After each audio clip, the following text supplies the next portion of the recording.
Alright guys, B11 here back with more Final Fantasy 16. I'm finally on time for once. It's a miracle. Yeah, I was actually literally sitting here for the last couple minutes, actually waiting for 11 o'clock. It's really a miracle. Anyway, we got so much. There's so much shit. Like, it really feels like it's been, like, weeks since I streamed. It's only been, like, what, 4 days? Okay, the mic is a bit low. Let's fix that. Anyway, yeah, there's so much shit, dude. I mean, there's, like, obviously just all the shows going on. We got Big Brother, Traders, AU, and New Zealand, which are both ridiculous. We got, Stars on Mars finale. We got Claim to Fame finale. We got ANW. We got, what else was there? Was something else. But anyway, all that. Real life wise, yes, there was a hurricane. Oh, yeah, Mr. Canva. Yes, there was a hurricane. Not in my area. Like, the thing is, I got, like, a whole bunch of rain, but that's pretty much it. But yeah, I'm fine. So, there's that. But that was the thing, though. Yeah, there's that. I just finished writing my Left Behind video, which took a fucking week to write. Which, fuck me, that's gonna be long. I finished recording my All-Stars retrospective, which, dude, I don't know. It's stupidly long. Like, I like, even, like, severely underestimate how long it was gonna be. Where I've been talking about how, like, okay, I think it's gonna be my, like, new longest video outside the last video. It's gonna be, like, probably matching my 44 video. I think it's gonna be 4 hours. If not more. Maybe not more. I think it'll be around 4 hours. Which is way longer than I thought it was going to be. Yeah, we also got an Amazing Race 35 cast, which I really don't give a shit. But yeah, that was a thing. What else is there? I feel like there's something else. Oh yeah, I did do last night for some reason. I decided to do some Left Behind speed runs. To where that'll be posted on the VOD channel tomorrow. I should have just streamed it. I wasn't going to because I was initially only going to do one run. I was like, well, there's no point in streaming this. But then I ended up just spending 3 hours doing it instead. So yeah, that'll be on the VOD channel tomorrow. I did submit it to speedrun.com. Even though it's a bad time still, but it's like, oh, why not? Yeah, both traders both of them were really good. Oh yeah, Quebec also. I have not watched that much of Quebec though. But I have watched some of Quebec since the last time I streamed. So, okay, spoiler for Quebec. So, since the last time... it was right before the Sango boot. To where I've now watched the Sango boot, and I've watched... The literally last episode I watched was Joel getting booted out. So, that's where I'm at. So, I think it's only like 5 episodes or so. Something like that. With a lot of them being 20 minutes. Yeah, haven't watched that much, but, yeah, I think I've come to terms with, I don't like Forever Quebec, truth be told, but it is what it is. They had a success, yeah, there was a hype train last, yes, thank you for that, to, I think it was Biggest Party Menace, right, Remain Once? Do I think Corey's screwed at this point? I think it's not looking good. I think pretty much, yeah. The Sango boot was great. The Sango boot, I think, is the peak of the season so far. That and the America boot. Those are 2 great moments. The Joel boot was like, what the fuck is happening? Like, none of this makes any sense. That, like, okay, so, like, Sandrine got confused and thought they were voting for, who are they? Like, thought they were voting for Chris, right? When in reality they were voting for Karine. So, like, she fucked up her extra vote. But even beyond that, it didn't matter anyway, as no matter what, Joel went home anyway, as it was it would have been a 4-4-1, and on the revote, Karine would have flipped, so, anyway, it doesn't matter. Yeah, either way, Joel was going home anyway. But still, it's like, how did we end up with a 4-2-2-1 vote? Like, that's fucking stupid. But, again, whatever.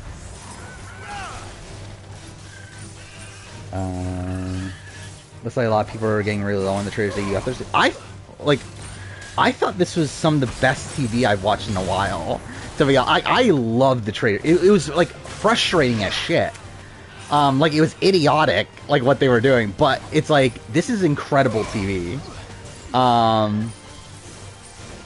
Like, it's like mind-blowing. It's like really mind-blowing, like how poorly they played, like the Faithfuls played that in Traitors AU. It's like how, like in a world where like you vote out Annabelle, and Annabelle's like directly targeting both Blake and Sam, and you're thinking, okay, she's a traitor, whatever. She gets voted out. Turns out she's faithful.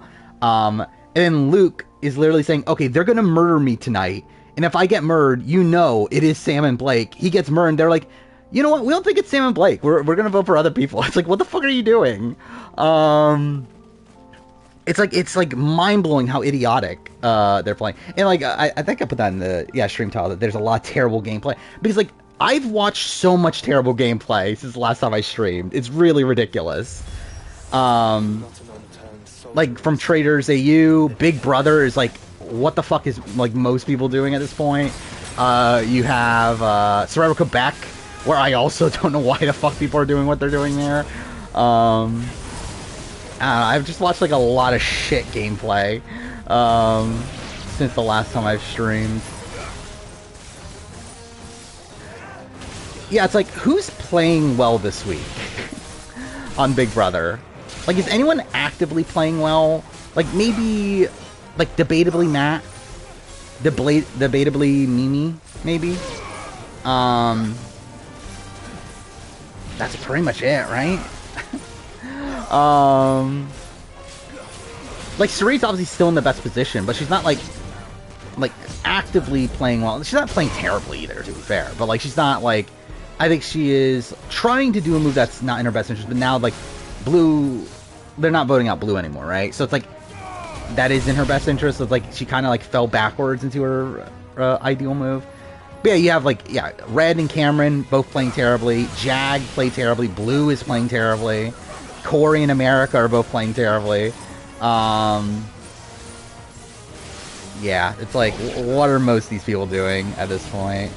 Yeah, Matt did win the power, which is lame, I think.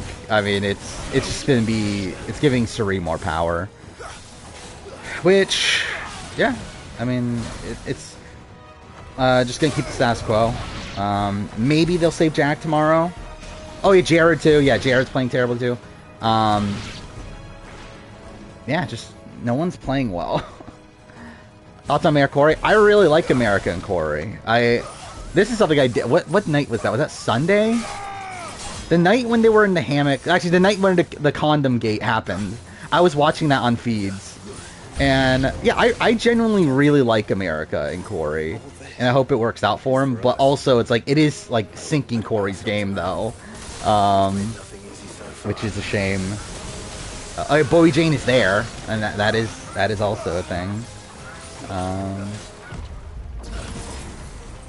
Yeah, Jag goes home tomorrow. That's the end of the streak of winner picks. Which, I mean, I've been pretty I mean, obviously Jag hasn't been winning this for a while at this point, but yeah, I guess the thing is, like, I guess I just shouldn't pick South Asian people for my winner pick, because like both times I have, they were like early boots in Jag and Ovi.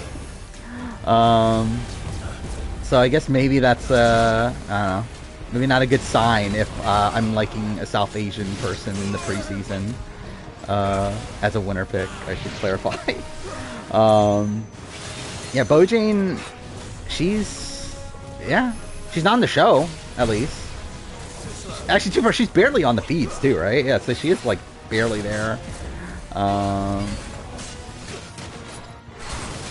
Okay, well, this is dumb. Thoughts on the power? I don't like it. I mean, it's essentially just the Halting Hex to a degree, right? It's like kind of a mix of a Halting Hex and like the Tyler Perry idol, right? Because I believe the way it works is that Matt has to declare the morning of who he wants to attempt to save, right? I believe that's how Suri explained it, at least today. Was that essentially tomorrow morning, if he wants to use it, he has to explicitly say that I want to save Jag. And if Jag gets voted out, then that's when the eviction is canceled. However, if Blue goes home, then the eviction isn't canceled. I believe that's how it works. But it's also, like, why are we canceling an eviction?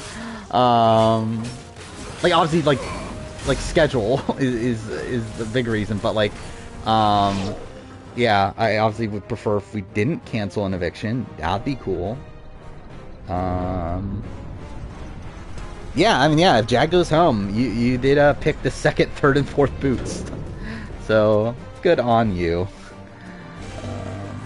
Is Blue getting a mastermind edit? I think she is getting a favorable edit. I wouldn't say she's getting a mastermind edit, though.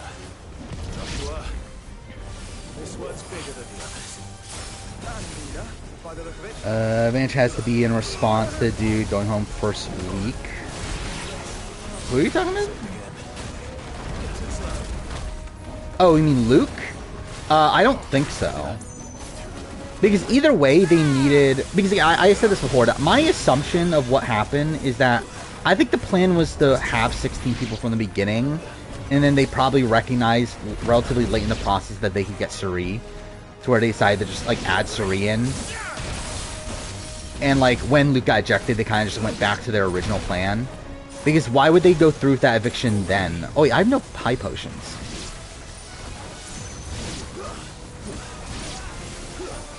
Like, because also this power cannot be used, is also the thing. That there's a chance that this power never even gets used.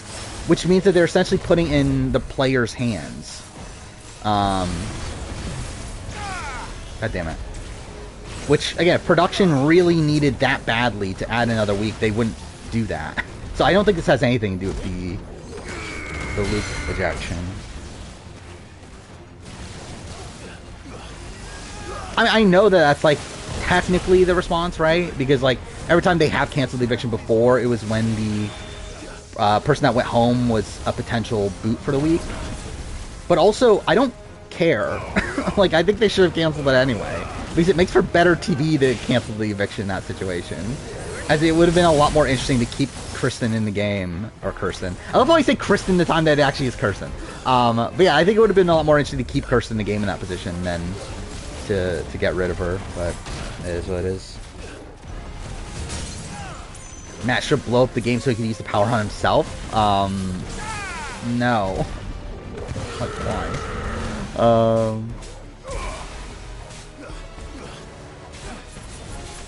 I got to the Joel vote off.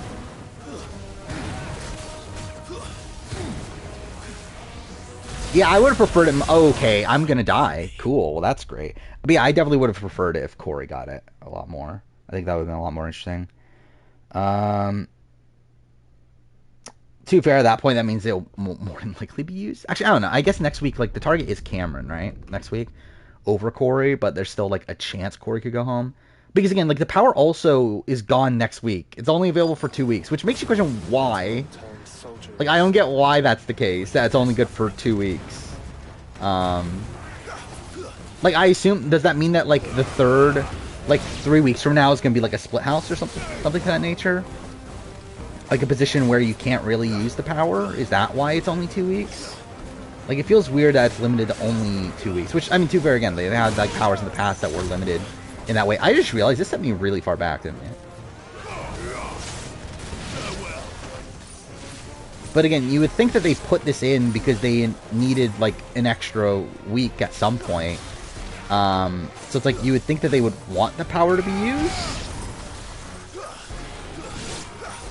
Oh yeah, I did see that. I did see the trailer for Devil's Plan. A new show from the Genius Creator. And it looks so much like the Genius. So where I'm excited for it. I'll watch it. I don't know if I'll watch it right away. Again, I do have other stuff to watch, but I'll definitely watch it eventually. By the end of the year.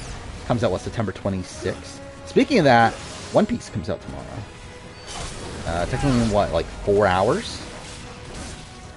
So, that'll be cool. Again, I still intend on doing a video on it. I don't know how in detail it'll be, because I don't know if I care enough to go super in detail on it, but I'll still do a video on it to some degree.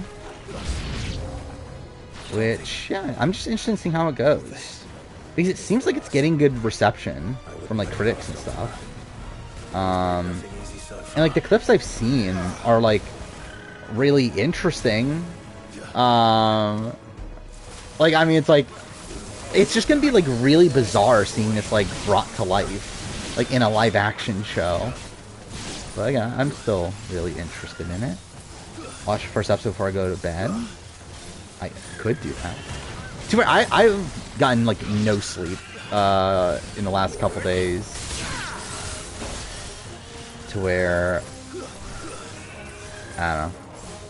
It could be a double-sided thing. It could be like, okay, well, I'll be like so tired after stream that I want to go to sleep, or it could be a thing of like, well, I've stayed up to like 6 or 7 o'clock the last 2 days anyway, so I could probably stay up to that late again today. So, I don't know.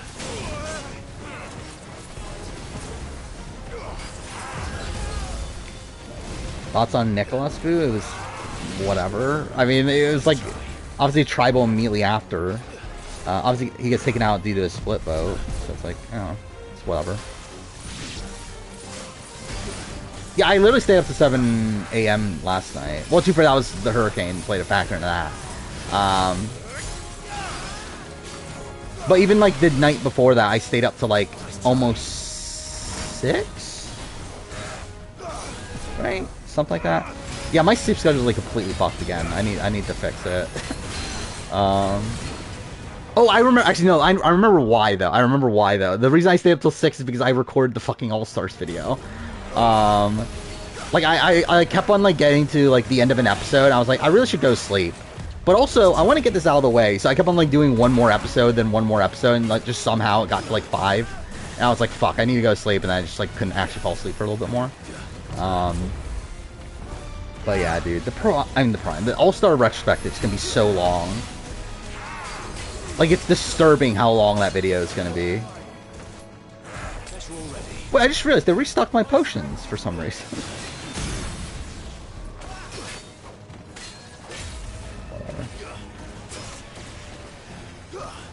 He didn't get voted out because of 2. He got voted out because of 1 idol, not because of 2. There were 2 idols played, but the other one didn't matter. Which, by the way, that's also like a really terrible move from Sango, right? To waste his idol in that position. And again, the 2 votes were a split vote. Like, it's not that interesting of a vote. It's actually, like, to me, it's a pretty boring one. It's essentially like a split between a guy that has an idol and a guy that doesn't, and then the guy that plays an idol plays it, and the other person goes home. It's not that interesting of a vote off. The only thing that's like somewhat interesting is the fact that it took place immediately afterwards, and like through that you can like say that Nicholas got screwed over, but no, it's not an interesting vote really. Predicting there'll be 4 teams in the finale of Maze vs. Canada. Yeah, I mean, yeah, that did surprise me. We did hear in this episode that there's only 2 more episodes left. Or 2 more legs left. Which, yeah, I was definitely surprised by that, considering normally there would be 3. But then they did do that last season, right? Didn't they? That 4 teams made the final leg? Okay, what the fuck?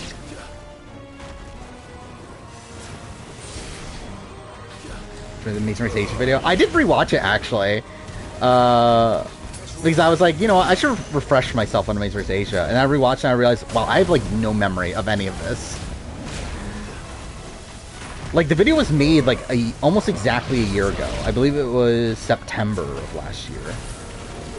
Like, it's been a while since I even made it. Which I'm still not even secure on what this Saturday's video is going to be, by the way. Because on the schedule, I do have the 45 cast assessment, but obviously we didn't get the cast today. We got the Amazing Race cast instead. Which, like, for all we know, we get the cast, like, tomorrow or something, but I doubt it. I think more than likely what's going to happen is we'll get it next Wednesday. So yeah, I'm not 100% sure what the Saturday's video is going to be. I think next in line is casting Brains vs. Brawn.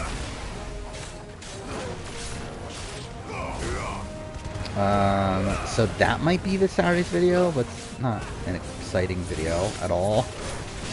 Just got off of work. Well, that is... I was gonna say that sucks, but actually, no, that's good, right? I guess it sucks that you work that late, but it's good that you're off. Top 10 purple players got delayed a bit. Because the thing about the top 10 purple players is that it... Okay, what the fuck?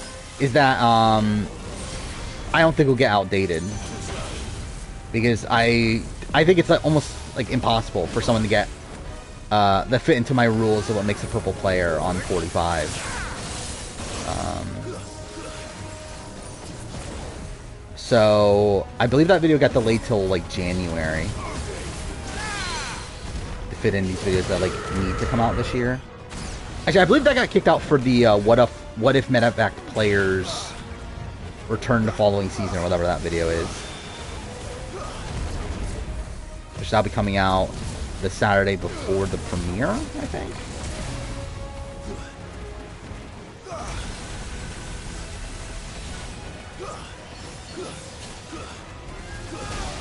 Keyword of the Asia video is fine. Yeah, that's the keyword of just Asia. I guess not Amazing Race Asia in general.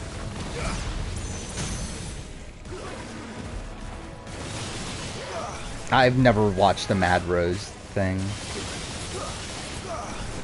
Like, I already said, like, I don't watch other reality TV things outside of RJP.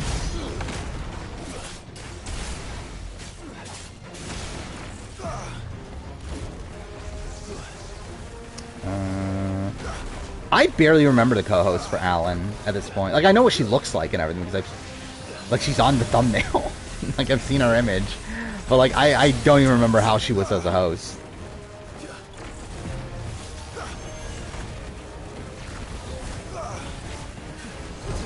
That's not hilarious stock watch. I mean, yeah. I mostly agree. Like, I will say, I think giving, like, Jag a 1 is a bit harsh, considering he did, like, legitimately flip the vote to keep him at a point. But, obviously, yeah, a lot of wasted potential there. Blue at a 1 is probably right. Red at a 1, I would agree with. Don't worry. Cameron, I think, would be a 1 or a 2. But, yeah, I think those placements I would agree with. Next videos. Again, I don't know what the Saturday's video is going to be. So this is the issue right now. This is literally what's on the schedule. This Saturday was supposed to be the 45 cast assessment. Then Monday and Wednesday of next week are going to be the One Piece video and the China Rush video. Order is in flux, depending on... If I finish the One Piece video in time, it'll be out on Monday. If I don't, then China Rush will be Monday, and then One Piece will be Wednesday. The problem then is that next Saturday was going to be the mid-season power ranking for 25. However, a couple things. One is that obviously we have this power in play, which means that jury might not even start at that point. 2, we might get the 45 cast, where the 45 cast system would be more important. 3 is the fact that it's not even the halfway point yet. Like, we literally just passed the quarter mark, right? Like, we have so much of the season left to where, even though we are, like, nearing the jury phase, it's still, like, relatively early. So I think what will probably happen is, again, that casting Brains versus Brawn video, that's supposed to be on the 16th. I think that'll move up to this Saturday. Then the cast system 45 will move to the following Saturday, and then the mid-season power ranking for 25, BB25, will move to the following Saturday from where it's currently scheduled. And yeah, the Wednesday video, in between those will be the A&W review, which, by the way, that's getting stupidly long too, but that's its own separate thing. And then Pearl Islands, retrospective on the 20th. What if every Matter of Fact player return following season is the 23rd? Then we got my Life is Strange videos the following Wednesday, and then after that, not sure, because I'm not 100% sure when Challenge USA ends. But yeah, did we get a Challenge USA episode? We did, didn't we? Since last time I streamed. What happened again? I don't remember Challenge USA anymore. What happened on Challenge USA? Dusty went home, right? Was that this last episode? Which, yeah. That was fine. Dusty came off as an idiot, but... Oh, yeah, that was a wonky elimination with Wes. That was also a thing. To where, like, it seems rigged, but... I don't know, it probably wasn't, but could have been.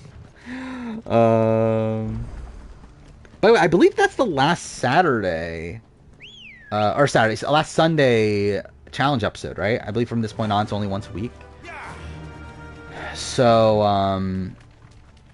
yeah. We'll probably still stick with the Saturday streams, I think. Just because, one, I think we'll probably stick with it until the end of Big Brother. Then after that, I don't know, we'll see, but oh yeah, daytime stream. Yeah, that will be on, fuck, I already forgot the date. It's the Saturday after Survivor starts. So it will be the 30th. September 30th. Exactly a month from today. Yeah. It'll be daytime stream. Probably be live for 8 to 9 hours. Middle of the day. Kind of like a biannual tradition, I guess, at this point. Normally I would be playing Last of Us, but I've also, like, just played Last of Us on stream a couple months ago, so instead I'm going to do AC Origins, because I haven't played that this year yet. So yeah, I think that's what we'll do. I think I'll do AC Origins plus at least Hidden Ones. I don't know if I'll do Curse the Pharaohs as well, but I'll at least do Hidden Ones. Everything about this place bothers me. If I remember right, it took me around 15 hours. The stream, the main game, and the DLCs last time. But also I believe I did side content, didn't I? Or did something, like, I definitely, like, didn't do it as quickly as I could have. To where, yeah, we'll be playing New Game Plus, rushing through the main story, and then at least Hidden Ones. Either way. Jedi Survivor, interesting. What are your thoughts? What are you playing it on? I guess that's also the question, because I play on PS5 and it's fucking broken, at least the playthrough I had. But yeah, I like the base game. I think is pretty much a, like, slightly better version Fallen Order. Are you ready for this? But I think, like, the fact that it was so broken when I played it is, like, the thing that As ready as I'll ever be. that messes with my opinions of it. I don't believe this is actually Wes's last season. I think he might take a break after this for sure, but I don't think it's last season.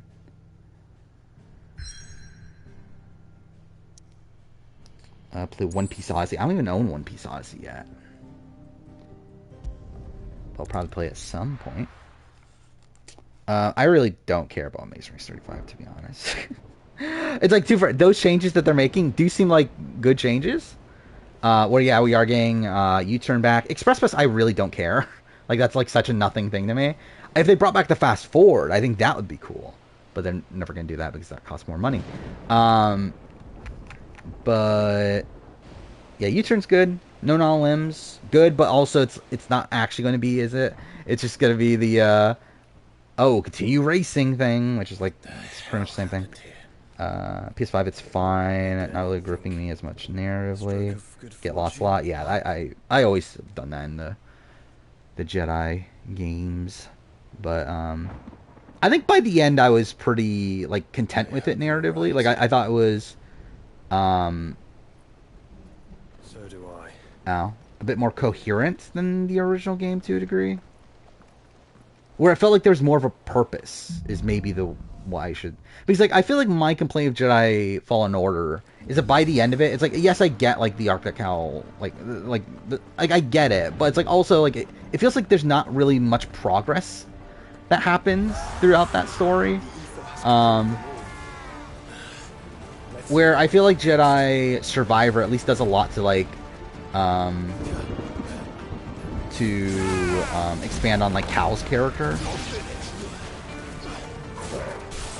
Either way, I still think there's, like, a lot of dumb shit in it, though. Watch the first 50 episodes of Mighty Morphin Power Ranger and it sucks? Yes, yes it does.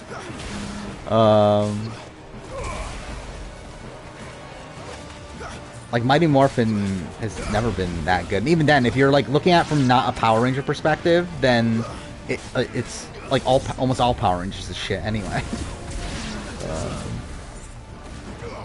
Expand to 15 or 14, 15 teams. I think I'm fine with 13. I feel like 14, 15 might be a bit too much. I think 14's good. Wait, which way did I come from? I legitimately don't remember. Oh, fuck off. There's no map. Cool. I guess we'll try this way. No, this is the way I came from, right? Where, maybe... Nah, oh no, it is. Okay, cool. Whatever. I saw that there was a controversy between Wes and the Survivor Girls, and that, like, his wife posted something, but, like, I don't know what it actually is. It, to be honest, like, I don't really care that much either. Yeah, parkour is great in Jedi Survivor. I think that's, like, one of the biggest improvements, is, like, the, like, improvements they made to the parkour system. But again, like, for me, it's like I just like had so many technical issues that it like made me like really struggle with like fully enjoying it. Is West the Mercenary in 39? I really don't remember. I barely remember the 39 spoilers at this point. Is this week worse gameplay wise than Final 6 BB Can 9? Probably not, right? Because I think what makes that one even worse is that they're so close to the end game. And like also it's like here it's like, I don't know, it's like here they're being like manipulated by Suri, right? For a lot of them, they're making poor play. So like at least there's like a reason for them making the bad moves that they're making. Where like I don't even feel like BB Can 9, like it even makes sense why a lot of people were doing what they were doing. Where like here it at least makes sense, it's just that it's dumb. Yeah, Cyberpunk Phantom Liberty comes out, which I believe with that is coming a patch for the OG game, which is going to be like Cyberpunk 2.0 or whatever, which yeah, we'll probably stream that sometime. I believe I think I decided I'm going to keep the Super season separated. And also, like, it'll be, like, Dino Fury Season 1, Season 2. Then Cosmic Fury will be Beast Morpher Season 1, Season 2. Be Mighty Morphin 1, 2, 3. It'll be like that. It'll be actually by season. Instead of, like, mixing, like, the series together. Maze Race Canada was boring. And yeah. Drag Queens went home. Only somewhat interesting team left. Even then, they're like not even that great.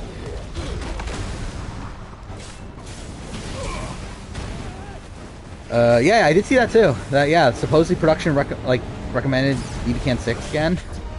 Which like I don't know why. Like, is it because like the strong women aspect of it that they're trying to get the women to like make an all women's alliance and that sort of stuff maybe? But I don't know. I don't know what their obsession is with BB Can 6. Especially because, like, it's a televised version, too. Which is, like, yeah, it's just fucked. So it's like, I don't know why they're telling them to watch BB Can 6 over, like, BB Can 10 or something like that.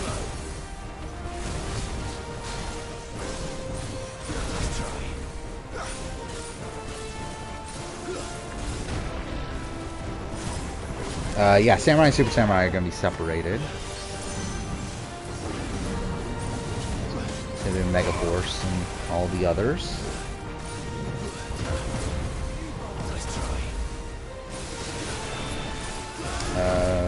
Yeah, I saw Sea of Stars like getting a lot of praise, but I don't know if I'll bother playing it.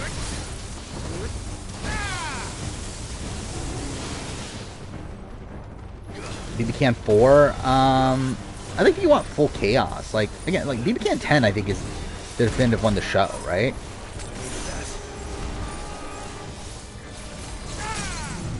Like I feel like BB Can 10, like you have the you obviously have the Kyle of it all, you have Kevin, you have the Gummy Bears, you have you have a lot of like crazy stuff happening there. How many seasons do I think are good? Like maybe 10. I mean, I have my ranking. Where is it? I don't know which spreadsheet it's in. I think it's this one.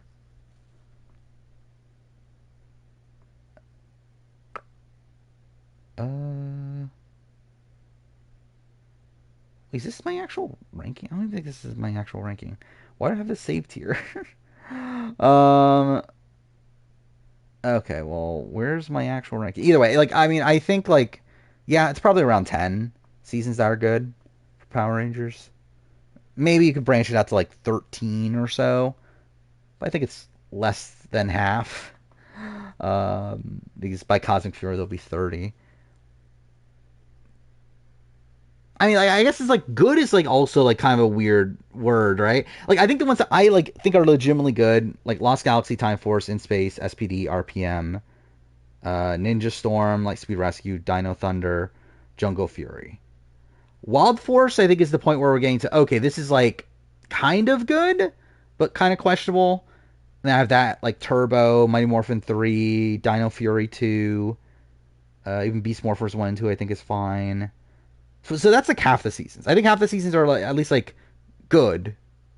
Like yeah, like I don't know, like good as in like fine, I guess. But below that it's like okay, these are like not that good. Like Zeo, Mystic Force. Dino Charge is that low? Maybe Dino Charge should be a little bit higher. Wait, Dino Fury 1. Then I think you get to the bad. Yeah, I think there's 11 bad seasons. Like that are actually bad. Which are Mighty Morphin 1, Mighty Morphin 2, Operation Overdrive, Super Mega Force, Super Samurai, Dino Supercharged, Ninja Steel, Super Ninja Steel, Samurai, and Mega Force. Um, I guess that's 10, isn't it? Because Cosmic Fury's not on yet. But either way, yeah, I think that's the breakdown of the list. They don't need see good gameplay. I mean, I think BB Can 10 has like the perfect mix of good and bad gameplay. Jack's trying to organize a meeting with all of his potential votes. I mean, he probably should, right? Considering he's like going home as of right now.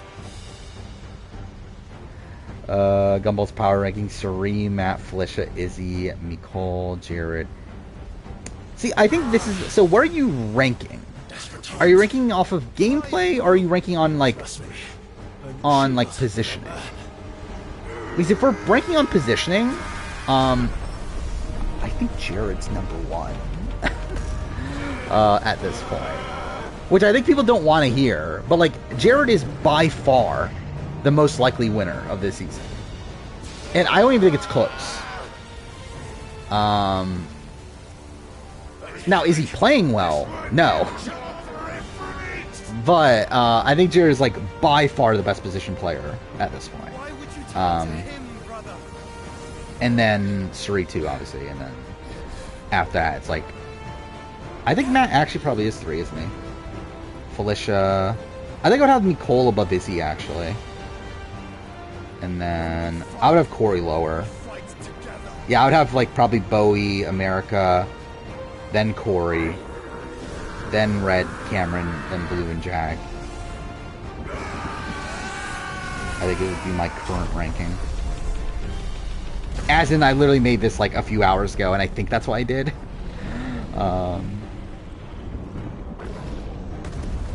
Only 6 Spielberg movies left. I thought you, like, how many movies did he have? It feels like you've been doing the Spielberg ranking for a while. It wasn't too bad. That was just the beginning. Sri's giving up her game for him. Yeah, she said that this week. Like, she literally told him that if you're like, if like you're in a position where you're gonna go home, that she's gonna like essentially throw or lay down her sword for him, essentially. Like if they're on the block together.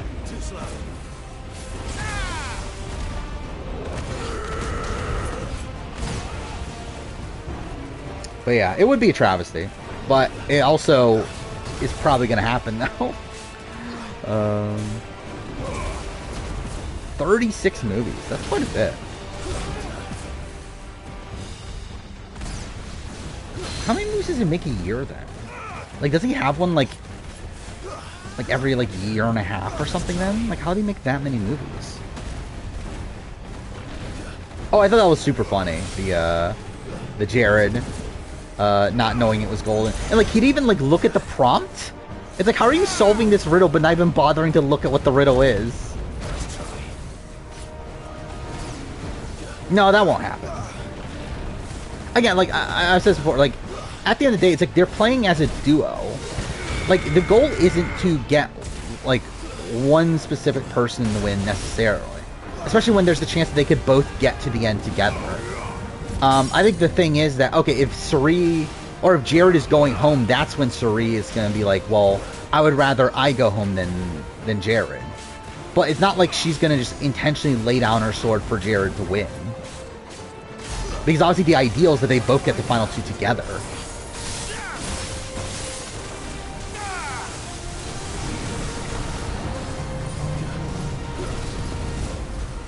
I've watched most of those. I watched The Terminal, War of the Worlds, Warhorse, Lincoln.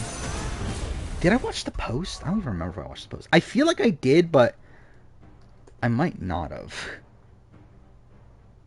No, I don't think I did actually. I'm looking at it. Let's see, did I rate it on IMDb? I did not. Okay, I didn't. But I've watched most of those, though. They're all fine. None of them are, like, my favorite movies ever, but none of them are, like, bad either.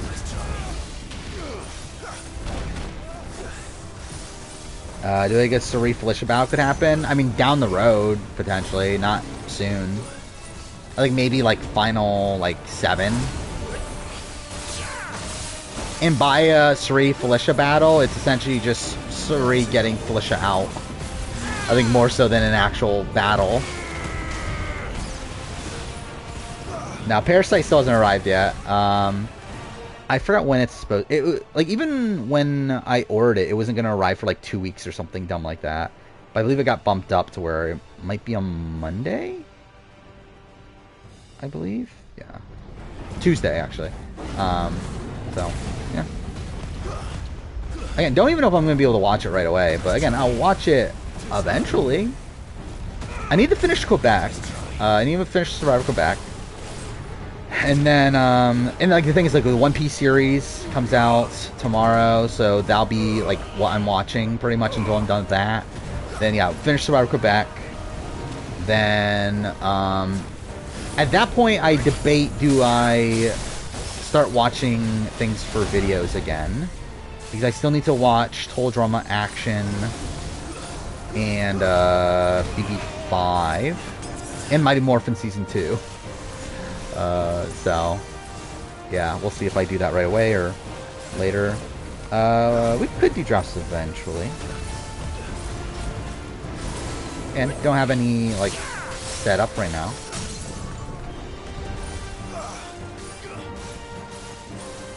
As far as it was, Mark and Sam did play masterfully. Yeah. I mean, like, I don't know about masterfully, but yeah, very well, obviously. And, like, again, the entire point of their game was to make sure one of them won. Not that they won as individuals. Where I think that is probably the way to look at it, though. Even though I think like Mark and Sam played better, like as individuals than like Jared is playing. But I think that is kind of the way you have to look at the Jared Suri connection, though. In that, yeah, they're not playing to benefit their own like individual games.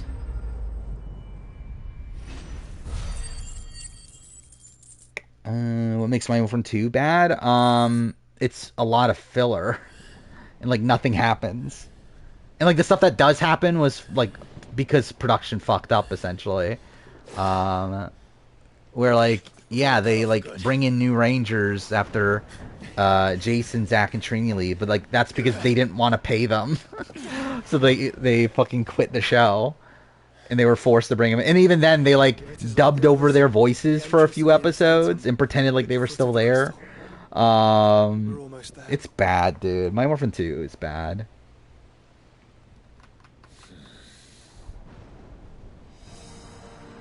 I stay on top of this. It's a lot, dude.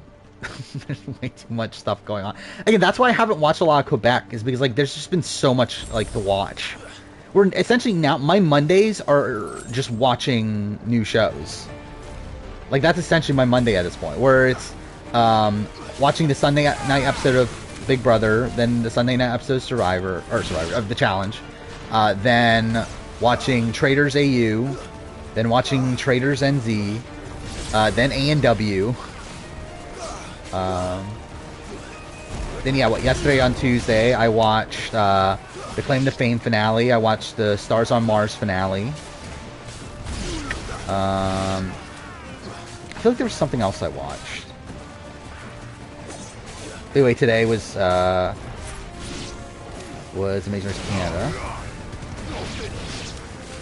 So yeah, there's just too much. And the thing is, like, watching the shows isn't that bad. If I'm watching the show for not making a video on it, then like it's fine. Because like I always have things on the background anyway. When I'm like working on stuff for the channel.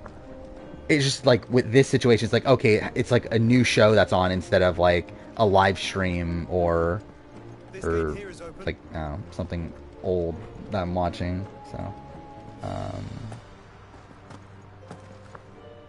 I've not watched Time Hotel yet. Again, I do want to. But again, that is the debate though, is with when I finish Quebec, is do I like go on to watch things like Time Hotel, and like a couple other reality shows that I wanted to watch by the end of the year, or do I move on to watch like Total Drama Action, even though that's not a video for a while, which I haven't decided exactly what I'm gonna do yet. Where am I going? Here?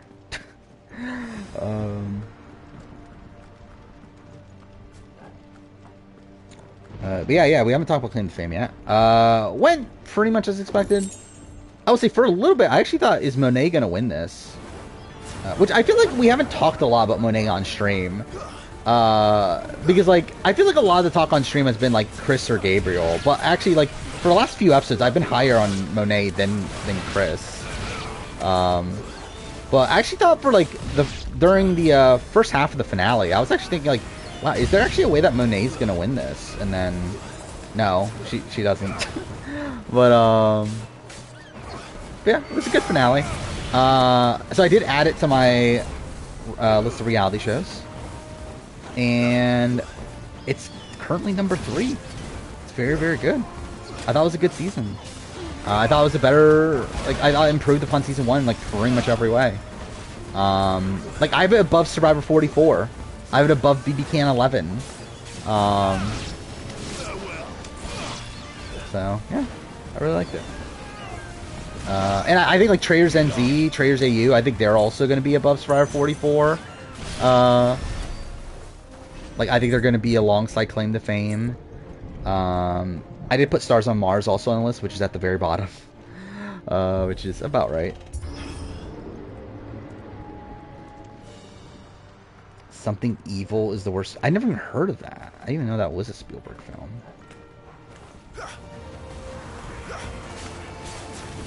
Final Challenge Best-Lead. Yeah, that, I think that is an issue that I like fully recognize. Like, I realized that, okay, the Final Challenge is overpowered. Like, I recognized that last time. But, like, I think this season fully makes me recognize that, yeah, it's, like, essentially just the winner is the winner of the Final Challenge. Because by this point, it's just so unlikely that you're not going to know who these celebrities are. Where, like, even though, like, they didn't know who Chris's or Monet's celebrities were for most of the season, by the end, they still got it. And even Gabriel's, like they all knew it was Nick Cannon by the end. So, yeah, I mean, essentially, it just comes down to the Final Challenge, which I think that aspect of it is lame. But I don't know how you, like, how you don't make it that way to a degree. Like, it's like, how else do you determine the winner? In a way that would feel like it fits in with the rest of the show. Because, like, you still need, like, a challenge. Like, you still need something to determine who gets the advantage of being able to guess the other person, right? Which, like, how else would you do that unless you have a challenge? I don't know. Yeah, yeah, and even if you don't know, then yeah, like, more than likely the rest of the cast is gonna know. Or someone from the rest of the cast is gonna know. So they're all gonna be there helping people anyway. Favorite trailer season? I don't know anymore, to be honest. Because I think it's super close. Because I think my least favorite is UK. I think that's where I'm at. Which is probably an unpopular opinion because I feel like that's most people's, or like a lot of people's favorites. But I think for me, my least favorite is UK, and I think the other four are all like very, very close. Where I think AU, like AU1 in US, coming into this, I was saying that they were very close. But I think now, like NZ has proved to be very, very good, and then Traders AU has been season 2 has been pretty insane also. I did not mean to do that attack, but that's fine.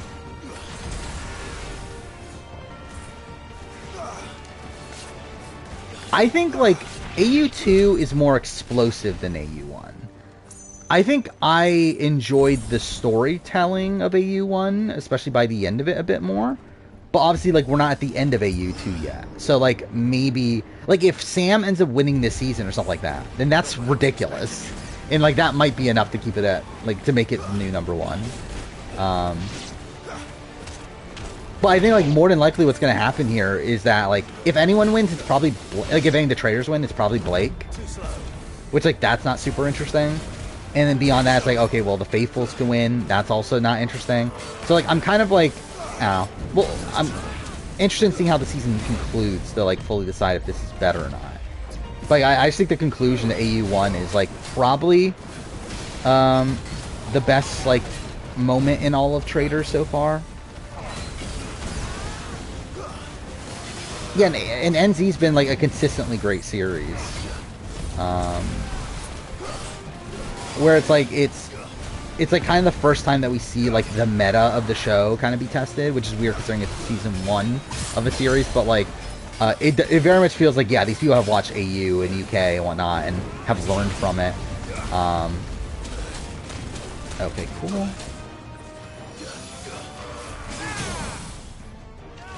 And there's, like, a lot of, like, interesting new things happening on that season.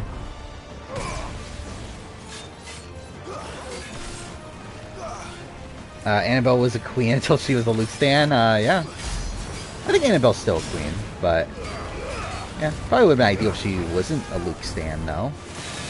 I know she's, like, a big, like, Nick Iadanza fan, right? Because I'm pretty sure that's how I knew who she was before the season. Because I remember, like, years ago seeing her, like, post, like, weird photos of, like, her and, like, a photo of Nick.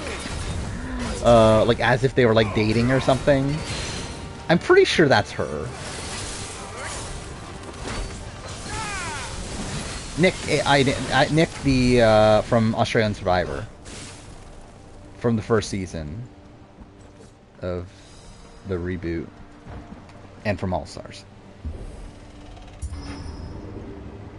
I think Colin's really fun. It'll be interesting to see how he plays as a trader. I think it's like an interesting like dynamic they set up now of like it's Brooke versus Colin pretty much. But that was also great. The fucking Blake and Sam at Trader's Tower where they're like, where Blake just calls them out like, I don't trust a single word you say and everything. Like, dude, that was so good too.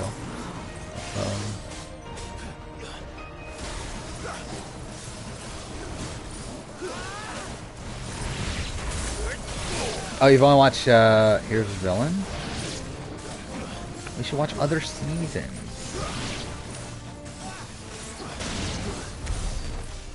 But he's on RHP. Yeah, he's on RHP here and there. He used to be the host of the Australian Survivor content until Shannon Gus took over. But he's like a big super fan. Oh, blood was watering me. But either way, I mean, like, still not that much.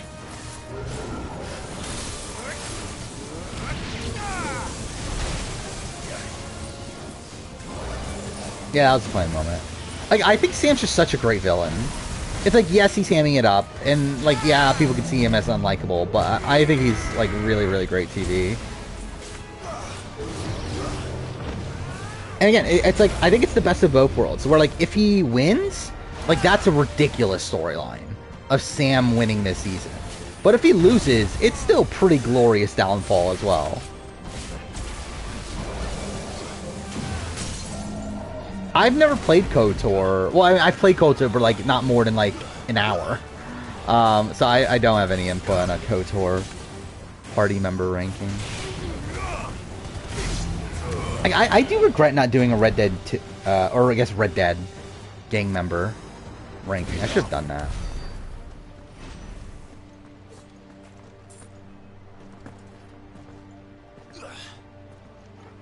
Played as well as Alex? No.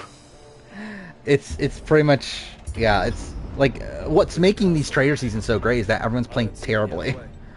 Sam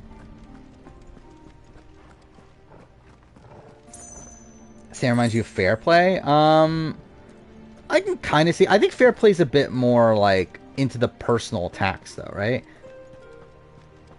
Where like Sam plays the game like super hard and everything, but he's not really like bashing on people like as people. But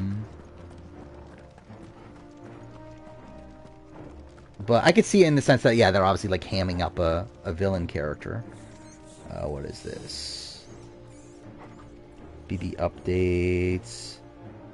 They still don't know where you recorded vote. That's not true. I think she's lying. They're not lying. So yeah, America has started to catch on to Izzy and Suri, right? And talk about putting them on the block. To which Corey talked her out of, which is bad on paper. However, America should not be targeting Suri this next round, I don't think. Actually, I don't know. Maybe she still should, but like, it's gonna be a wasted shot though, because like Matt is just gonna use his power then, unless he uses it this round. But I think that is like a major like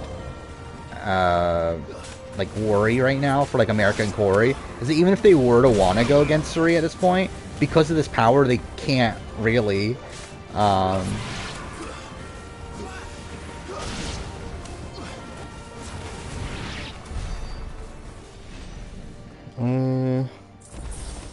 It'll be at the mod has to be Molly. I don't even know. Too fair. Yeah, I've never thought about like who's like the worst Red Dead party member. Yeah, Molly's bad. Is she the worst though? Yeah, Matt won the power. Suri confirmed it today. Which, yeah, is kind of lame because he's just gonna use it for whatever Suri wants him to do with it. Which just means that Suri has more power. Who's your draft team again? It's Matt's.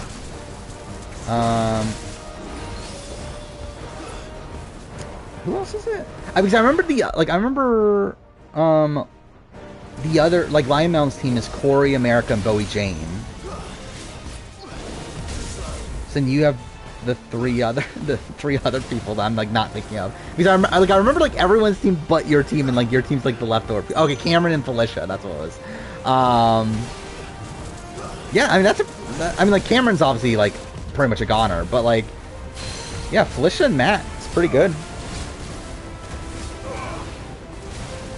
Yeah, actually, let's do that. Let's look up the drafts again, because it's fucked now, right? Even from like the last time we were talking about it. Because I remember last time we were talking about it, I was like, oh, Lion Mountain's in a good spot having Corey and America. Now, Lion Mountain has Corey, America, and Bowie Jane, which is not looking good. I still have Jared and Izzy, which, again, Jared's there. Kegger has Suri and Blue. Sorkel's probably going to be out because all he has is Jag. Yeah, your Vivers team's probably the best, like, team left. As in, like, all the members together. And then, yeah, the chat has Red and Mikol.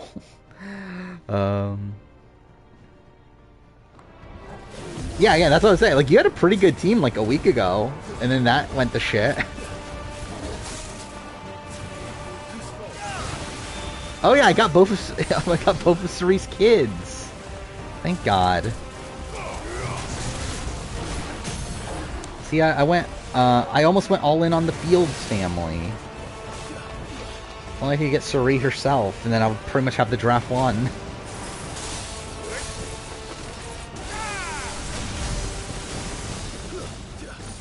I also like I picked Jared first though, and it's like for like radically different reasons than why he would end up winning now.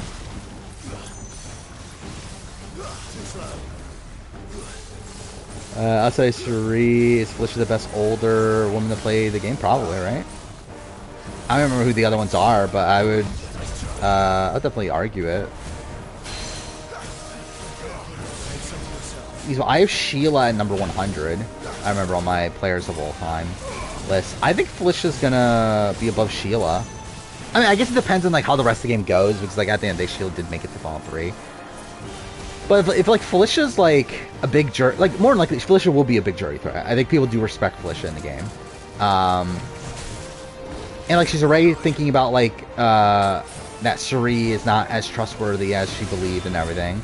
Mind you, she tried to make a deal with Jared when figuring that out, which is bad. But also it's like, how is she supposed to know that Jared is Suri's son? Which is like very difficult to like assess that from a gameplay perspective. Where I think this is the thing that's like annoying me a bit about the RGP coverage to a degree is how much it feels like they're kind of like negating or like not really talking as much about like how much the fact that like Suri and Jared is a secret is like benefiting them still, with like that being a major instance of that.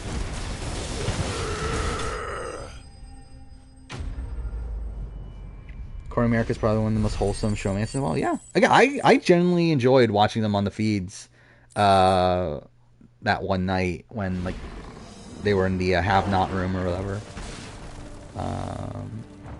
See, but I think part of like obviously part of it is that like I kind of resonate with Corey to a degree. But then also it's like they're both super fans. They both like make like references to Big Brother history. Like they both like they like fucking Corey joked about that this is exactly where like Kyle and Alyssa were. It's like I think that's like part of what makes it endearing to me. Because like typically like I wouldn't like Blue and Jag. I have no fucking interest in watching Blue and Jag. Blue and Jared. Like I have no interest in seeing Blue and Jared talking. But I could listen to America and Corey talk. I was gonna say all day, but probably not all day, but at least a lot more. Start my Bachelorette era, obviously. Gotta get into all the love shows now. Where I find America and Corey more entertaining than Boston Rob and Amber. And that comes from me just fucking talking 9.5 hours about their season. I still can't believe the fucking All-Star video, dude. I don't know how. How the fuck to get 9.5 hours of audio? And like I messed up like there was a lot of points where like I was like pretty much like talking unscripted. And like I stopped a lot because like there's these big like moments obviously that I have to like talk a lot in detail about, but I didn't like jot down all my thoughts on. So there were a lot of points where I was just like thinking back, thinking, okay, wait, is that everything? Did I talk about everything? And then like I realized like, oh wait, I didn't word that correctly. I should like re-record it to like structure it better. So like that's why the recording is so long. But it's still going to be at least 4 hours, I think. Let's see. I mean, like the lowest. Yeah, I mean, yeah, it's 9.5 hours of audio. So it's like the lowest, I believe, like edited or raw audio to edited percentage I have, I think is 33%. So like even if that matches this that percentage wise, this is still over 3 hours.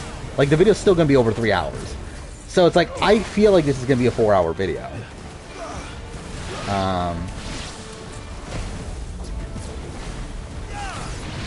But yeah, again, there's just so much to talk about. Like so much with the Lex. Like I talk so much about Lex. Like a ridiculous amount about Lex. So like, I think that was probably one of the parts in the retrospective that took the longest to record, was just talking through the Lex of it all. That and obviously the old Throb and all that stuff. Imagine if I got into Love Island before Hell's Kitchen. I mean, I would rather watch Hell's Kitchen than Love Island. But even then, I don't know when I'm watching Hell's Kitchen.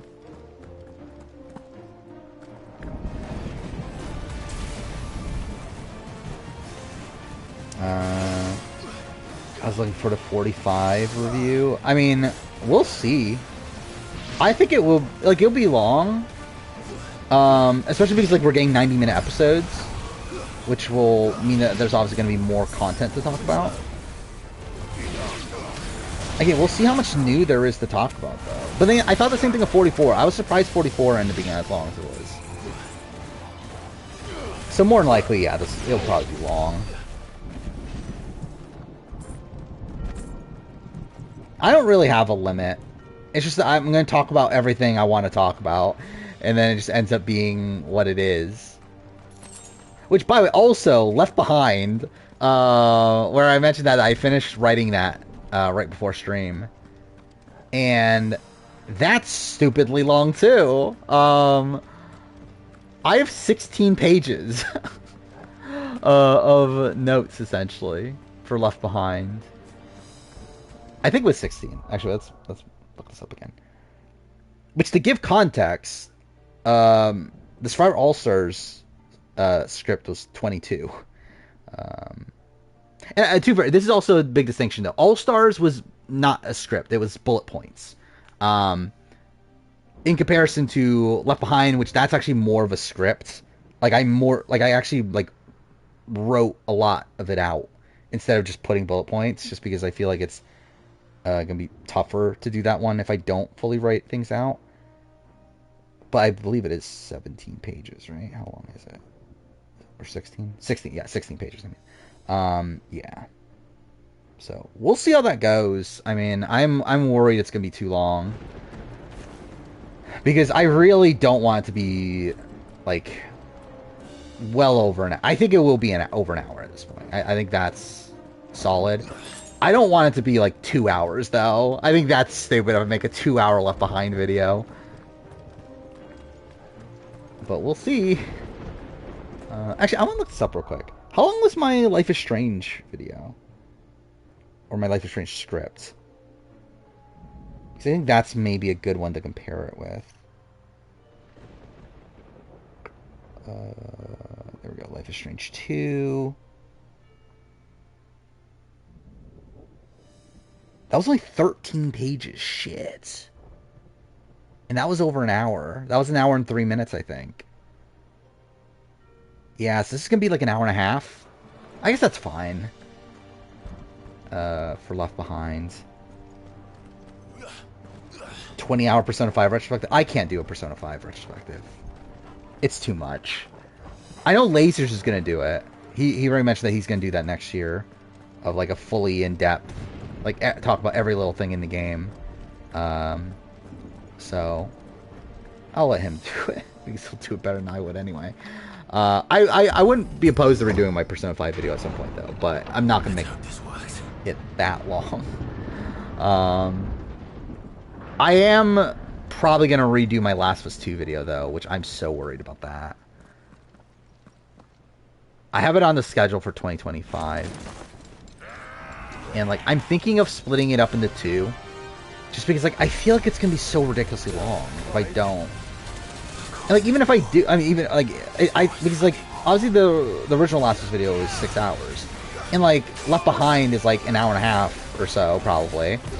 To where it's, like, Last of Us 2 is probably going to be, like, 10 hours or something. 3 guaranteed to be a top 20 player? I don't think guaranteed, but very, very likely, right? I think we would have to know that, okay, she makes endgame. But I think if she gets the endgame, then yeah, she definitely is. Seems like Trader's NT is doing well in the ratings. Yeah, I did see that, which, yeah, cool. Hopefully we get more. I think it's good. We'll add to there being more Trader seasons for me to eventually do the season ranking. Which, by the way, I did see... So, I talked about this before, how I wanted to watch Trader Spain. And I knew it was on HBO Max. I didn't realize it's exclusive in Spain on HBO Max. To watch it in the US, you have to have a VPN and watch it through HBO Max that way, which that's really stupid. I really hate that. To where, like, I don't know if I'm going to bother at this point watching it. Or at least watch it now, I should clarify. Because I was actually going to watch it the other day. Like, start watching it the other day, and I realized, like, well, that's kind of just a pain.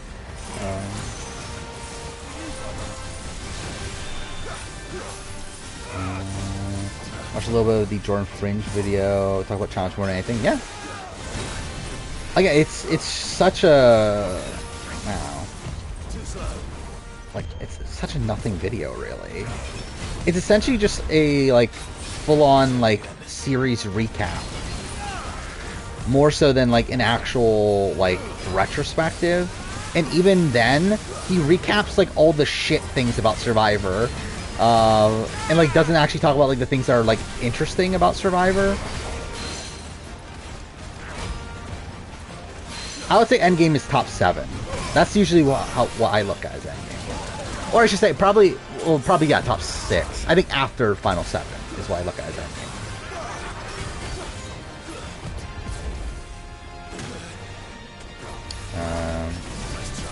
Jared is overhyped as the likeliest winner. I disagree. I think he's easily the most likely winner.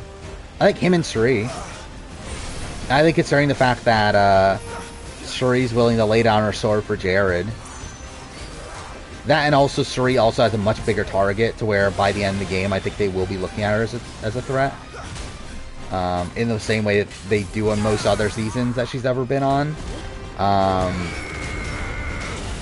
Like I think Jared's more likely to be dragged to the end, even in that instance. To which Suri will campaign for Jared to win the game.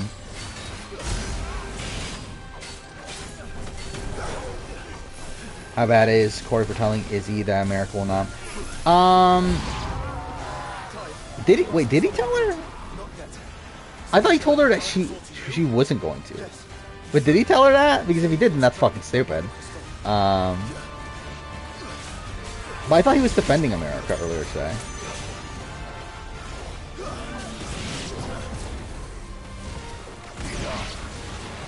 But, yeah. It's really bad.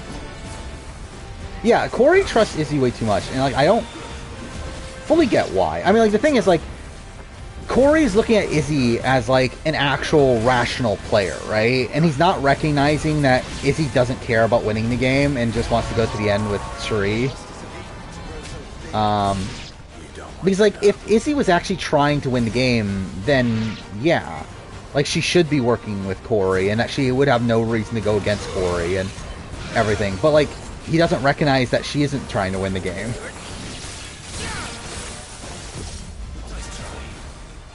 He's just too good. I mean, I guess that's the way you want to look at it. I think Izzy might be a top 100 player, maybe. Depends on how far she gets. And, even then, probably not a guarantee.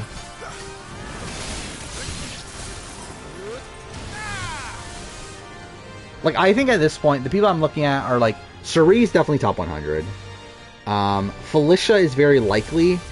Actually, I think it's, like, tough to say top 100 when we're so far out. I think it would be the asterisk of, like, okay, if these people make Endgame, then they'll be possibly in the top 100. Thanks, boy.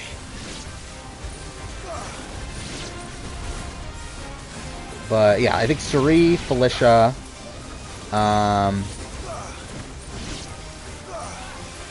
is that it? I think that might be it. Maybe Matt. Maybe.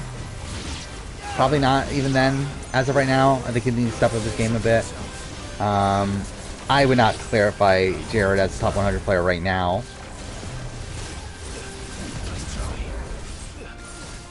Even if he wins, I think he might be below Dick. I don't know. Maybe not. I don't know. Like, the thing is, like, I have no faith in Jared's, like, strategic ability. And also, I think socially, he has, like, a lot of faux pas as well. Physically, he doesn't even seem to be that good at competitions. The thing is, I think he was, like, good enough socially early on. Like, week 1, I thought he was playing his best when he was, like, able to play both sides. But I think since then, he hasn't really been playing that well. Yeah, I already said all the winners are in the top 60, I think? Something like that.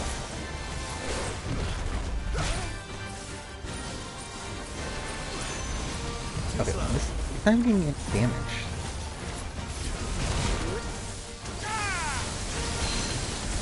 Was this, you really think America isn't going to take Praise on me? There's no chance she would put you up at that stage. Okay, yeah, but yeah, this is like saying at Final 8, though. But yeah, okay, this is what I did see, but like, this is, like, it's like, yeah, he told her, like, I mean, either way, it's bad. Yeah, it's bad. And like, 100% Izzy's probably gonna, like, misrepresent this information like she did last time. Where, like, she did talk, where, like, when Corey told her that, that they should flip on Suri and Felicia at Final 5, like, Izzy ended up spraying it as Final 7. But, like, technically, that is Corey defending America to a degree. Because, like, America's gonna do it now. Like, if she can.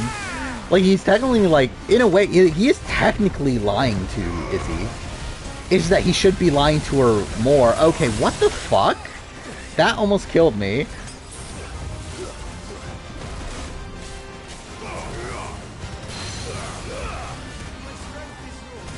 Yeah, I think it's too early to say America or Alyssa. It depends on when America goes.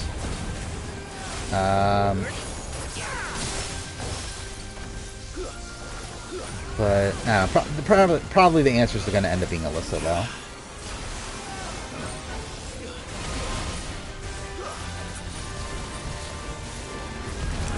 Corey's technically America's favorite hostess. I mean, he's America's sweetheart.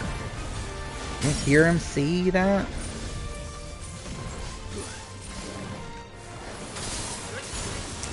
But yeah, by the way, we didn't talk about who the top 4 were, which that was kind of interesting. 3 of them were pretty obvious.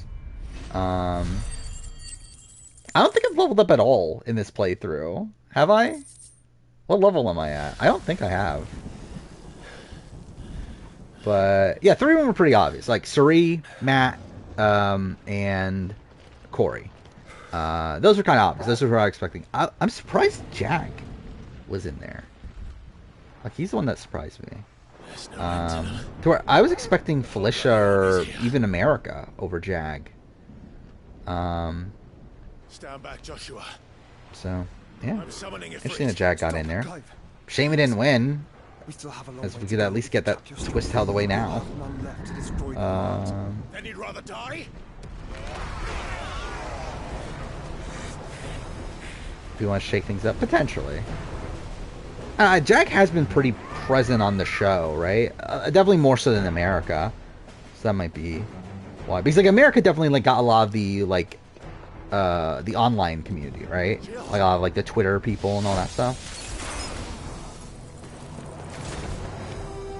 Is it 96 to 100? I don't remember. Let's see.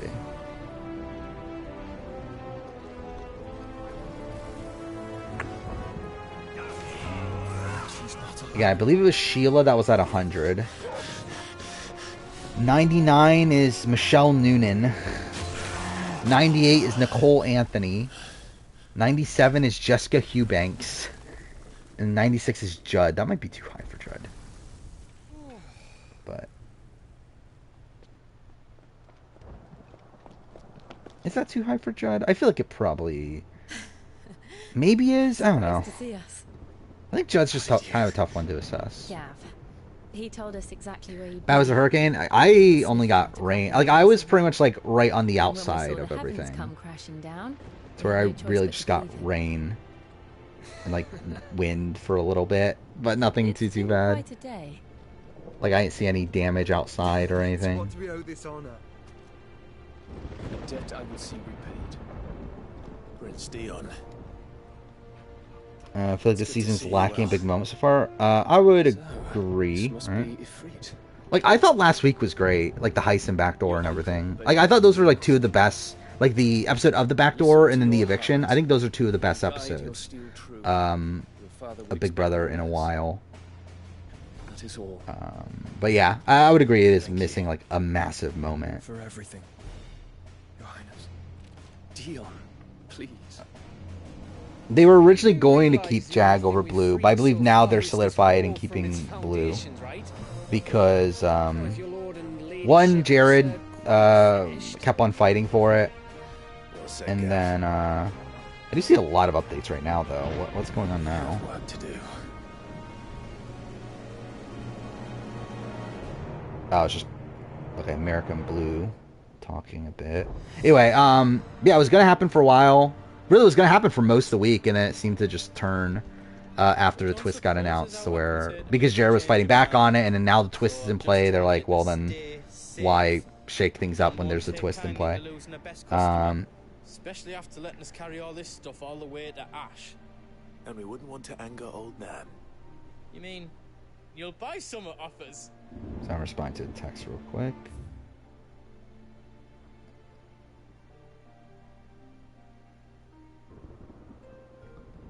Thoughts on this poster? What is this? Oh, the Survivor one? I thought it's cool.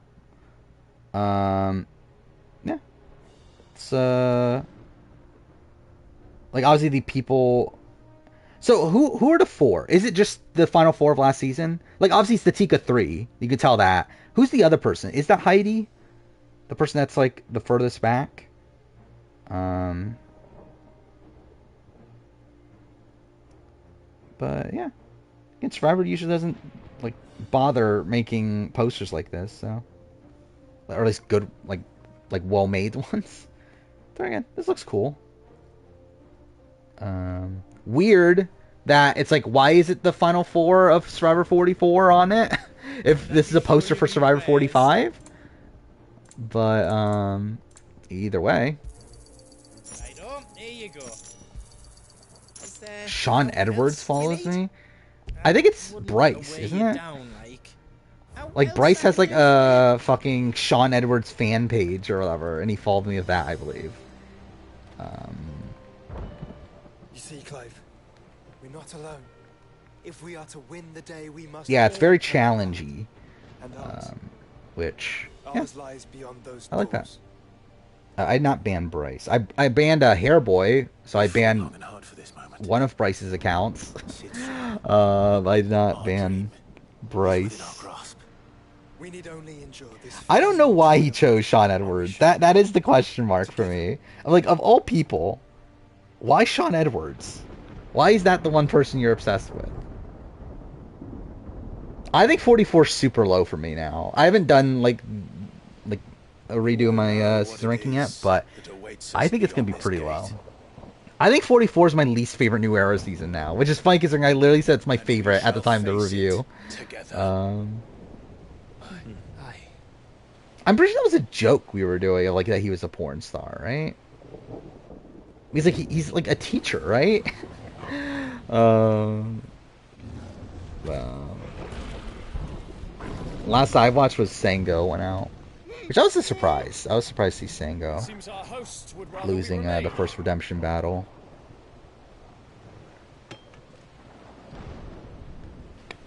Uh, 44 is around 33. And what I think 33 is so much better than 44. And like I'm not even the biggest like 33 fan. But 33 is like a way better season. Oh, you mean around 33 in terms of placement? Okay.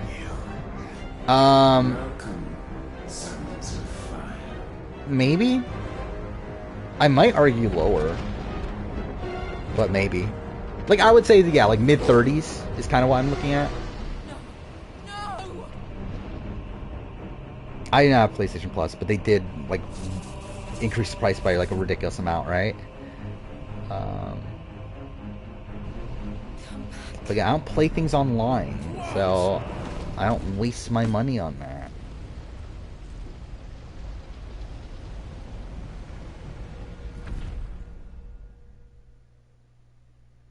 I've seen go number 1 so far, but don't know how long that'll last.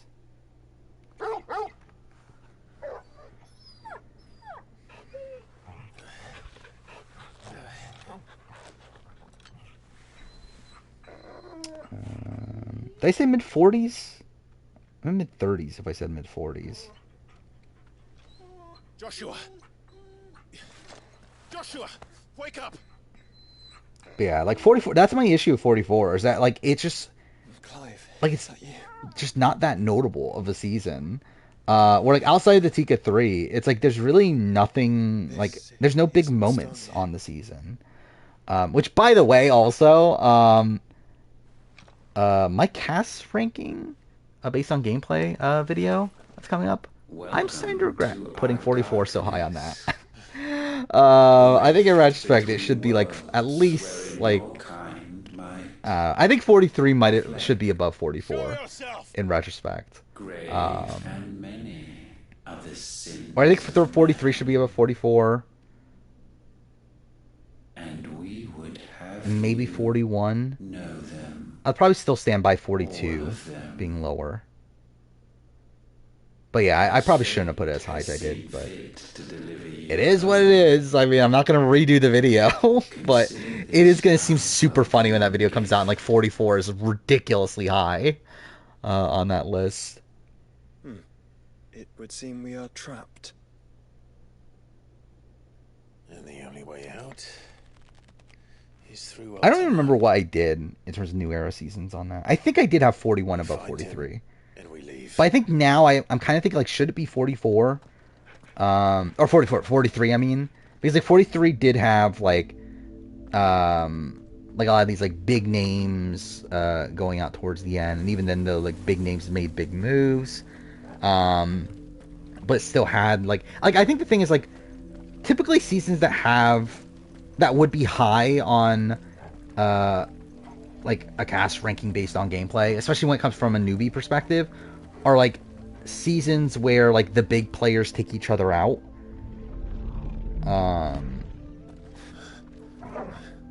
And like you're left with like kind of lesser names at the very, very end.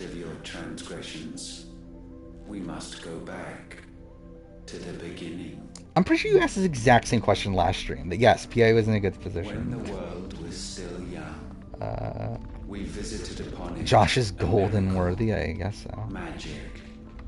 And in its light, did all life flourish. Actually, let's look this up. That video. Because I have no memory of this video anymore. It's coming out in, what, a month and a half?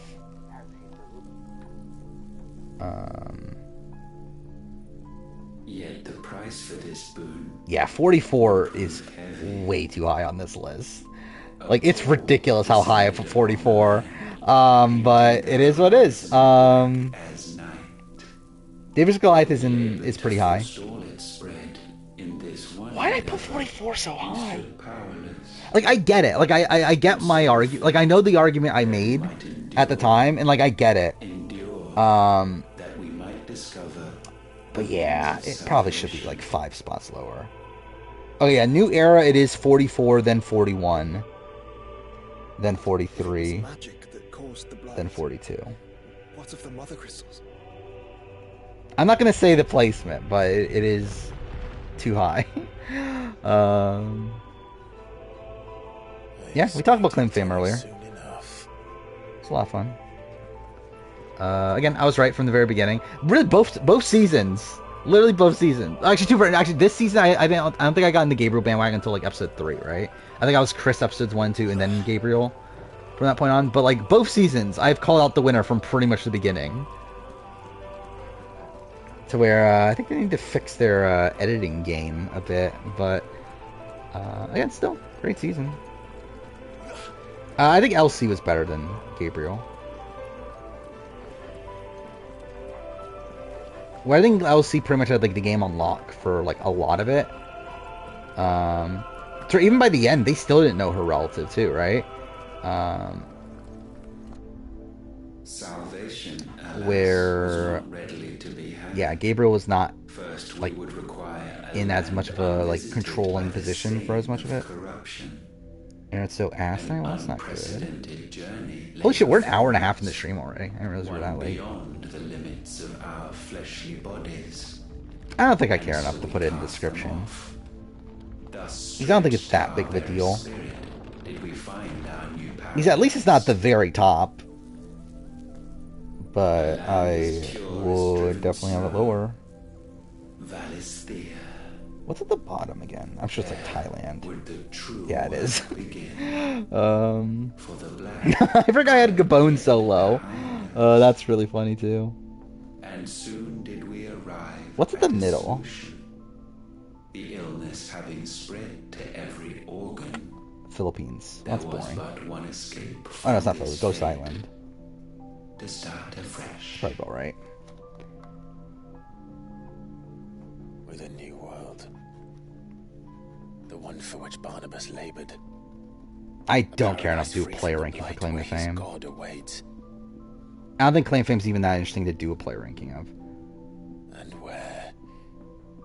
If we only forfeit our wills. Win idea, jurors, guess Humanity both. can join him.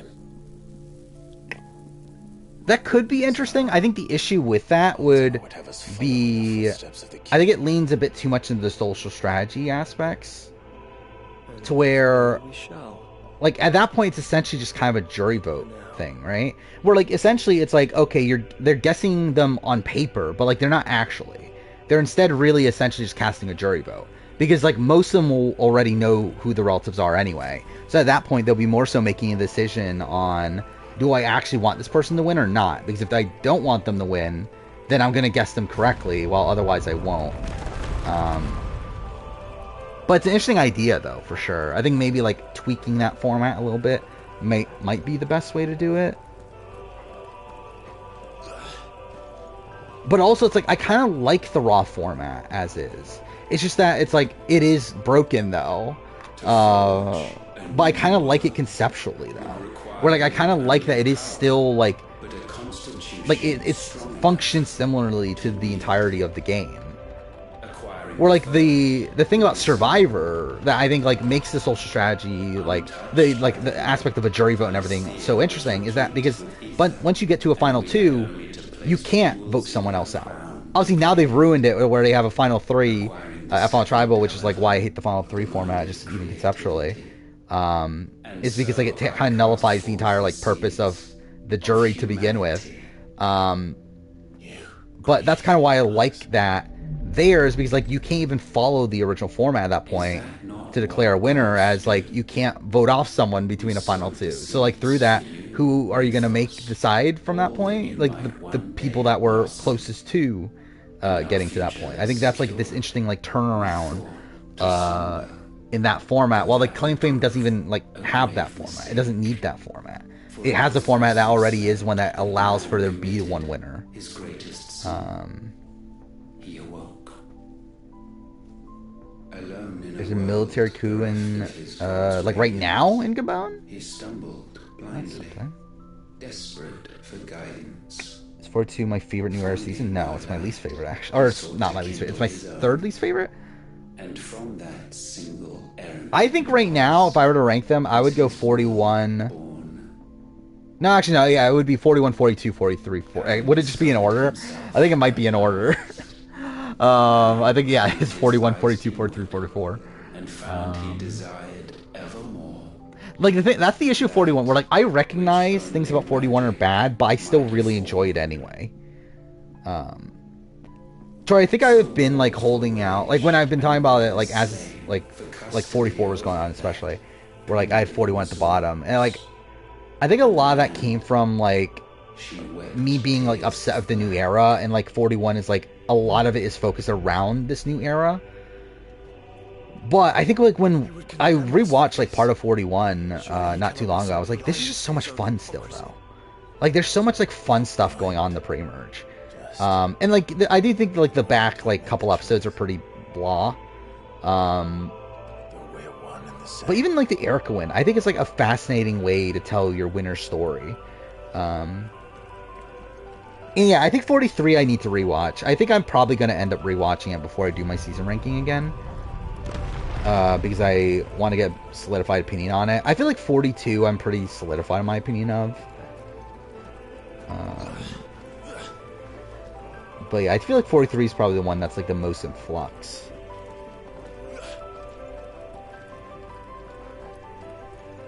I don't know if they're exactly back to back to back. but they're all like they're all like hovering around the same like grouping. I think 44 might actually be further away at this point than the others. Like if I were to guess, I would say 41 is probably like right in the middle. And then 43 is probably like a few spots below that. 42 is probably around the same, and then 44 is again probably like near bottom 10. And see what you must become. I think they're all bottom half seasons with the exception of maybe 41. But I think even that is probably a bottom half season. Cannot endure a second. I'm not going to rewatch IOI. The avarice of man. Actually, should I? Maybe I should, because like IOI is like the only season I haven't rewatched in full. But she may yet be saved by you. Or I should say last like pre-New Era season. It is what I haven't rewatched in full. To do. So maybe I should rewatch IOI, even though I don't want to. Fed you as your own mother should have. And now that you are fully grown, our mythos, it is time. What are people considered like aliens? I mean, the entire universe is like it's not based in our universe. Like there's no Earth. If our sin is wanting to survive, then you are as marked by. Is all sorts worse in Thailand? I can argue it. The fault is yours. Our wills were I think it is. Like I think on my like I think it is.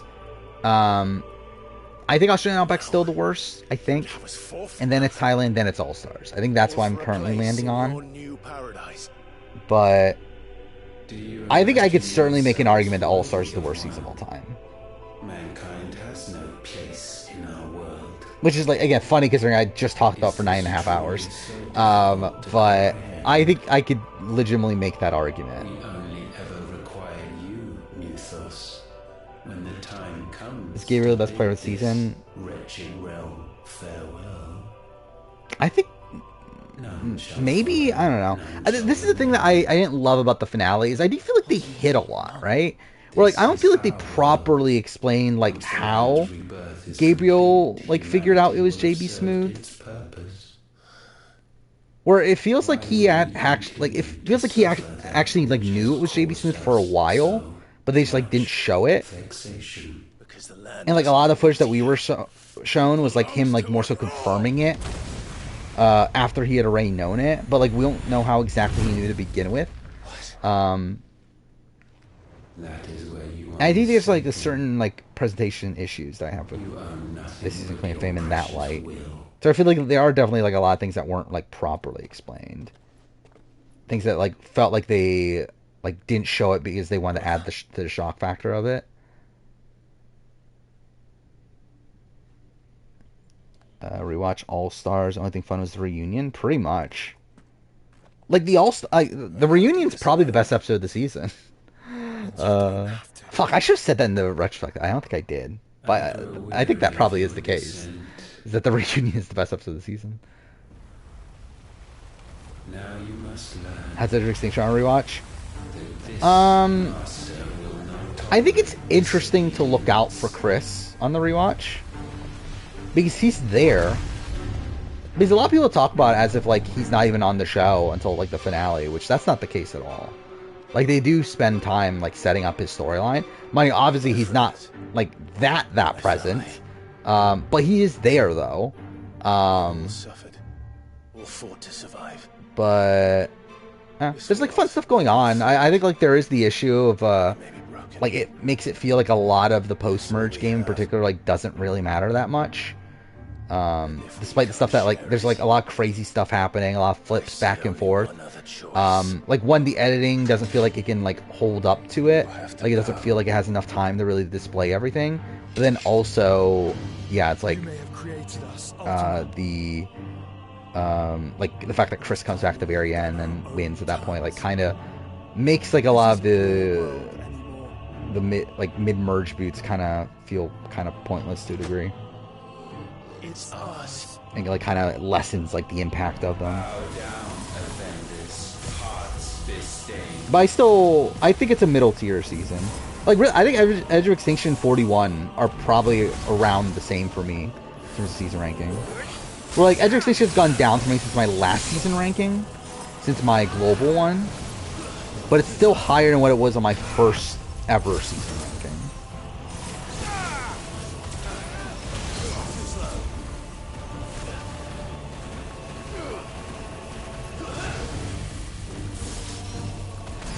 Who the fuck is Brooke? Oh, fuck me, the fucking traders. Traders NZ. To us, I don't even remember where we left off on Traders NZ. I feel like AU is like so fresh in my mind that like because like Traders NZ I watched on Sunday night actually. It's like it's been even further since I've watched Trader NZ. Because like normally I've been watching on Monday, but I realized like, oh wait, it actually comes out on Sunday night. Or at least I like they're on the site that I looked at on Sunday night. So I was like, well, I might as well just watch it on Sunday night then.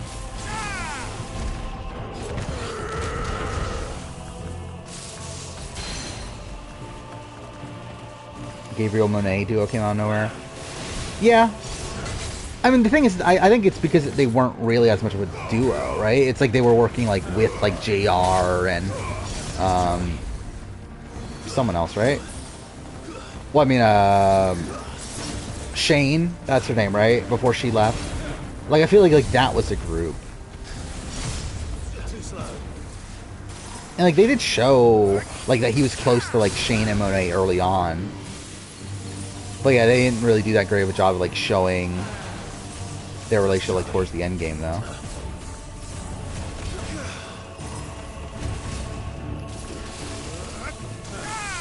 Where's Borneo? I'm not sure anymore.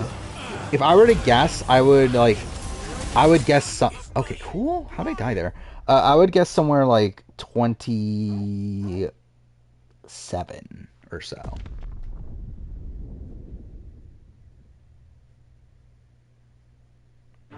Yeah, but I remember like who got eliminated, but I don't remember like what people are thinking though. At this point in the game, like I don't remember if like do Brooke and Colin have like a lot of sus on them. Like I remember like Kings had like this stupid plan of like, okay, I'm gonna throw Brooke under the bus, even though I don't think it's Brooke, even though it is Brooke. But like he actually thinks it's Colin. So it's like that was weird.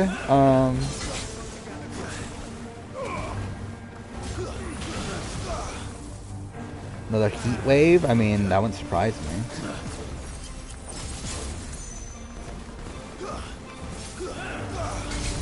Do I like Kings? Yeah, he's a fun character. I mean, like he was like pretty much a nobody until recently. Okay, I'm just being a fucking idiot. I just need to like actually pay attention for a second. To like not die here.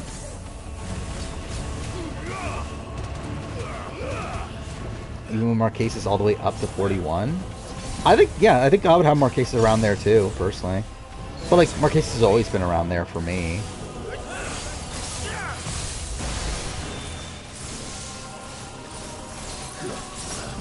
I really want to redo my season ranking list. Like obviously I'm doing the video next year. But like I kind of just want to see where I'm at. And I never did bother to actually make the rough list yet. Marquez is the best old school season. I mean, what are we considering old school?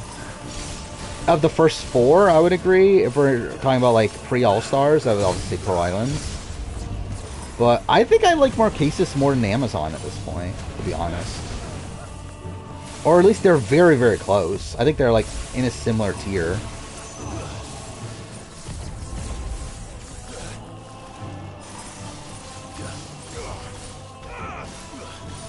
I mean, up to, like, spot 41?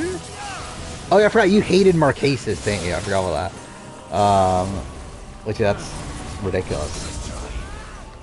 Yeah, Amazon's pretty much just really, really bad. And also, I think, like, a lot of the cast is, like, the thing is, like, people talk about the Amazon cast as if it's great, but, like, a lot of the pre-mergers are, like, I don't know, like a whole bunch of nothing, pretty much. Where I think, like, outside of Dan Liu, like, is that, like, and, like, even Dan Liu's, like, not super notable, but, like, is that, like, the most, like, boring group of pre-mergers in Survivor history? Where you have fucking like Jean and Janet. You have Ryan Aiken. You have Shauna who wants to quit and everything. It's like, oh.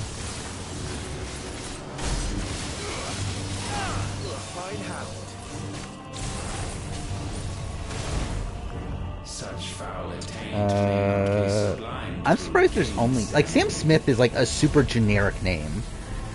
To where like I feel like I'm surprised there's only 2 Sam Smiths. Because yeah, there's obviously the one that's on Trader's NZ, and then yeah, obviously PP21. But I think it's like such a common name to where I wouldn't be surprised there was like one on like BBUK or something. Fuck! I actually died again? That's great.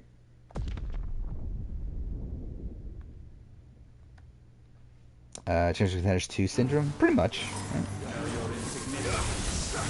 Then again, with Champions vs. Contenders 2, though, it's like kind of a different thing where, like, that's, like, they're not even shown, though, on Champions vs. Contenders 2.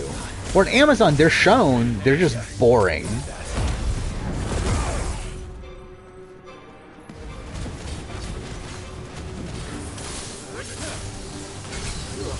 Yeah, I just think the entire pre-merge is bad in Amazon. And even then, like, I like the Roger boot episode. I don't like it as much as most people, though. Then the Dave Johnson boot's, like, really boring. Then, yeah, the final 8, final 7, final 6 episodes in a row, that's, like, a really, really great stretch. So, again, it's, like, to me, it's not enough to, like, still classify it as, like, a truly elite season.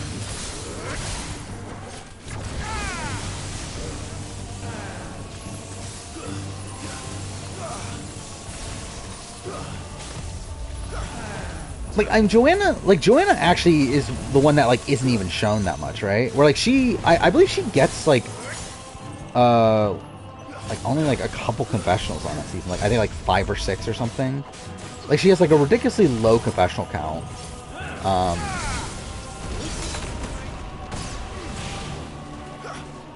Or maybe it's, like, 4 confessionals? It's something like that. It's, like, she has, like, a very low confessional count on that season.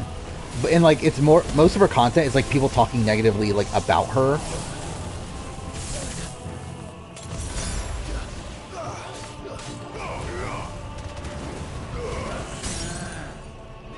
This fight is taking so long. Next game's Spider-Man. So yeah, we'll play Spider-Man, then Miles Morales. Which, yeah, I'm happy to get, like, to get this done, Final Fantasy 16. As much as I love this game, I've been playing this for too long. Like, this has been a while at this point. I'm over this game. Depending on when we finish this, I actually think I wouldn't be opposed to doing some Left Behind speedruns, actually. Because I tell you about that last night, I ended up doing yeah, we'll do DLC as well for Spider-Man. Yeah, I did do, like, 5 attempts last night. And I got a PB. I got, like, 3 PBs over the course of the night. I am cutting, like, 5 minutes from like, where I started. Which is funny because, like, I mean, it's not even because, like, it was, like, I got that good of a run. It's more so because, like, my PB is, like, really shit. And I didn't realize how bad it was. For even now, I submitted it, and I'm still only 55th place. Out of like 90 or something. So like it's like a lot of people have submitted, but like still it's still only 55th place, and like I'm pretty confident I can move up to the top 50 at least. Which I think that'll probably be my like end goal for it, but yeah. I was like, oh, but it's remastered, so like yeah, like OG, not the remake. I wouldn't be opposed to trying the remake too. I did do one like test speed run before. Like, one, like, without preparing or anything. Like, I literally just played it quickly. But I wouldn't mind actually trying. The thing I don't like about remake speedruns, though, is that there's a lot of, like, pausing the game and, like, waiting for, like, a specific checkpoint to happen. And, like, you checking, like, the save file times and everything. Like, I just don't find that part of it that interesting. But, I don't know. I'll probably try that at some point, too. I don't have it installed anymore, though. Well, I still have Remastered installed. Well, technically, I have part 1 installed in the sense that like it's on my hard drive, but I would have to copy it over to my SSD again. Well, like I have OG like available to play now, and also that's the one I also played yesterday, so that's why I would do that one right now. Yeah, we still got a bit of this though. I think we still got maybe an hour and a half. So really, it's like by the time that happens, like, is there really a point in doing a Left Behind speedrun when we're like 3.5 hours in the stream at that point?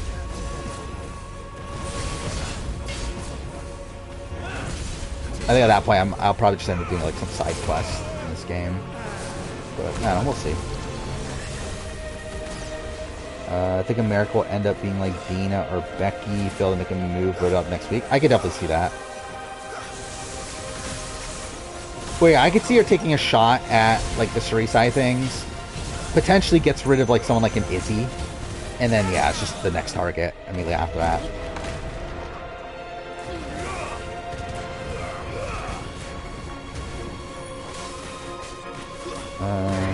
Do I think traders are winning AU or NZ? I don't know, to be honest. NZ, I think a trader is winning. And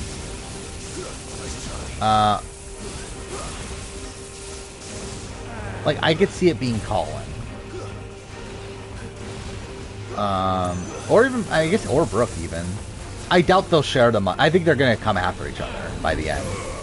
But yeah, I think a trader will win that. AU is like, I don't know.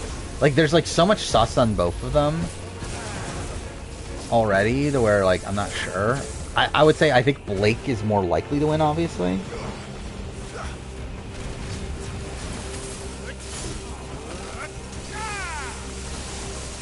Oh my god, dude, this fight takes forever. I'm playing on harder difficulty than I played last time, but still. And also I'm not even looking at the screen half the time. I guess that's also a factor why this is taking so long, but still.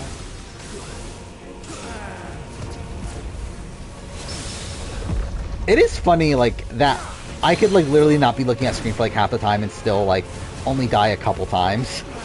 Which I guess that's more so an indicator of how easy this game is. Mind you, I also have the accessibility on, where you have, like, the perfect dodge or whatever, but still.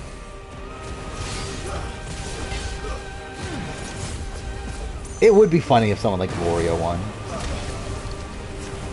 That would be very un-AU of them. Like, if a Faithful were to win, who would even win at this point? Like, who's even had, like, a big edit of the Faithfuls that are left? I don't think anybody, right? Actually, let's look this up. I don't remember who's left. I guess, like, Camille was, like, on a decent edit, right? Or, like, decent-sized edit, not necessarily, like, good edit. Yeah, Gloria, no. Hannah, no. Keith, no. I guess Liam, like, got some decent content. I forgot Sarah is still there. But just, like, looking at the board, like, it does make me think that it probably is a traitor.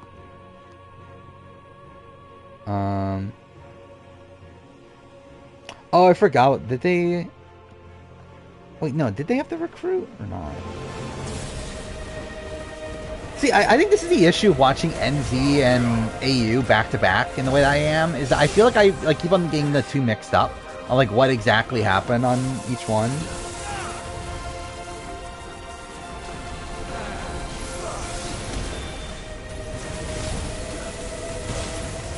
Okay, cool. See, can this fight end already? They were discussing recruiting Camille or murdering someone. Okay. Yeah, Sam wanted the recruiter, right? Because, like, she was the one that was on to him. I think that's what it was, right? Well, Blake didn't want to do that. See, I do feel like I remember that now. No, this isn't the end yet. Oh, fuck me. I remember when I played this, I was thinking this was the end. And it turns out there's fucking more. Alright, we're almost there. There we go. This fight's finally done. Again, there's probably still like an hour and a half or so left. Like, there's only one real mission left, but there's obviously a lot of cutscenes. At last. Yeah, Pearl Islands, Marquesas, Africa, Borneo, Amazon, Australia, Thailand.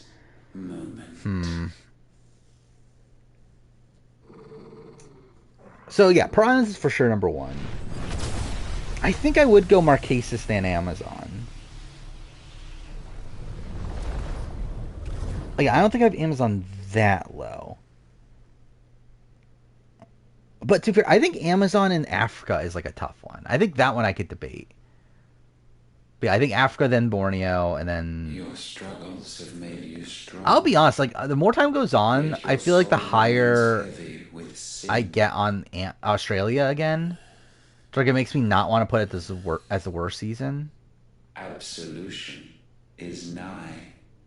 Repent. But I also feel like that's because I haven't watched it in a bit. So I feel like if I were to rewatch it again, especially the post-merge, I feel like I would want to knock it down again. See, I find Amazon fun. I think that is actually like one of the only like true positives of Amazon is that it is a consistently like fun season. Like, people are having a good time out there, and like Rob Ciccinino is like a great narrator and whatnot.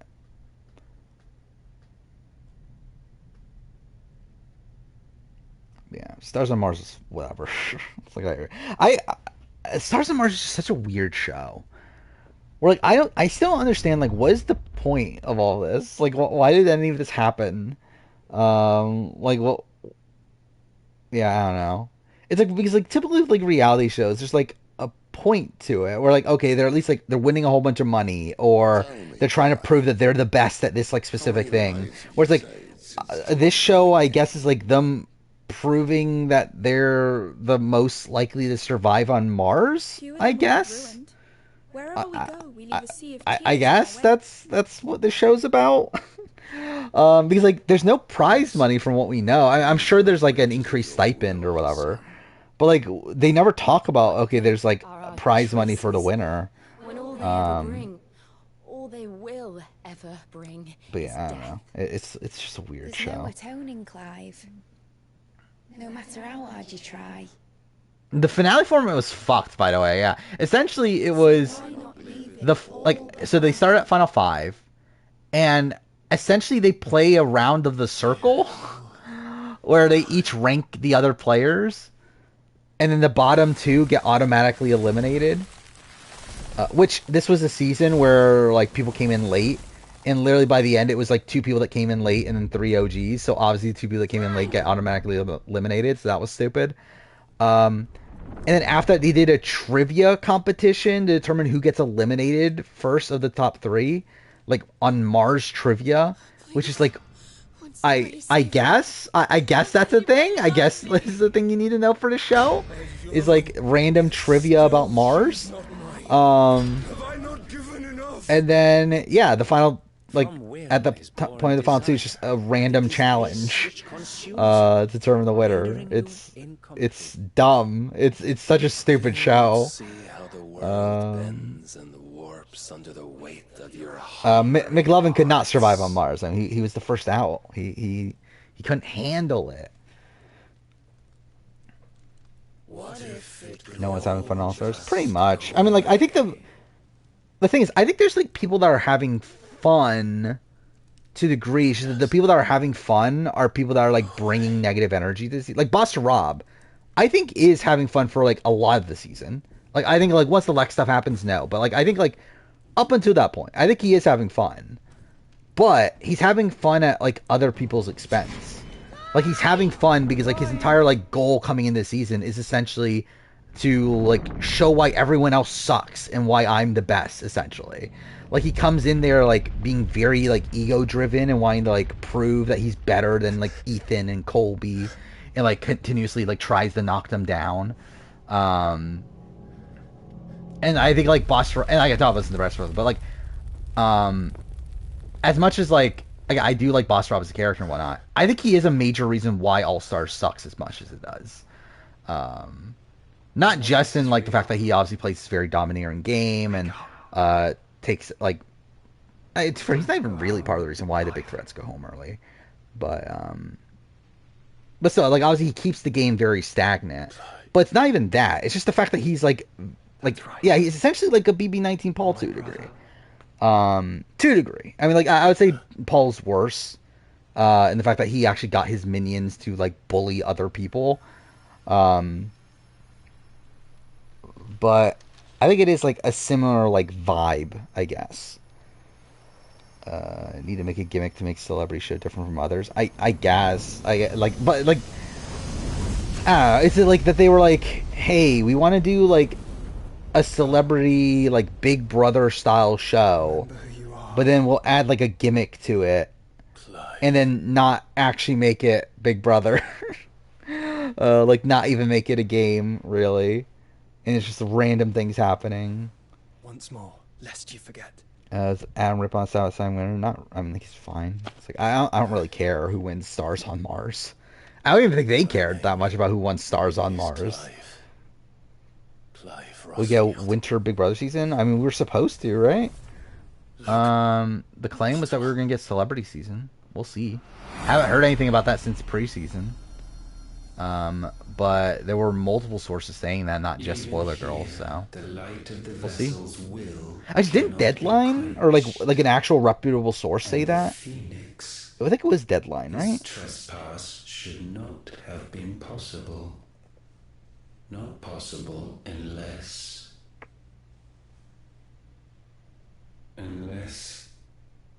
he has been with Muthos all along. I don't see it, but I could have sworn it was Deadline. The mark of the Phoenix, emblazoned upon his heart, made manifest. Who's Meridian's biggest enemy? I mean, that'll be spoilers. The power of creation. But literally to talk like anything about the Moranians at all would like technically be spoilers. Truly so potent. Yeah. Because like the entire base, I can't even say that without technically spoiling something. But I don't know. I had a set plan when I wrote it of like what I want the Moranians to be. That yeah, I think is interesting. I don't think it's been done in any story I've seen. But again, who knows? Maybe one day I'll actually write it. Probably not, but someday. As far goes the Bryce of Big Brother leaks. I mean, I guess. JoJo was gonna win SA3. I'm sure he was. This is no mere evolution. Did I really? Yeah, actually, I want to look this up. Where did I put All Stars last time? I don't remember at all. But yeah, it probably was way too high.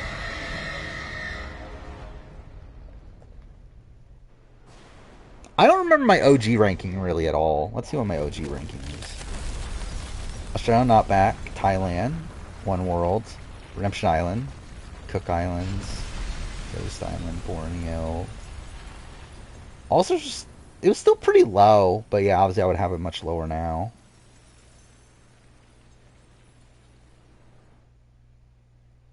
I'm surprised I had Karamoan that low at the time. Which I agree with. But I'm surprised I had it that low even then. Damn it, Clive. Wake up. Yeah, I'm looking at looking at the list now. I think there's a lot of seasons I would move down. Sorry to wake you. Yeah, we'll see. We'll see when I actually put the formal list together. This place.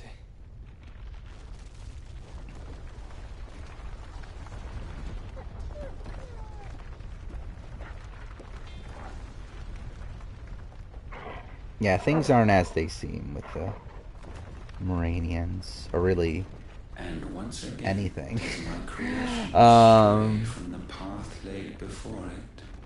To be fair, it's not like a like that part of it is not like an overarching mystery in terms of like the entire series, but it is one for the first two What did I even call them? Talking about? In the halls of First two origin, tails? I it wouldn't surprise me if I called them tails. That would obviously kind of make sense. and there shall you be. But again, it's broken up into... I don't even remember how many pieces I've broken up into. Again, I don't remember it that well anymore. But it's broken up into... Actually, no, books. I called it books, didn't I? Of suffering. Yeah, because I'm making the... Okay, yeah.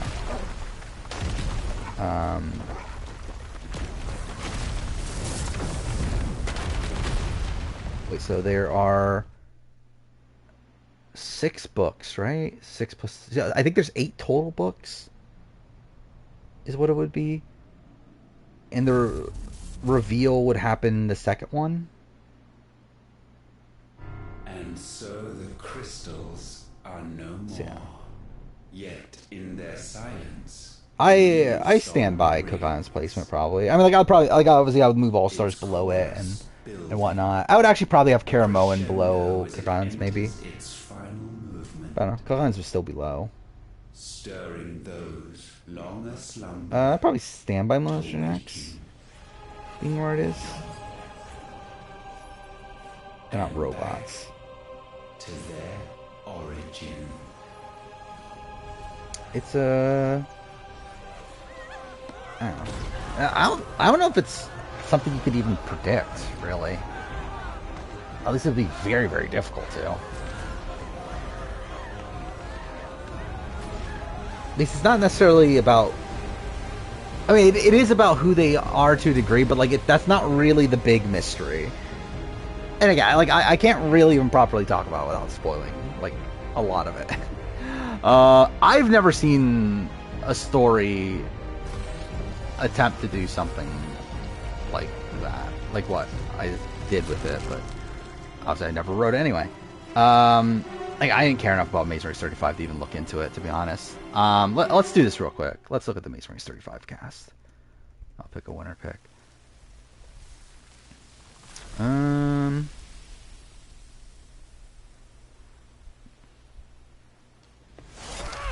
Where's the best way to see the teams? Bloody crystals. I did get the cast photo. I made a thumbnail already, though. That is something I did. Maybe because like the thumbnail is literally just changing the number of the previous one, just adding in the cast photo in the background. He's like, it's such nothing. Oh, here we go. Jocelyn and Victor. They're not my winner picks. Liam and Uremi?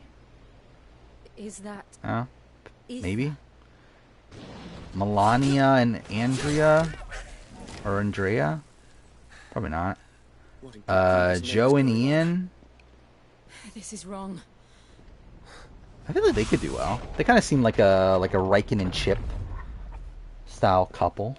Are we back? Steve and Anna Lee.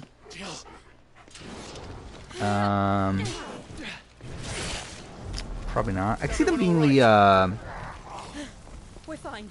what's their names? I don't remember. For Maze Race 30 or 28, the father-daughter duo, Blair and something, right? I can see that being their like trajectory there. Morgan and Lena. They seem like early boots, I think. Ashley and Todd. I will be with you anon. Thank you. I think they could go either way. Robin and Chelsea. No. Greg and John. I feel like Greg and John seem pretty good. Rob and Corey. Joel and Garrett. Garrett Smith. That seems like a weird name. I never once thought about someone named Garrett. Like having the last name of Smith. Okay, I think my top contender, looking through the list, I think my top contenders are Greg and John. Probably Greg and John and Ian and Joe.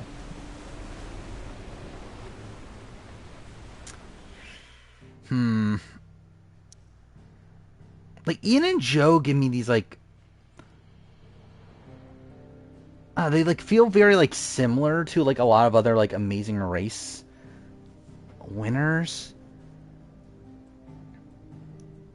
Wait, who's the other team again? Why can't I find them again? Greg and John. What a boring name for a team, though. Greg and John. They're brothers. 27, 25.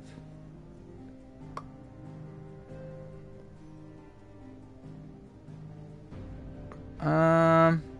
I'll go Greg and John as the winner pick. I'll pick them over the other one. I feel like they're different-ish winners, kind of. Marines traveled back in time to establish rule over a less developed era of space travel. No. But, no, I mean, like, straight up no, but, like, little, like, a sliver in there is, like, kind of right, but, like, not the overall thing.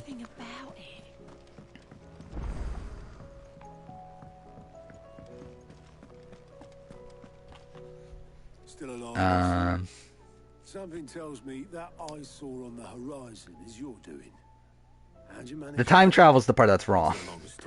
Well, time travel, I'm not gonna actually say it, but like, there's an interesting there's a certain aspect of it that's right, but like the overall like way you get there, and like the context around it is, I don't know. It's should I just say it? I don't know. Do I want to say it? Because what if I actually do release it, and then it's like, I feel like that kind of like nullifies this twist I actually like. As I'm sure you all guessed, the crystal which now commands the eastern skies was summoned by Ultima. Yeah, I'm not gonna actually say it, but like, there's an aspect of it that's close. Yet unclear. What does it matter what it's called? I did not see the All-Star 2 cast. I did a while back when it got like leaked, but I haven't seen it like recently. All my male teams, pretty, yeah, and that's typically how it goes, right? I mean, like, female teams have been winning a lot more recently in Amazing Race, right? Because you got Kim and Penn, you got Derek and Claire, you got Colin Christie, so. Yeah. I just think I just think on most Amazing Race seasons, male teams have like a massive advantage. Like just due to how physical a lot of the race can be. Our allies are crying out for answers. So that's like typically where I look at, unless like obviously I did pick the X and Claire last year. But even then that was like due to like other circumstances. But I think there is like, if they're these people that are like big Amazing Race super fans and very like well like prepared for it, like if I were to go back and like see a team like Kim and Penn, like a team that like was like physical enough but then also like knew every little thing about the race, I would go with that team over like this alpha male team that I typically pick otherwise. But also I haven't done the research since cast I actually care enough to do that. Yeah, that's the person I remember. I remember Chase was on there from All Stars 2, or on All Star Shore 2, which I like Chase on Perfect Match. I thought he was fun there. Or read the audiobooks. I mean, probably not. But who would I imagine a hire, like if I were to ever write Tales from Murania, like who should I hire to read the and too far it wouldn't be me hiring it, more likely, but still, imagine like William Shatner. I don't know why that was the first one to come by. I guess maybe because he stars on Mars. Too far, he'll probably be dead by that point anyway, but like again, William Shatner reading Tales from Murania would be funny. Ultima told us his true power quickens in the halls of origin. Needless to say, we cannot allow that. I would say the established rule, if we are to stop him, we will have to find a way into the crystal. Is how are we going to manage that then? Right. Less developed. The Enterprise can't fly. Kind of space, and like I mean, I guess like because like that aspect of it like is based around like space, or is based around time travel, right? Like there's no time travel involved in terms of the Moranians' origins. There's time travel involved in other things, which again that would be other spoilers. They'll be revealed before the Moranian thing would be. But either way, Bugger off. actually, time travel is like a big thing, isn't it? No, I'm thinking about it. But like it's a big thing, but like not in terms of the origins of the Moranians and what they are and everything. Go and get some fresh air, right? I mean, that's obviously the goal for them, but like the way they do it and the entire context of who they are that made them want to do it to begin with is something that I don't think has been done before.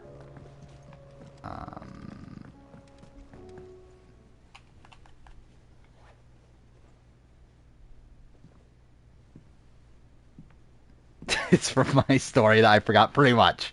Yeah. But no, it's not from Mass Effect. What happens if you look up Moranians? Ultima may have created us. Pomeranian, obviously. That's what comes up. If you do parentheses. And if he would have us fight for our survival, so be it. It's what we've been doing all along. Oh, you literally put Moranian, and it comes with me. If you put parentheses around Moranian. His new world being naught but a means to survive. Oh, I guess if you just put Moranian, just in general, I guess, the first thing that comes up. Which of us shall and then Duchy of Morania. Should Ultima prevail, it will mean death for us all. Of that, we can be certain. Started watching Foundation on Apple. Which one is Foundation? A withered, godless place where our newfound freedom will most like prove. I remember hearing of it, but I don't remember which one it is. Well, that may be. Foundation chronicles the 1,000-year saga of the foundation of Band of Exiles who discovered the only way to save the Galactic Empire from destruction is to defy it. That's interesting. Take generations, centuries of suffering, and that is if everyone. See, the thing about Tales from Morania is that, like, I know I'm never gonna actually make it, right? But also, it's like, I think there's like a bit of me that like holds out hope that at some point in my life I would actually be able to actually write it. Indeed. Because it's like, I think it, like, I genuinely think it's good. Like, at least I think conceptually it's good. Again, obviously I haven't like written out everything, but like I do love a lot of what I've plotted out with it. But it's just that, like, when am I ever gonna have time to actually do it though? And even if I do, like, am I actually ever gonna release it? Probably not. Only the founder knows what horrors await in those skies. You certain about this? Am I certain? And like, I still haven't, like, I don't even know how I would release it. I will do what I must. This is like, I think like a novel or like a series of novels would probably make the most sense. But also, I feel like it's also the most boring media it could be released in. Or I think otherwise it would be like graphic novel, but then I feel like that would just take too long to make it into a graphic novel. And what of my wings? I think I could format it into like a video game, but also like video games never happening. I would not have you succumb to fatigue before. If it's an audiobook, you might as well just make it an actual book. Your brother mentioned that some few of the dominants who had lost their power to you were still able to prime. Is that true? I don't know why it made me laugh when he said, you're still able to prime. But their icons no longer. Dune got delayed, right? That's the thing, right? But I'll watch it eventually. I'm not like dying to watch it now. That you both might save your strength for the battle to come. Yeah, I could not give a show. Amazing Race Australia 7. There's a chance you might lose all you have left. Let's see. Have they like released the cast officially? But regret. I guess they have. My life ended in the Dominion. Do we have a date yet? We don't, right? Yeah, it's late 2023. I would have words with Ultima. He has much to answer for. I do find it funny that fucking George is on it, though. That's still so weird to me that fucking Luke is on the Traitors, or at least was, while George is on Amazing Race. We can speak of debts when Well, they even released cast photos and everything. Let's see.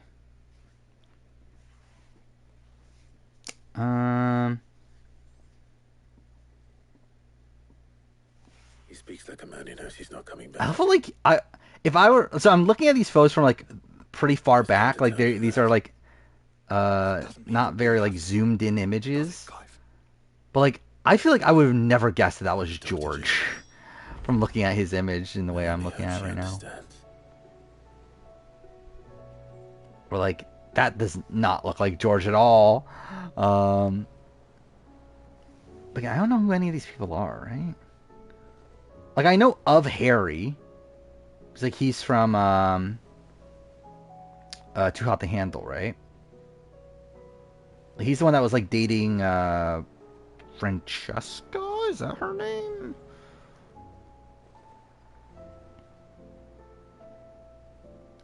But yeah, I don't think I know anyone else. Hire an artist to make it a web comic. But again, that's what I'm saying. Like, if I were to do it as a comic, it would just take forever to come out. But like, because like it's so long that it's like how long would I wanna I don't know. It's like yeah, it would never be finished. As a comic. To be fair, I haven't like streamlined the story. I'm pretty sure I would streamline it a lot more since the last time I plotted it out. Especially now, where like again, like when I wrote it, it was when I was in college. Might not be such a bad idea. So it was like 5 years ago or something. Last time I even touched it, maybe more than that. This is before I started the channel. So yeah, like I'm pretty sure nowadays I'm more into having like more focused, like condensed stories to where I would not drag it out as much. This is where our journey was leading us. But it still will be long, no matter what. Better or worse. I could pray to Metia for you. Playing Mass Effect for first time and didn't realize how much space racism there would be. I mean, yeah. I mean, that's I did promise we'd watch the moon together. Like a lot of sci-fi stories have that, right? Because like a lot of it's just like allegories for real life. But yeah, like a lot of Mass Effect is like the prejudice that there is against humanity because humanity just like joined late, right? That's something I do really like about Mass Effect is like humanity's role and everything. Where like obviously humanity's like typically in stories is like looked at as like the center of like everything typically. Yet in Mass Effect they're actually like the outsiders. Aye, it's a dangerous world out there. Did I do this? I did not. It's rubbing me blind, you know. Oh, cool. You'll not find a better price than that. You're rubbing me blind, you know.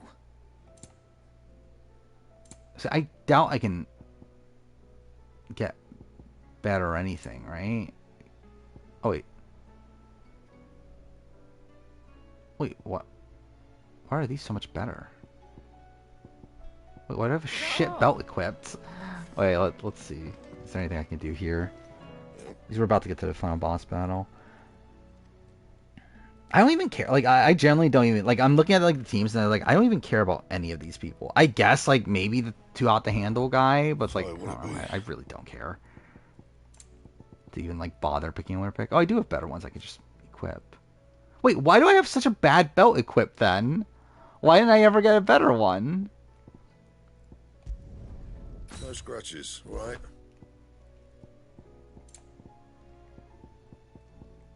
Did I, like, accidentally equip it? That must have been what happened, right? Like, why would I equip it otherwise?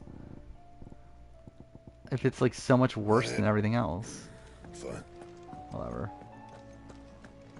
Alright, yeah. So I think we'll finish the game first. And then... once that... I mean, yeah, by the time we finish the game, it's going to be almost 4 hours anyway.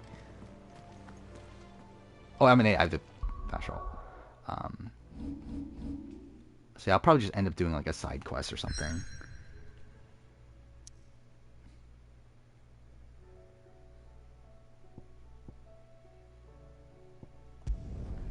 we go. Alright, really long cutscene.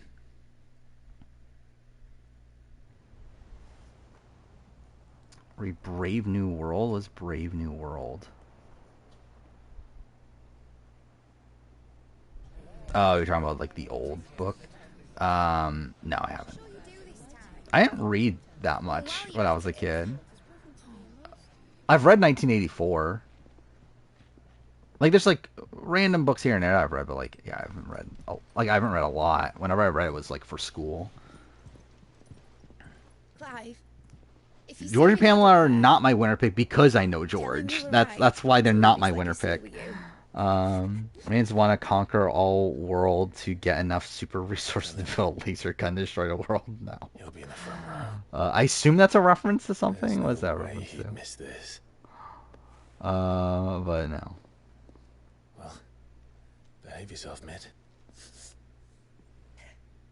Interested in the Hunger Games prequel? Not really, but I really liked the Hunger Games though.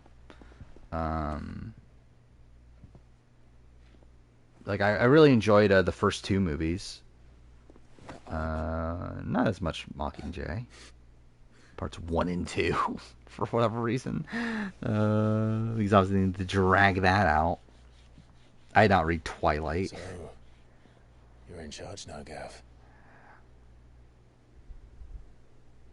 I mean, the thing is, like, the Moranians at the start of the story have already succeeded in their goal.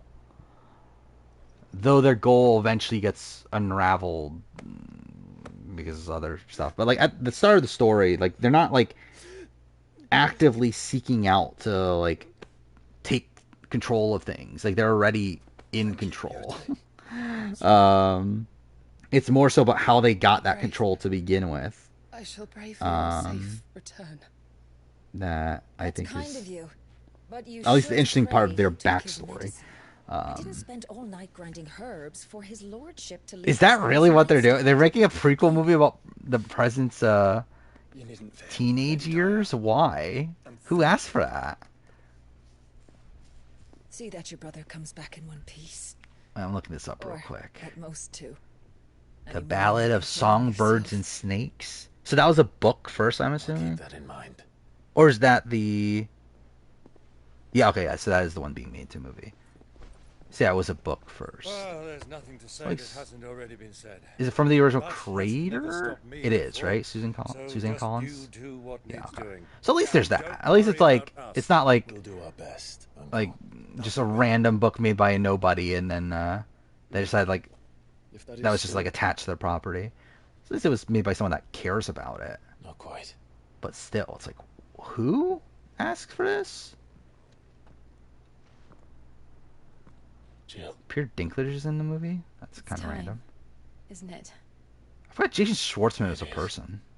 Until just now. Take care of him. Oh, I forgot about that. Did that ever come out? That they're making a Scott Pilgrim animated series? And you. Oh, it comes out in November. Fuck. Take care of her too, boy. I would actually kind of want to do a video on it, but I don't have the time. To be honest, I don't really have the time to do the One Piece video, but I'm doing it anyway. Should I do a video on Scott? I forgot about this, that there was going to be an animated series. Clive.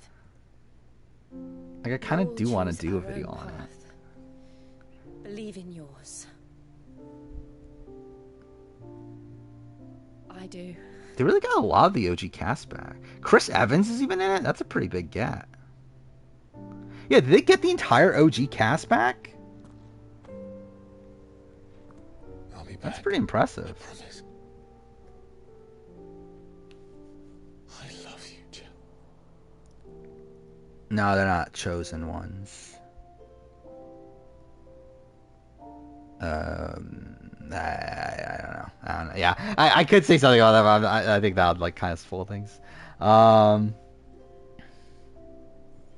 know. Yeah, when is that? November... I forgot what it was. It was November 17th?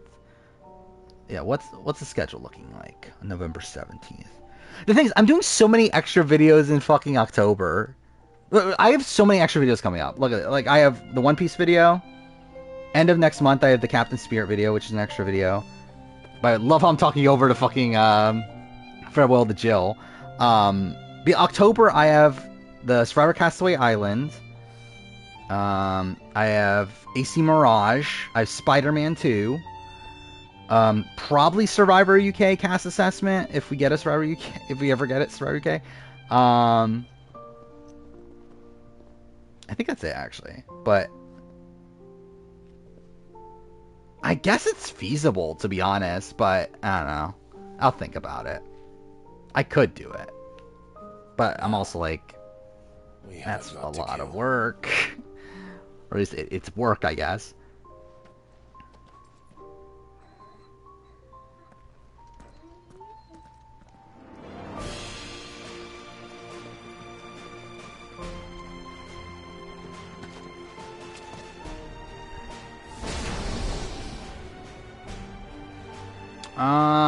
There's a religious aspect to it, but that's not,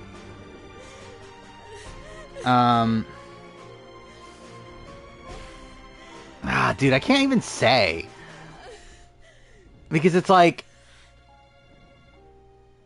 I'll say it's something meant to subvert your expectations, that, yeah, they're not what you would think. Yeah, they're not what you would think they are based on how they act. Favorite Game of Thrones season? I don't remember. I don't remember what even happened, like, the seasons outside of season 1. I just remember the show's good until season 4, and then after that, it's like mid until the final season, which is bad. But I don't remember like what individually happened seasons like 2, 3, 4. Like I remember like Red Wedding was what, season 3, right? Death of Joffrey and everything was season 4, right? Like I remember like individual moments, but I don't remember like my thoughts on the seasons as a whole. No, no. That they took over worlds to establish their own religion so that they would be looked at as gods.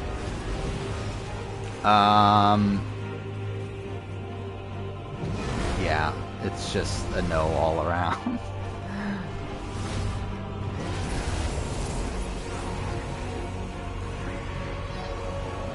He's going to make us a way in.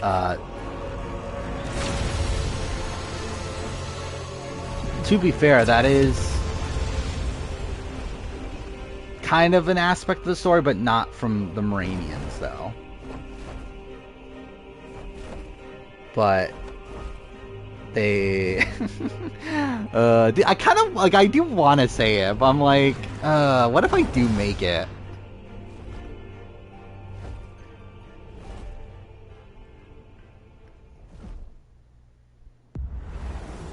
I don't even care about Harry at all. It's just that I feel like he's the only one that I know of that's on a team that I don't think will do complete shit like George and Pamela. Dude, George and Pamela will probably actually do well. Like, watch them actually like win the season. That'll be funny. But I would not have much faith in George on The Amazing Race, just on paper. So this is Origin. Oh my god, it's AC Origins. Far cry from heaven.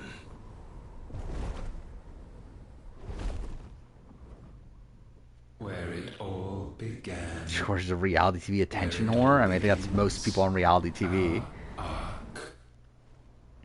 I mean, that would be great. Dude, I would love it if George won every leg on The Amazing Race. There you are.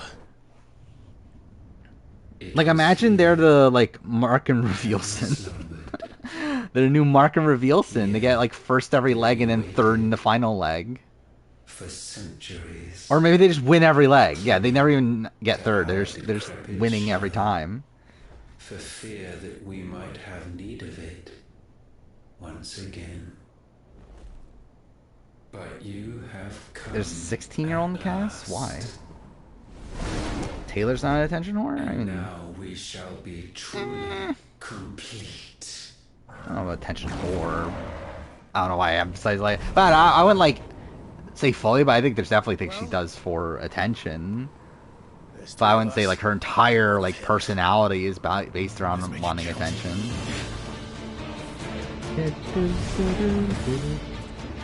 I would love to see, yeah, Danny Hayes versus George would be fun. I mean, George would wipe the floor of Danny Hayes, but it would still be fun to watch.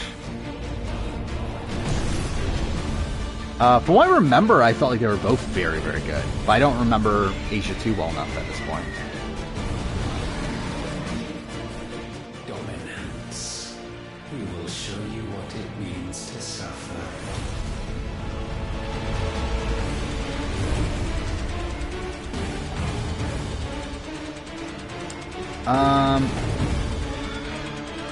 Actually, I guess that, like, how much of this is spoiling? But an aspect of the Moranians ended up being, utilized in Horizon Forbidden West is something. Now, I remember when I was playing Horizon Forbidden West and, something happened there. I was like, oh, that's like kind of similar to my idea. Not fully, but like there's like an aspect of it that's like pretty similar.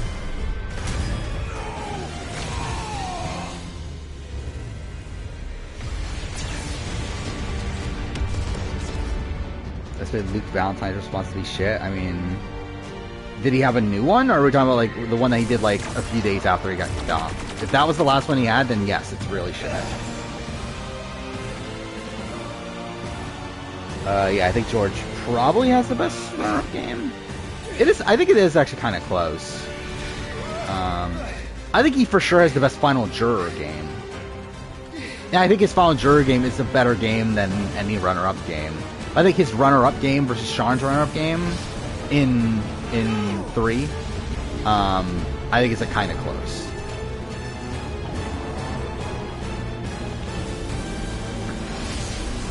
I think I would actually maybe argue Sharn. Maybe. I don't know. I think like Sharn is a better pre-merge. I think George probably has a better post-merge.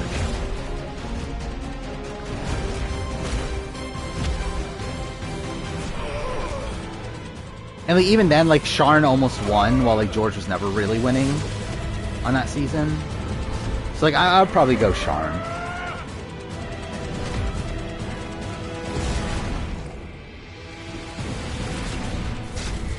Oh, push the wrong button. God damn it. I mean, dang, you're supposed to lose here anyway.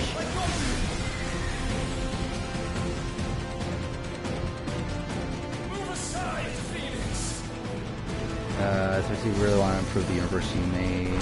Alright, maybe because it's pretty bad. I mean...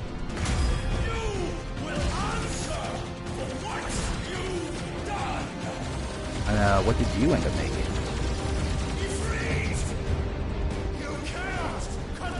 But like my thing, like with Tales from Rain, like that was like something that I spent literally like years concepting.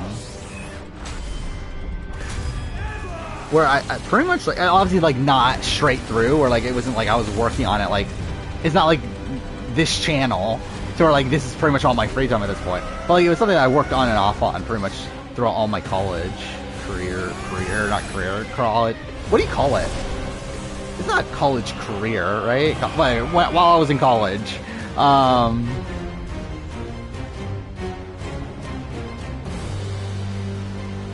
Sort of this modern fantasy sort of thing.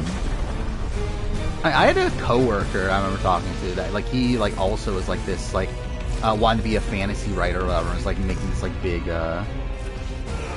like, super in detail, like, medieval style, like, universe. Or not medieval, high fantasy, I should say. I felt like that was super loud, by the way. Anyway, this is the Shonner's tier list of arcs. Syrup Village and Fisherman Island are at the bottom. That's interesting. So he doesn't. So one of his least. So well, first up, no F arcs. So that's something. But so one of his least favorite arcs is one of the ones he had to do for this season. That's kind of funny. What's he at the top? Marine Ford, Brati, Arlong Park, Alabasta, Skypea. Longwing Longland out S tiers. This is questionable for me. Water 7, Eni's Lobby, Sabody, Impel Down, Dressrosa, Whole Cake Reverie. And those are pretty, like, I feel like that's a pretty good list outside of Longwing Longland.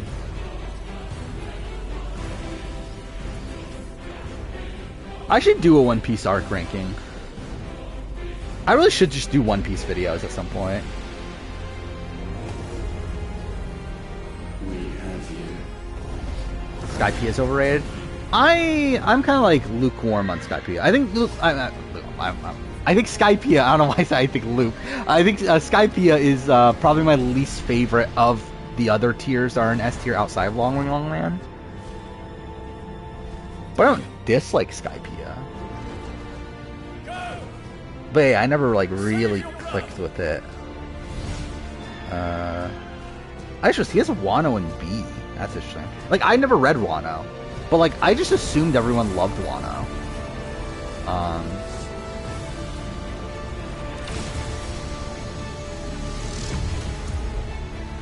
Rank all the Del Fruits? That'll take forever.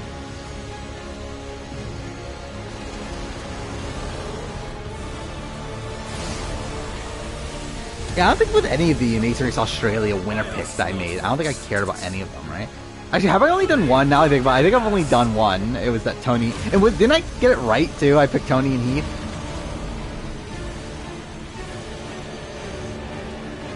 Yeah, that was the thing. Drum Island S? I don't know if I'd put Drum Island S personally. I'll probably put Drum Island...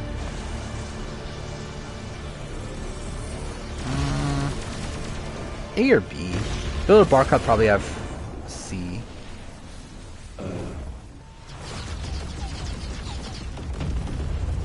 Dang it, I would have like a radically different, like my list would be like structured way differently than his. Like where I wouldn't have like, what is that, like 13 arcs in S tier? It is done. Where like F I would probably have like what, like Fishman?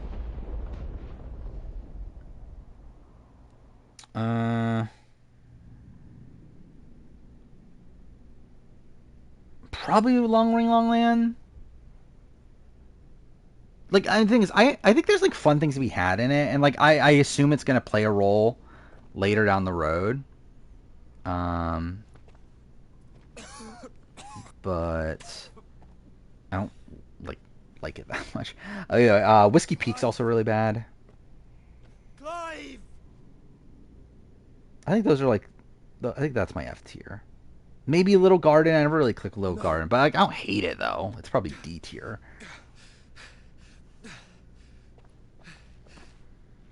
Let the Marinia thing go for now. Yeah.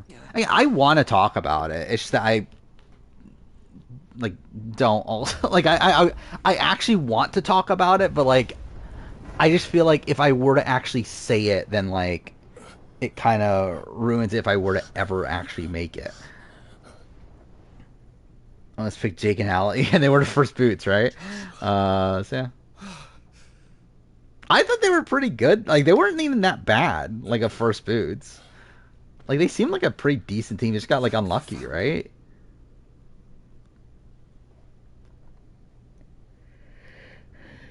Yeah, I feel like it threw a bark. Yeah, I didn't love how much, like, the Nami stuff they played with. But they, what am I trying to say? Then not like I don't like the characterization of like not like how much they objectify Nami. I guess is probably the better way to say it.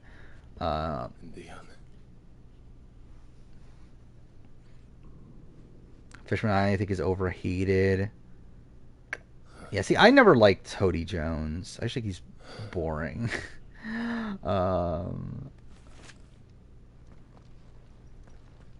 I think there's like interesting stuff. Like again, it's not like it's not like there's nothing of merit there. Well, yeah, I think the flashbacks are pretty good, but and like I think it adds like some interesting lore. Come on. But yeah, I don't love it though. Thank you.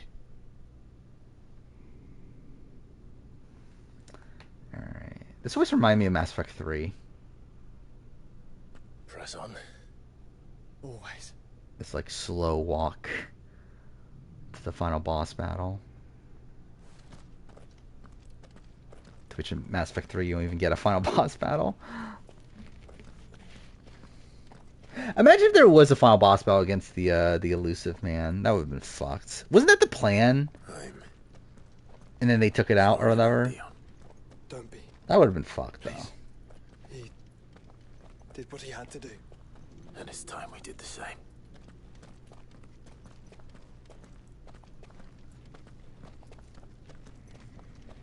That's an Iva? Who's Iva? Should we stop? Not because of the cough. No, I think we're past that, Clive. Which one's Iva? Oh, you're talking about Ivankov? I suppose we are. I didn't remember they called him Iva for sure. Anyway, yeah, it's fine. It's good. I think it's like, like probably, what's the way to phrase it?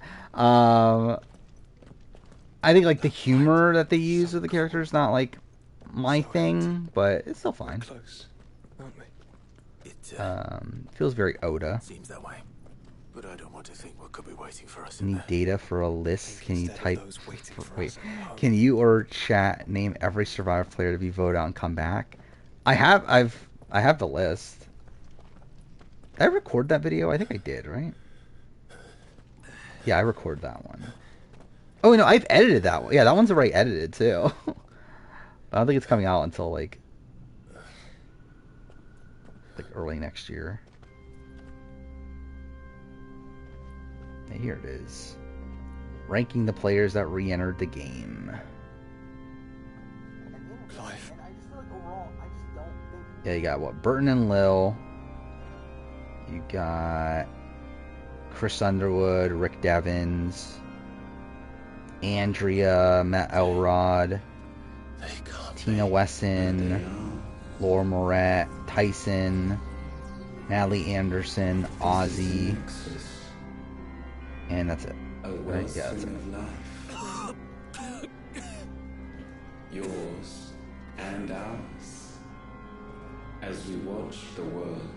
Yeah, I remember Portia from Celebrity Apprentice.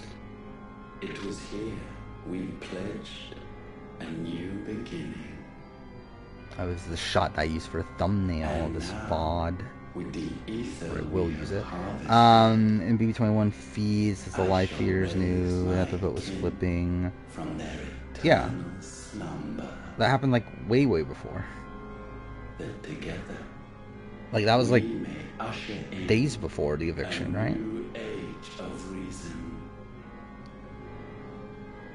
This was never about creation. Only self-preservation. Do I blame Tyson for not being able to do Sudoku in the freezing cold? Kind of. Entire world so that you alone might escape. I think like, how do you not know how to do Sudoku? Like, how do you not know the premise of Sudoku? Though also, I think it's still stupid that production wouldn't tell them the rules. Like, that's even dumber. But like, still, it's like, how do you not know the rules to Sudoku? I don't remember her well. Like, I barely remember Celebrity Apprentice at this point. But I thought I remembered her as being fun, but I think I was getting her confused with Kenya. So I feel like Kenya was the one that was fun. So yeah, I don't remember hers exactly. Best double eviction? Probably BB13's. Long after their work was done. Pretty sure that's why I had it number one. Had you not set them free? I did a video on it in, what, at the time, BB21, right? I don't think any of the recent ones have beaten it. I think Michael's good, but I still think Jeff's is much better. In this you have served us well. You have both served us well. Welcome home. You did, but then I started playing it. Trying to call and it was hard and couldn't focus. I think like like I understand like why the people like quit, right? It's like the fact that it was like freezing cold. They wouldn't tell them the rules of the game. It's like I understand why they quit. And like at that point, Tyson had already lost anyway. Like by the time the men quit there, like they had already lost anyway. Like Danny had already passed them. It was there. I actually agree. I think I might also be getting lower and lower on Tyson over time. Like he's still like I would assume still like top 50, right? Probably more than that, but still, I feel like I used to think of him as like almost top 10. Yet now I don't think I think of him that way anymore. I think 25 will have a battle back, probably post. Or probably in the jury phase, though. And now we can become one. I believe, based on the schedule, didn't we need 2? Well, I guess it matters how many double evictions they do. I guess that's the question. I don't know who the runner-up. Actually, so this is the thing. Actually, like, again, don't tell me the runner's up. Because I'm pretty confident I know who the winner is at this point. But don't tell me the runner's up. But is it a final 3 or a final 2? And the healing flames of the phoenix. That is something I would like to know. I once believed. Final 3. That's shit then. Like, how are they dragging this season out so much? I was like, I didn't even get to talk about this. I am really not enjoying this season that much anymore. To where I just feel this season's just dragging out so much. Once we got to merge, like literally from the point where Martine goes home to the point where Sango gets eliminated. Like there's literally no elimination that entire in that entire time. That's 12 episodes. There's 12 episodes between people going home. To him for guidance. Like, that's ridiculous. They spent 12 episodes without eliminating anybody. Did not acknowledge our will, and so we strayed from his path to forge one of our own. And the thing is, like, I don't even think the pre-merge was that good. Like, I just don't think it's, like, to me, I think it's essentially New Zealand Season 1. I think it's slightly better. I think, like, there's probably, like, more, like, people that stand out than New Zealand Season 1.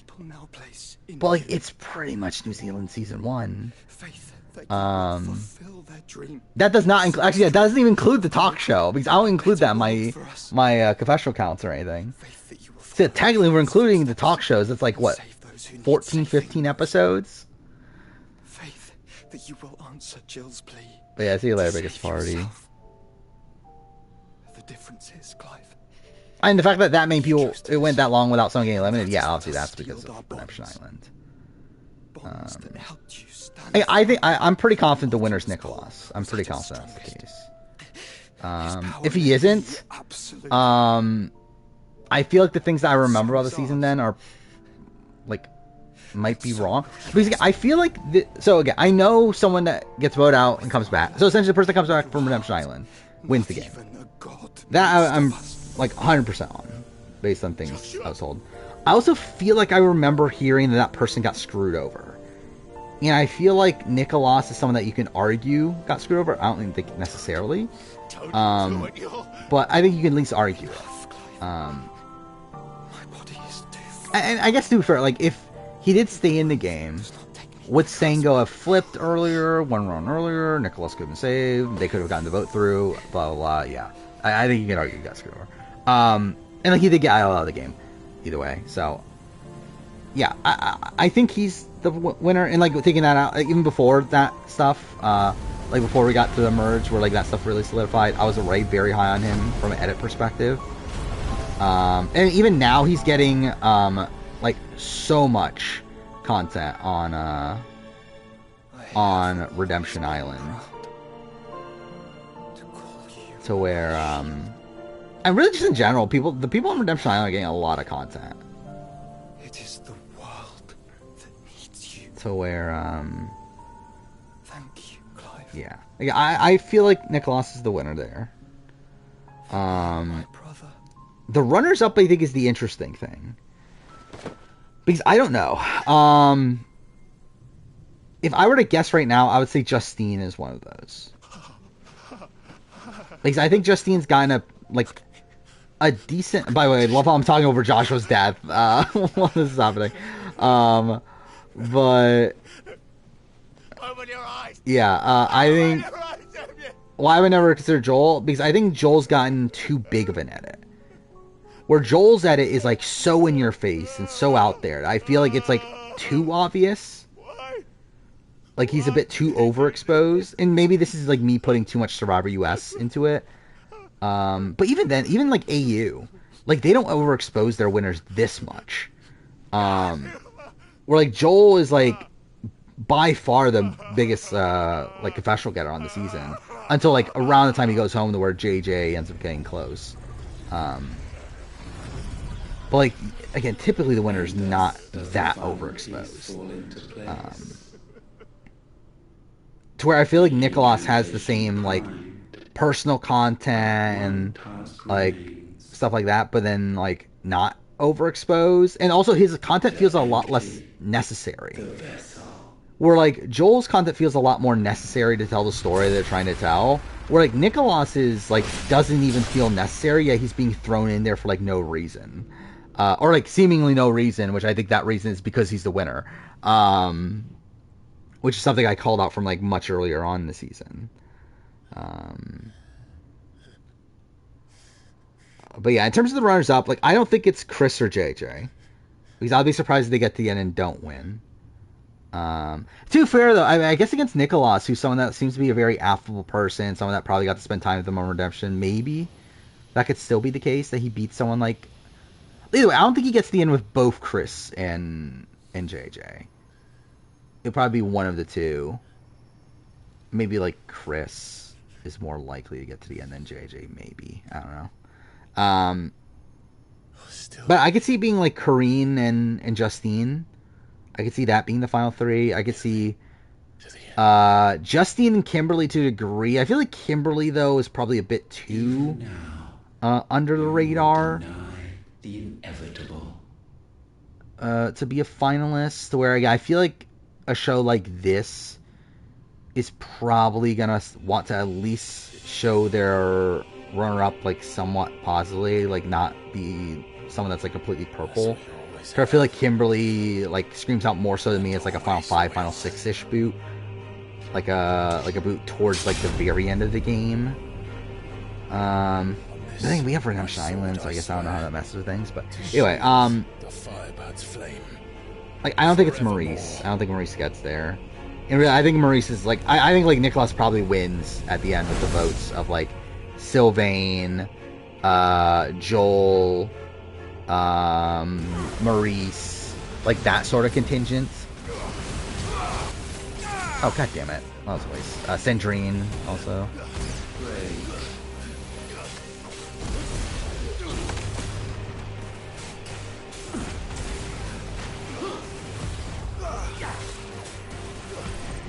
I don't know when the person comes back either. I mean, like the thing is, I know the general like structure of the season. In the fact that, like, essentially, the next, I think, like, 3 or 4 rounds all take place over the course of a week's worth of episodes. And then, like, the last, like, 3 rounds of the games are a bit rushed together. So I'm assuming it's those last 3 rounds, like, the start of that is when the Edge of Extinction person comes back. So what would that be? That would be, like, final 5 or 6? Wait, 1, 2, we're at 7, wait. 7, 6, 5. So, okay, 5 turns into 6. Okay, yeah, that's what I was about to say anyway. Yeah, I was thinking it was final 5 then.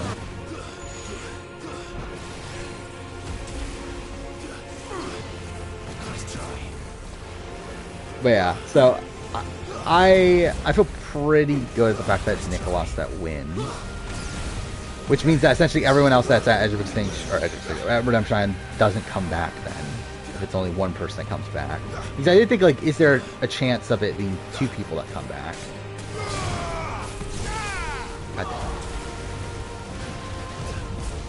Like, how are they dragging the season out so much, though? Like, it's also insane when you think about, like, there's more episodes than there are days.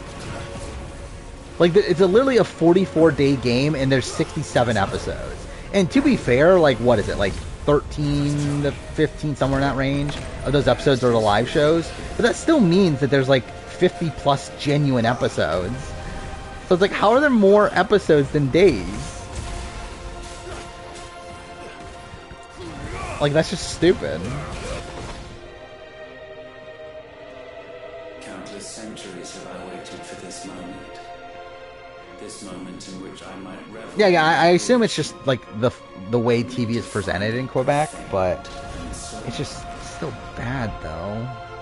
It must be. They have, like, 4 20-minute episodes a week. And essentially, each of those episodes, they have this, like, forced-in gimmick in there.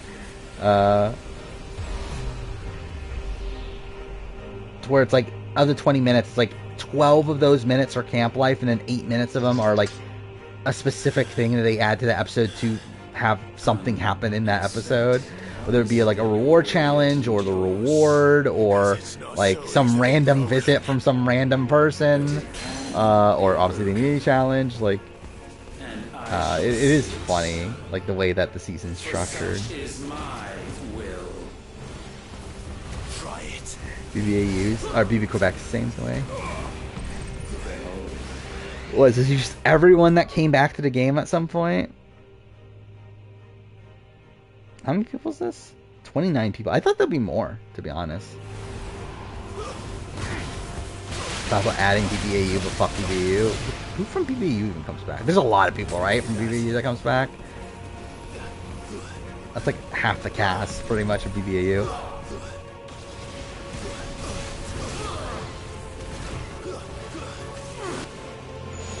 I still find it funny that, I don't know why this came to mind right away, but like, that Danny Hayes didn't come back for AE 2022, but came back for fucking VIP.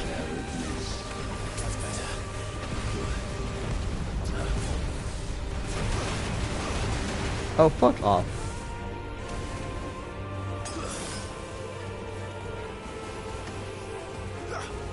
Oh, there's no live feeds for Quebec? Or VB Quebec? The sequestered jury house? Well, I mean, I assume that, yeah, because it's celebrities, right? So yeah, I assume that was the case.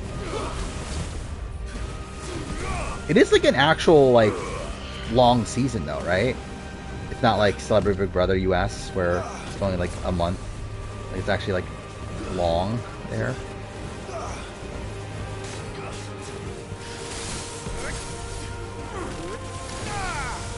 $90 days? Yeah, that's really long.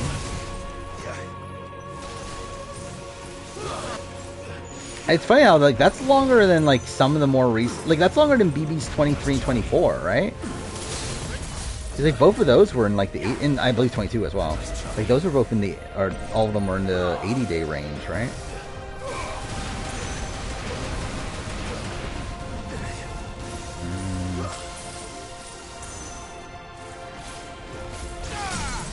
Like, I still feel like I'm not even paying attention to the fight at all. Like, I'm literally just, like, pushing random buttons at this point, and, like, I'm still actually beating him. Which is funny, because, like, at this point, I don't even have that big of an advantage. Like, this is legitimately just how the game plays. Because, like, I'm only level 49.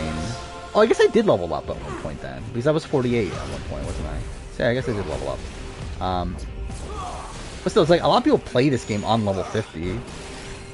Like, I played the ending at level 50, so it's like, this is just genuinely how this fight plays. I guess with the exception of the dodge. I guess that's the only difference. Oh yeah, we only have an hour until One Piece. Yeah, I guess we're not doing a draft tonight, are we then? Yeah, I guess we're right pretty late in the stream. But I guess too, for I did want to finish this, so I guess that'd probably be some of the reason for that, but... Latent force feeds these flames. I suppose Kegger never showed up, did he? I sense more here than mere will. I'm sure he'll be happy that there's no giraffes tonight. Truly become free. No, I forbid. I mean, it is a celebrity house, So I assume they're very aware of their images and everything. Meme draft? What would the meme draft be? What did I have to draw down? Actually, I did say I wanted to do a Game of the Year nominee one, didn't I? But I don't have the list. And what is mine to destroy. Yeah, all I have on here is pizza toppings. Which even But we are no longer yours. yeah, I don't really care that much about pizza toppings. And they burn as one. Oh.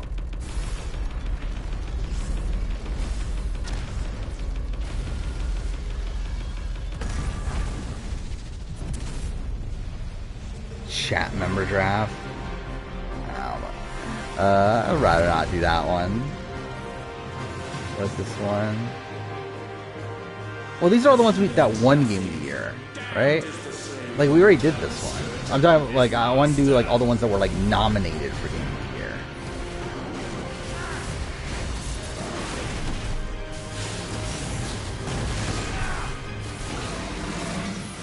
I don't even know where he is. Oh, there we go.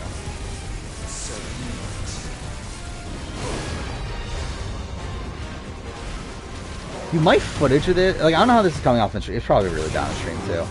But like, yeah, my footage of this was fucked. To where when I recorded footage of this, like the bit rate was just like so terrible. To where you could just barely even tell what was going on screen.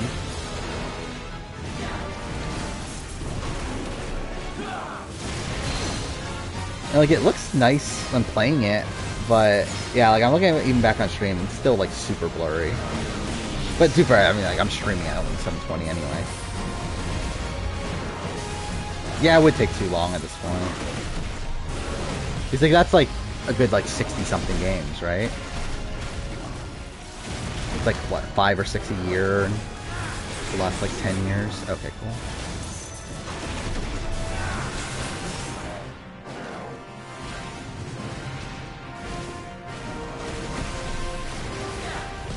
Yeah, we probably just won't do that one tonight.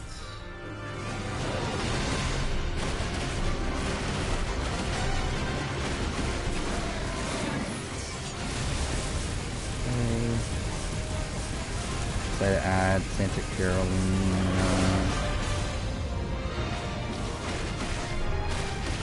Add Santa Carolina to what?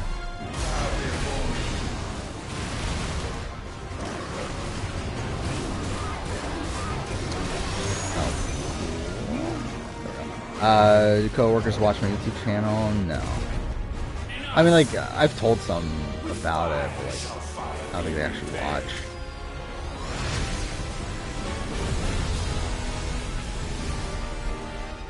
And definitely not about Twitch.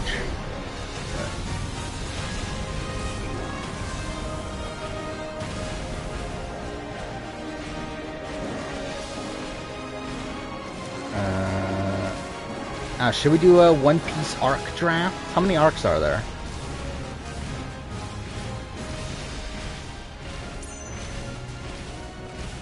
Probably like, what, like 30 or so? I don't remember.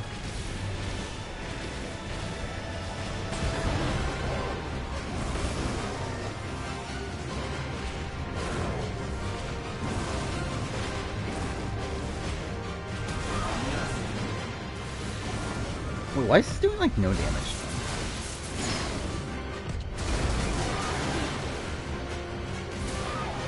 Oh, yeah, okay, yeah, Menace hasn't done caught up to One Piece. Yeah, actually, weren't you trying to catch up to One Piece before TV show?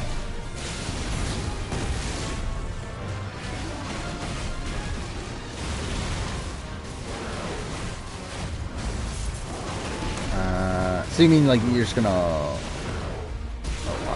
Cool. Yeah, I think Panama is better than Malaysia for SA. I think Santa Carolina is better than both of them, though. It's still not like great, but like I think it's definitely the strongest of the three.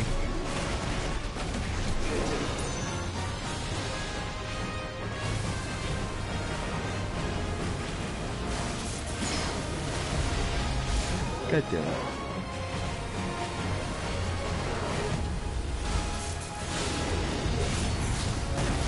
I'm surprised I actually got that through. You said that here and then read nothing afterwards? Alright. Oh yeah, like you, like for the, like are you gonna watch the Netflix show? Because like for the Netflix show, you don't really need to watch, or need to read anything else, right? Because you already read through what the show's gonna cover. Holiday draft? What would even be included in the holiday draft? Like, I couldn't give a shit about most holidays.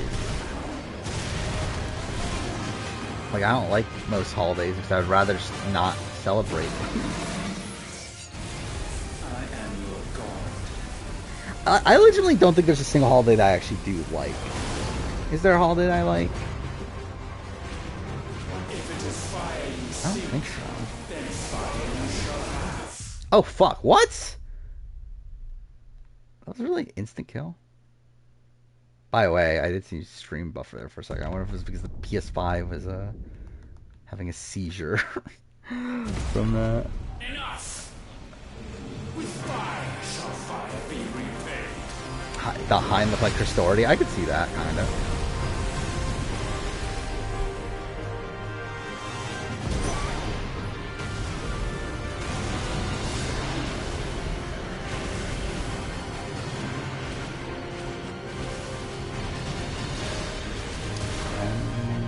Chocolate bar draft? How many chocolate bars are there?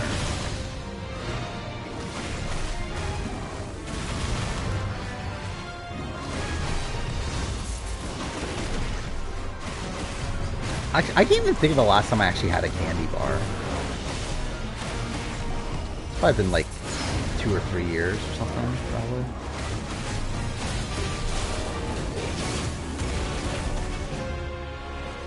Columbus Day.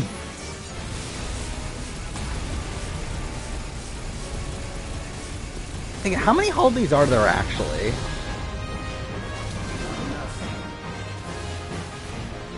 Yeah, I feel like there's not even like, yeah, like that many like even interesting holidays. It's like, oh my god, I really want to get Labor Day on my giraffe.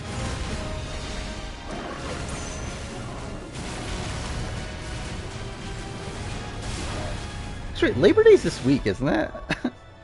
I just realized, like, I love like I just forgot about that until just now. It is, isn't it? Yeah, it's on Monday.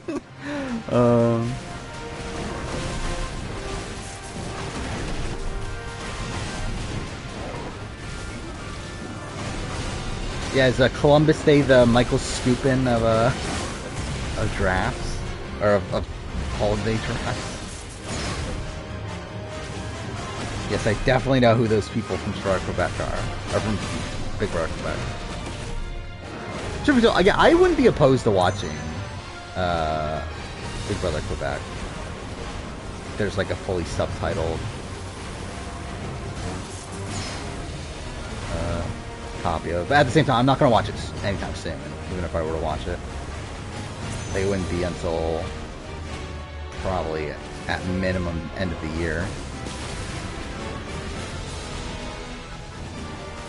Actually, that's something I have to remember too, is that like for my Year in Reality TV video, I need to have those shows watched by the end of the year.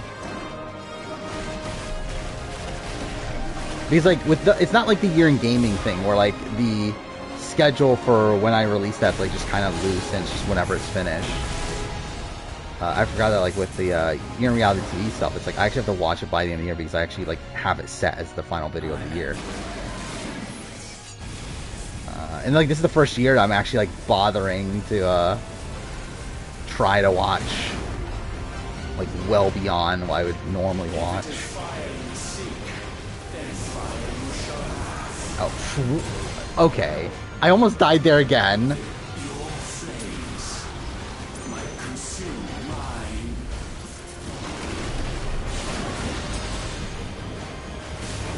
I don't even know what's happening right now. Oh, there I am. Okay.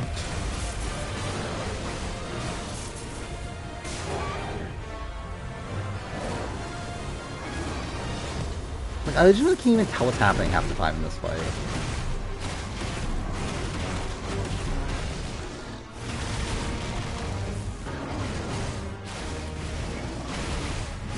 I don't think there's a point in sending the links now, because again, I'm not going to be able to watch it for a very long time at this point.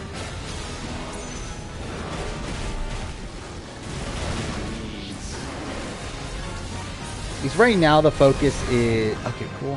The focus is shows that I'm either doing videos on for upcoming batch or videos that came out, or seasons that came out this year that could be added to the Year Reality TV video.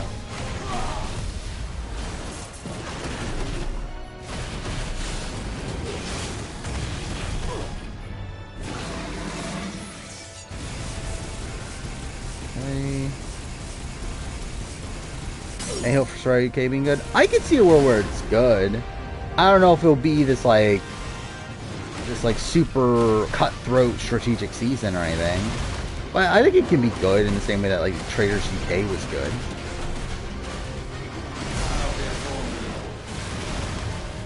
But I am expecting there to be like some people on their high horse and whatnot, and the general public not loving the more strategic players.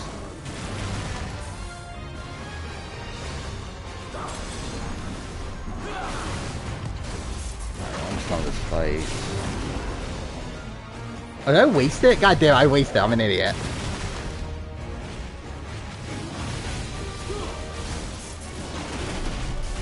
Oh my god, can this fight fucking end? After we only have one fucking more. Yeah, we're not gonna end up finishing this until like the 4-hour mark. Because like, the final cutscene alone is like 20 minutes, isn't it? It's like ridiculously long.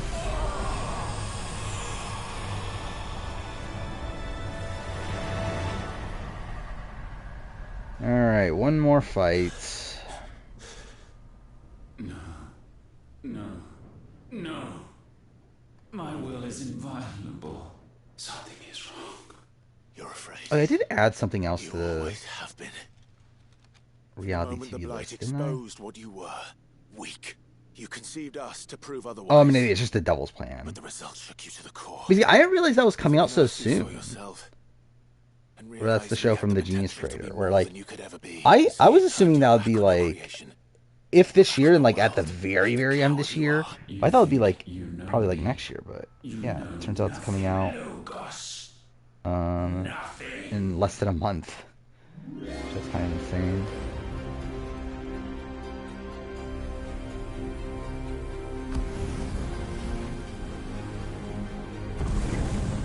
Fuck, should I do that video on the Scott Pilgrim animated show? I'm really debating it. Because I kind of want to. And like, I think the difference between... Because like I was just thinking now, it's like, well, should I do a video on Devil's Plan? Which I'm not going to. And I think the reason why there's this difference is because like with Devil's Plan, it's like I have this like specific video at the end of the year, or like the Year Reality TV video that I'm like, okay, I'll talk about it then. I'll still be able to talk about it. Whereas like Scott Pilgrim, it's like, when the fuck else am I talking about Scott Pilgrim? I'm never doing a video. Like any other video, like revolving around the Scott Pilgrim animated TV show. I say the like One Piece live action show, where I think like that's the reason why I'm like more incentivized to do those. Bathed in light, I stand above Then on like a random then like do like a random like Traders NZ video or something like that. An eternity of It's too fair to probably get more views. I wonder if I made a Traders NZ review, how many people would watch it? I wonder. How many people are even watching Traders NZ? They bring us together, and that makes us strong. Alright. Final boss. I'm an idiot, and I'm in the fucking circle where I'm gonna get hurt. Man, Traders NZ is like legitimately good though. If you like Traders, I would say watch it. I think it's good.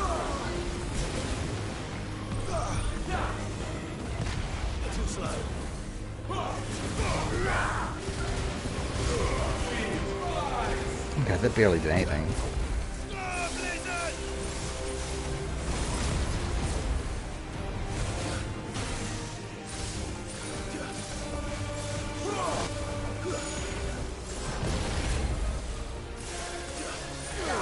I thought we did fast food places already, didn't we?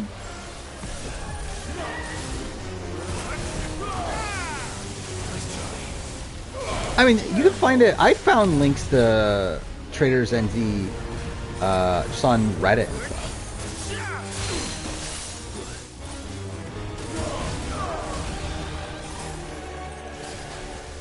And like, I'm pretty sure like the site that I've been using to watch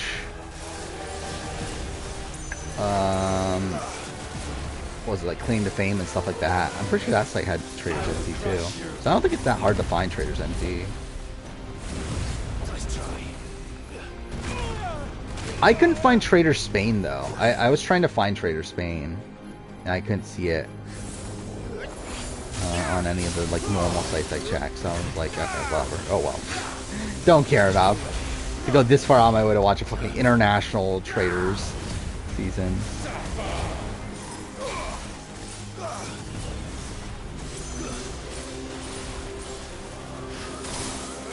Traders North Korea. They'd be fucking killed in North Korea.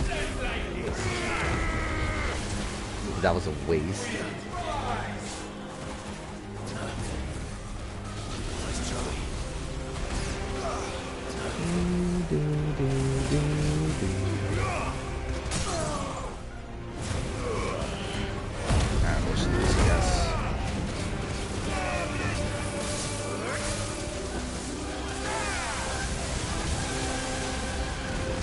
Fast food foods? Oh, you're talking about like actual foods from fast food. That's a pretty specific list.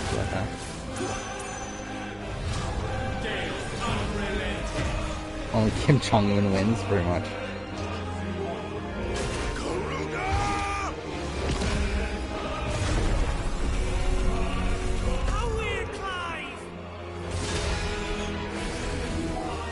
I did not watch Survive the Wrath. I thought about it, but I don't know.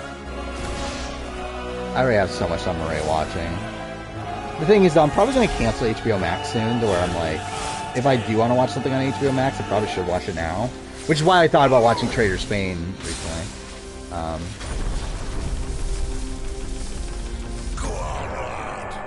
But realized, again, you need VPN and everything. I was like, I don't care enough. But, I don't know. It's Survive the Wrath. It's like, it's probably weekly, right? It's probably not all out yet. Because like, I'm pretty sure it came out like recently, right? But if I could binge it all at once, I would consider it. Which, to be fair, at that point, I would just watch it legally more so than watch it on HBO.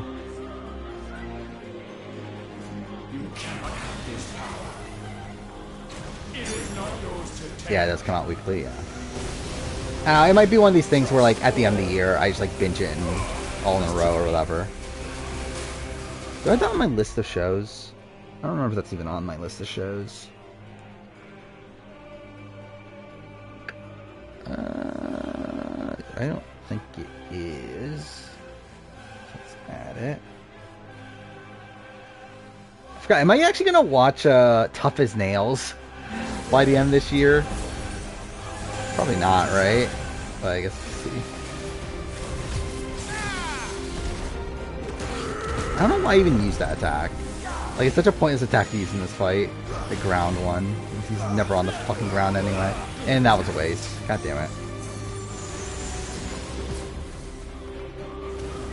America or Sango Boot? I'd probably say Sango Boot. Well, like, Sango Boot feels like it has, like, a lot more stakes to it. Especially because, like, it feels like this, like, big boat that's, like, going to determine the rest of the game. Or at least most of the game, I should say.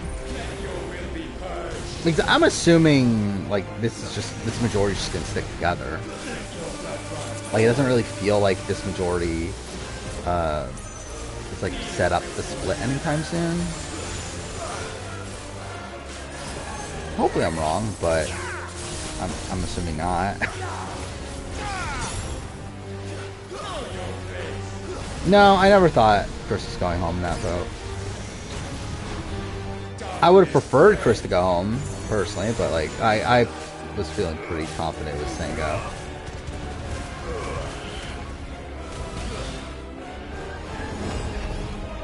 Dude, I think part of it is because I remember you mentioning at one point, like I don't know, a week or two ago, how much, like, Justine sucks.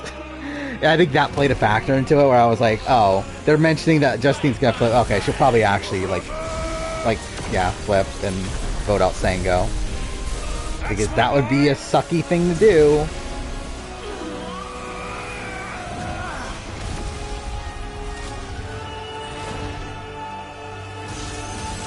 Yeah, it's like, I just don't get what Justine's doing.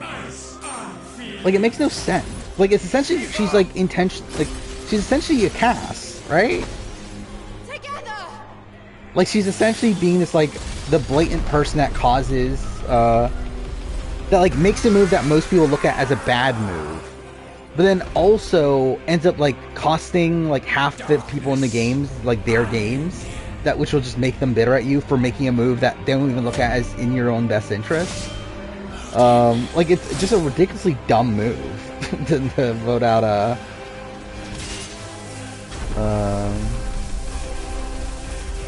Sango over Chris.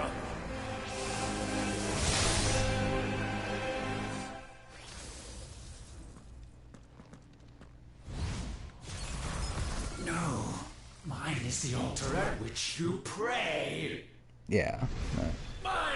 Yeah, I do struggle a bit with, like, how to assess Kareem's game. Because, like, I think there's, like, points where, okay, she does do good work in, like, pulling over people. But I do question, like, is this, like, her optimal, like, strat to be working with the Chris and JJs? Like, it seems like they're genuine in wanting her at Final 4. So, again, if this is a Final 3, then, like, she's, like, obviously extremely close to just the very end at that point. Like, it's not even like at least it's not Justine, where, like, Justine's not even included in that top 4.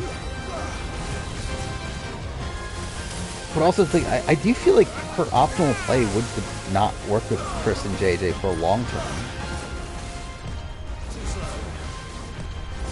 But also, I don't know what the jury perception necessarily is, but I would assume Chris would win, at least, where it seems like people legitimately like Chris.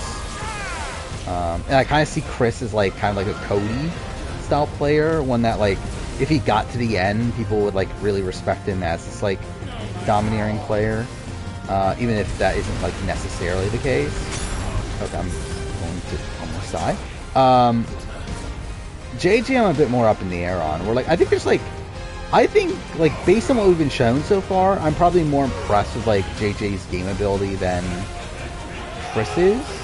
But he seems to also be, like, this much bigger target. And there's also more people talking about, like, not liking him as much.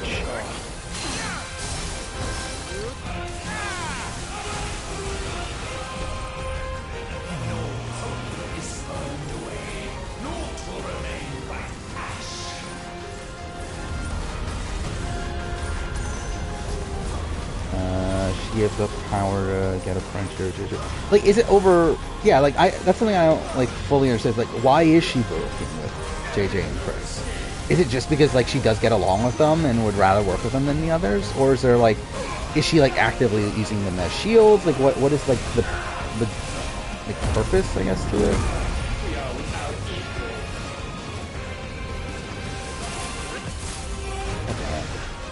Okay, that was bad.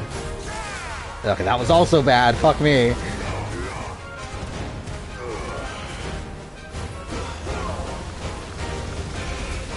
She didn't want to spawn 4 of them.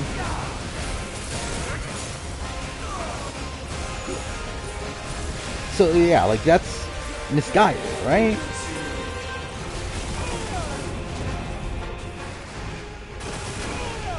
Because, like, if she gets to spawn 4 of them, I assume she loses.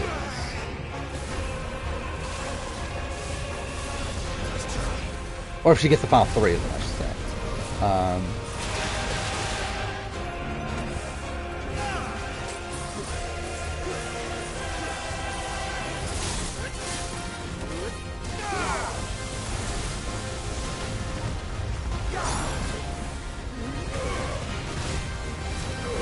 God damn it. Yeah, it's just like, I feel like Quebec at this point is just, like, starting to play out a bit too much like NZ Nicaragua for my liking. Where it's like, okay, it's getting really dragged out because of the Redemption Island, just the overall, like, structuring of the season. it's also turning out to be like kind of a pagonging, where no one's really making a move against the core power structure. And even then, like, I don't even think people in the core power structure are necessarily playing like that well. Like, it's not like they're like playing this like masterclass of a game like Kim or Lost Rob or anything. They're playing like a pretty baseline game.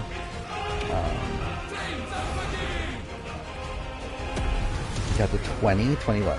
Foods. Oh wait. Oh. Just chicken sandwich is one of them.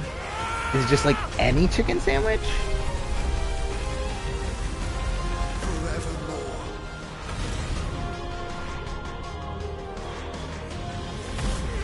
Oh yeah, I know that. That's why Justine didn't work with Sango. But like, that's stupid though.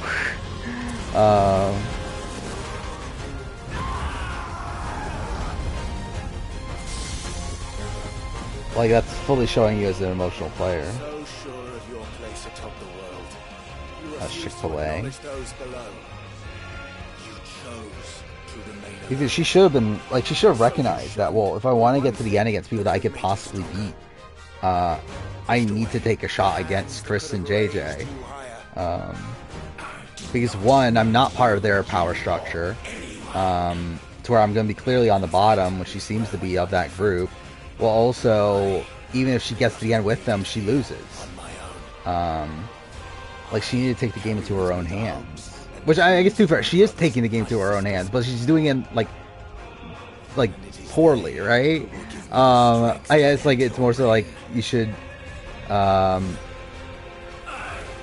at least go to the group that isn't as solidified, and through that, when they do create a pecking order, you can potentially be higher on it, especially because, like, that grouping has a lot more of your original tribe members.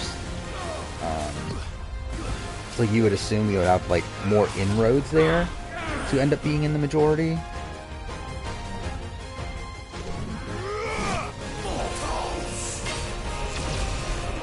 To where like the fact that Sango, like even after he got voted out, like didn't think it was Justine and thought it was Maurice, and it wasn't until Maurice like told him at Redemption Island that Justine was the one that flipped. It was like, I think that, by the way, that's a line. But, yeah, that should have,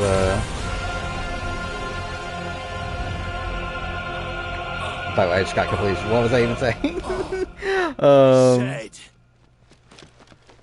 But still, yeah, overall, like, I think it's overall just bad, Justine. Here we go, the fucking dumb punch here. I think she had a storyline at the beginning about, yeah, being like an outsider and like her finding her way in the game, like her being like on the outs at the very beginning, and then like she had that like challenge where she performed well and then gained confidence and that sort of thing. Like she had a storyline early on, but yeah, at this point, no. I have her at the bottom of my power ranking, I believe. At this point, yeah. Oh no, maybe I do have Kimberly less. Or yeah, I have Kimberly lower, but still her and then Kimberly.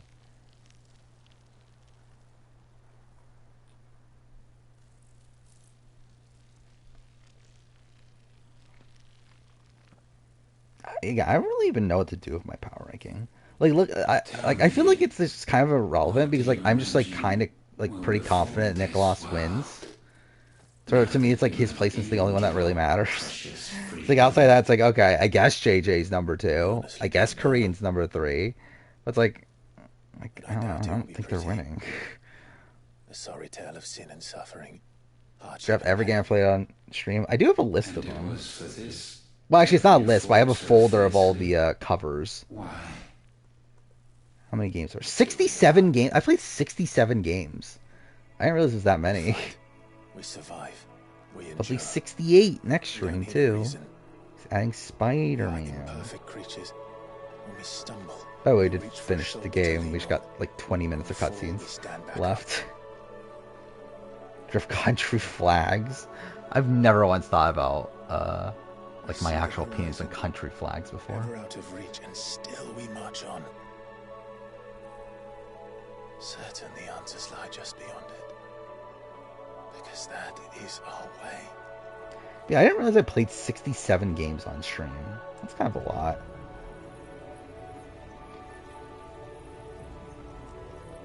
Congratulations. I'll look this up real quick. How many have I played on the Let's Play channel? You have but delayed the inevitable. 217 is already dead. individual games. You enjoy 370 playthroughs of games. husk. That's something. I do like that farewell from Ultima. I'm still not getting it.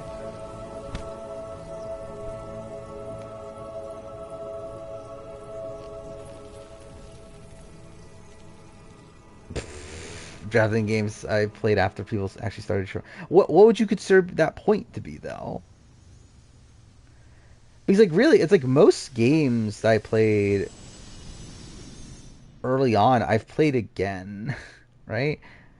Let's see, what games did I stream early on? So AC Valhalla, I did a couple test streams. Those don't really count. But yeah, I played the Ezio trilogy, which I've played 3 times now, I think, on stream. I guess Death Stranding, that wouldn't count. Jedi Fallen Order, I've played again. Plague Tale, I've played again. How many games have I played multiple times, actually? I just realized I've played a lot of games multiple times on stream.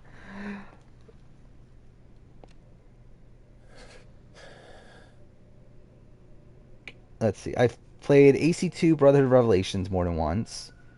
I've played Jedi Fallen Order, Plague Tale, Mass Effects 1 and 2.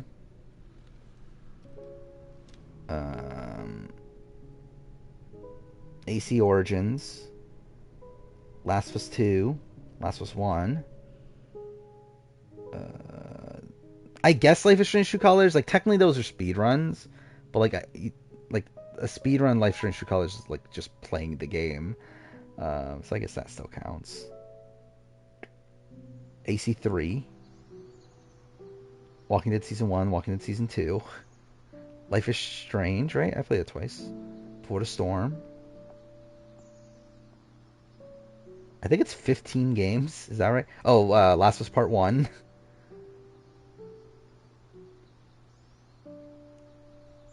Yeah, 16 games, I think. That's a lot. Games I played twice.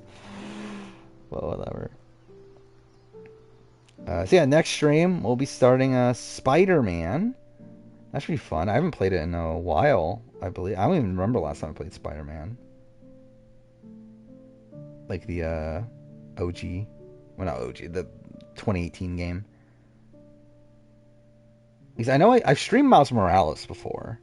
But like, I never streamed the original Spider-Man.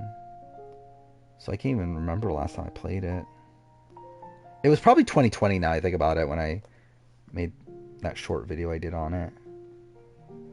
When was this? Yeah, May of 2020. Wow, so it's been over 3 years. That's kind of insane. I didn't realize it had been that long. That was my 4th playthrough of it somehow. Somehow I did 4 playthroughs of Spider-Man. I think I did 2 speedruns too. Like 2 fake speedruns, not official ones. And I think my second one actually had like a kind of okay time.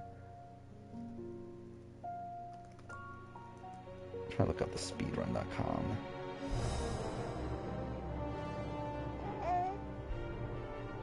Maybe it wasn't that good of a time. I think it would have been like 7th place. Oh, no, it's the PS5 version, that's why. And you go to PS4. I would have been better on that leaderboard. Yeah, I would have been probably in the 30 range out of 47. That's not terrible. By the way, also, someone's been taking my Life is Strange times, to where I'm getting kicked off the leaderboard now on Life is Strange True Colors.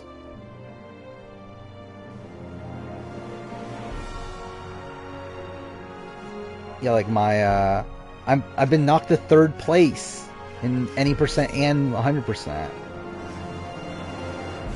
And then for each individual chapter, The best I have is second place now. A lot of third places. So yeah, I need to fight back at some point. Actually, like, I've been genuinely thinking about it though, to be honest. I kind of want to now, but also it's like I don't like care enough to study the game again. And like even then, I would actually properly study it this time in terms of like figuring out which dialogue options to pick and everything. Because last time I didn't, and I was just picking random shit.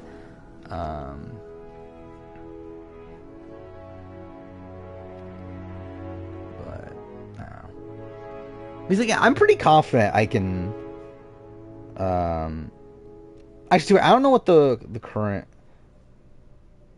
world record is. Is it the same, or did the new guy beat it? The new guy beat it. Okay. Too great for this vessel all along. But yeah, before the new guy beat it, I was pretty confident I could beat the world record. Especially 100%. My 100% records, or former record, was bad. It's like I'm pretty confident I could improve that by a lot. Bearers, dominance, crystals, magic. But yeah, I'm pretty sure I could get these back just like putting in the time.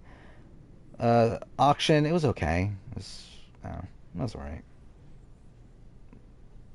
I'm trying to remember like what even happened in it.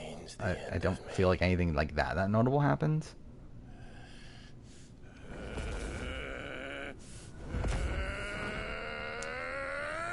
Here we go, end of the game.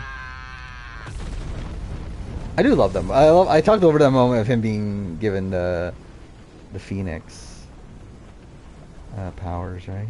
That's a great moment. These are our terms. Why Mariko is eliminated? I mean, is there more like from like beyond the show?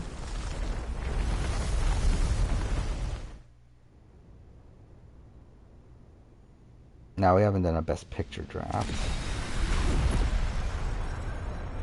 I feel like we would have to do it like from like a modern point of view, because it's like how many people have really watched like Wings and stuff like that?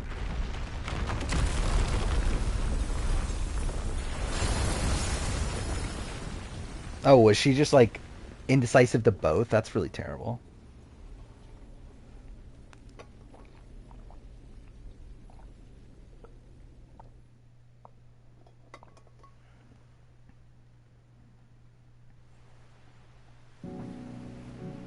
Yeah, 95 films? Yeah, we're not doing 95 films. Can't wait for the copyright claim, by the way. I do love this song, though. Actually, no, this isn't the one I get copyright. It's the one after this.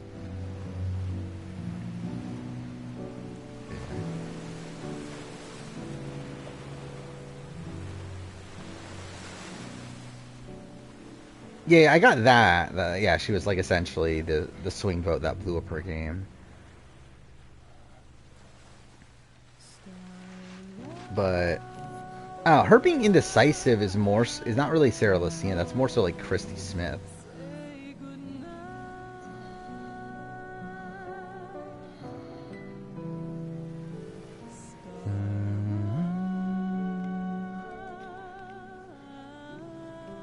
Or like Sarah Lucina is one that like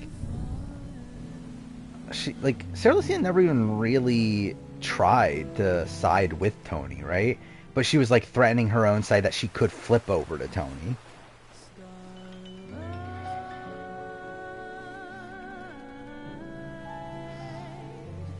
Wings was decent. Did I watch Wings?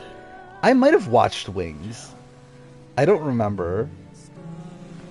Let's see, did I rate it on IMDb? That's my test of did I watch it or not. Oh no, I guess I didn't watch it. Never mind. I thought for a second I did.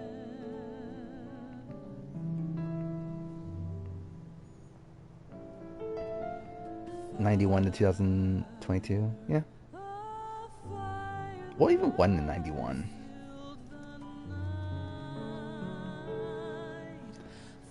Let's see. How many of these have I watched? I guess that's.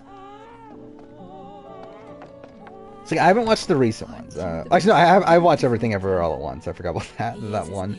But I haven't watched Coda. I haven't watched Nomadland. I haven't watched Parasite again. I will watch it somewhat soon, maybe. I did not watch Green Book. Did not watch Shape of Water. I watched Moonlight, watched Spotlight, watched Birdman, watched 12 Years a Slave, Argo, Artists, King's Speech, Hurt Locker, Slumdog. Yeah, I mean, just all of them. Did I watch Chicago? I don't remember if I watched Chicago. Let's see. Did I watch Chicago? Oh, wait, Chicago won Best Picture. I probably would have voted for The Pianist. Yeah, I did watch Chicago. I should do that video. Who I would have voted for Best Picture, because I'm sure that's a well-requested video. I've never been to a film festival. Oh, yeah, Silence of the Lambs. Yeah, I guess that's a good place to start. But yeah, I've watched all of, from 91 on, even Dancing with Wolves I've watched, Driving Miss Daisy I've watched. I don't think I've watched Rain Man. I think 88 is like a point where and yeah, I didn't watch Last Emperor. I watched Platoon. I think I've watched Out of Africa, but I just didn't pay attention to it. I watched Amadeus. I watched Terms of Endearment. I watched Gandhi. Didn't watch Chariots of Fire. No, it is on and off at that point. English Patience, a clear last pick. I think I would pick English Patient at some point. It's not good, like it's not great, but like it was like a Seinfeld episode. There was a Seinfeld episode about English Patient, so I don't know. I feel like that's enough of connective tissue there for me to pick it.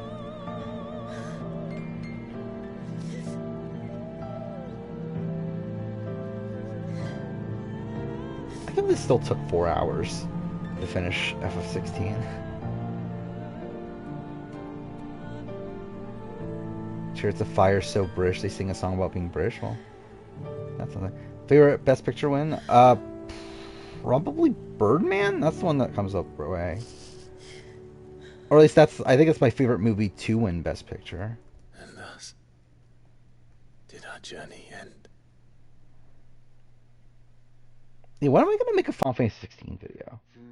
Because I have so much to say about Final Fantasy 16, but it's like, oh, like I should say like an actual retrospective, not the spoilers.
Notable music from it. Birdman's 31 out of 95? What do you have above Bird? Oh, I mean, you have a lot above Birdman. Well, I'm like, what's your top Best Picture winners?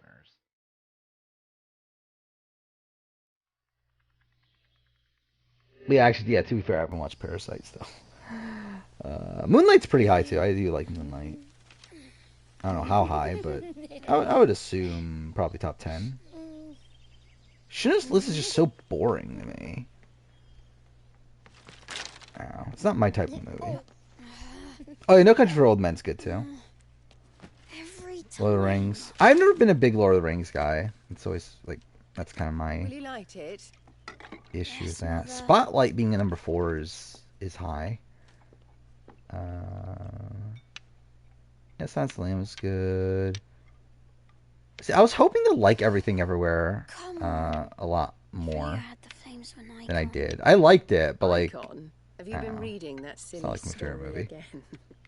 Magic belongs in fairy tales. Actually, what's and the fairy worst? tales What do you have don't as the spoil worst? chaos. Crash. Okay, that makes sense. You see? Well done. I love the older Now, ones. be a good lad and play with your brother until supper. Come on, hurry, hurry! Right. It is funny that Green Book won Best Picture.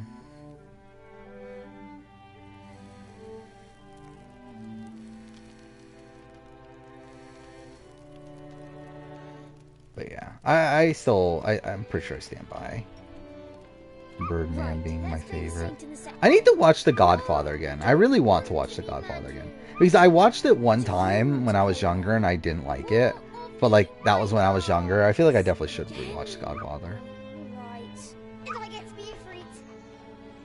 My number one on near Spielberg rankings Schindler's List. Dude, I don't like Spielberg that much. Like, I said this before that, like, I don't know. Spielberg's never really, like, clicked with me.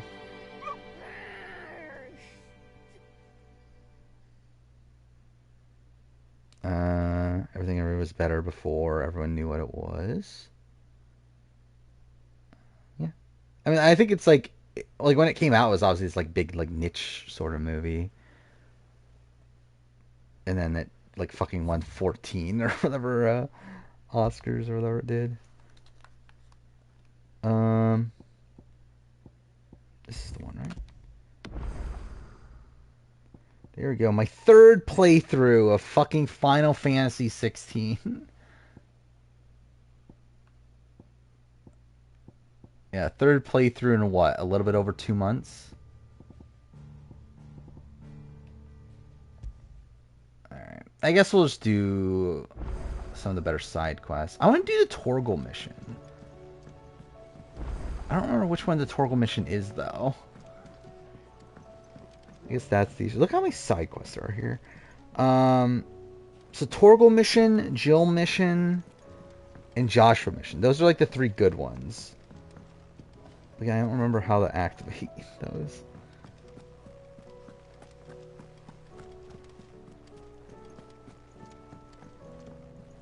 I watched Top Gun Maverick. I really enjoyed it. I was surprised at how much I enjoyed it. I actually, like, just rewatched Top Gun, the original Top Gun, right before it. Like, to be fair, that was even, like, better than I remembered. Even, still not great, but, like, better than I remembered. Yeah, I don't remember how you activate the Torgal mission.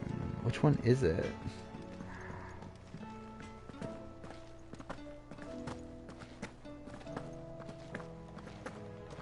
But yeah, I think I would, as of right now, again, I don't watch that many movies still, but like, I'd probably say Top Gun Maverick is my favorite movie from last year, Sid, right? That's when it came out. Me solve a mystery. I can certainly try. Who's gone missing this time? I do still have my list of like favorite movies from every year. Mid-scales. Yeah, I did have Top Gun Maverick as my best movie from 2022. To teach the little ones about weight, and shortly after Top the Gun lesson, Maverick, then then Batman, then My Everything first thought Everywhere. was that they'd taken them off somewhere to play, but when I asked, they swore they had nothing to do with their having I feel like my number one for this year so far is still Scream 6. Actually, would I have Flash above it? I actually might have Flash above it. I genuinely enjoyed Flash. I thought Flash was actually pretty good. I don't know where I put Avatar. I'd probably put Avatar. Now, below Megan? Avatar was just fine. It was okay. I have a lot of respect for Avatar. Perhaps a visit from Sid. Like both in how it's made and also like the I think you're just the overall right. world building of it all. I don't like to imagine that the my whole pupils movie's would just lie kind to of me. okay. But if they have, I'll have no choice but to discipline them accordingly. Yeah, I think probably same level as 1. I probably enjoy 1 more, but that's probably just nostalgia. Yeah, it's not the mission I wanted. Yeah, I watched Ocean's 11, like way back. I was wondering when next you'd visit. I don't believe you've read this particular chapter before. Yeah, I don't remember where the missions I want to... Oh, I maxed it out? I believe That's you will something. find most Watch Scream 5. Is 6 better than 5? I don't remember anymore. I forgot. I did talk about that. I wanted to do a Scream series ranking, and I just forgot to do it, and then now I'm like far removed from it to where I don't remember anymore. I feel like I liked 5 more than 6. I'm trying to remember my ranking. I think it's 1, 2, 5, 6, 4, 3, I think was my ranking. But I would have to rewatch them all again now. What am I gonna do? BlackBerry, it's Canadian social network. What is this?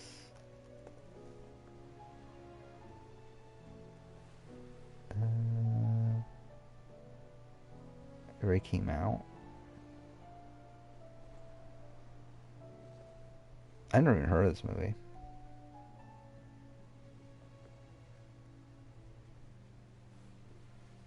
I assume it's based on a true story. Yeah, it's about the creation of BlackBerry.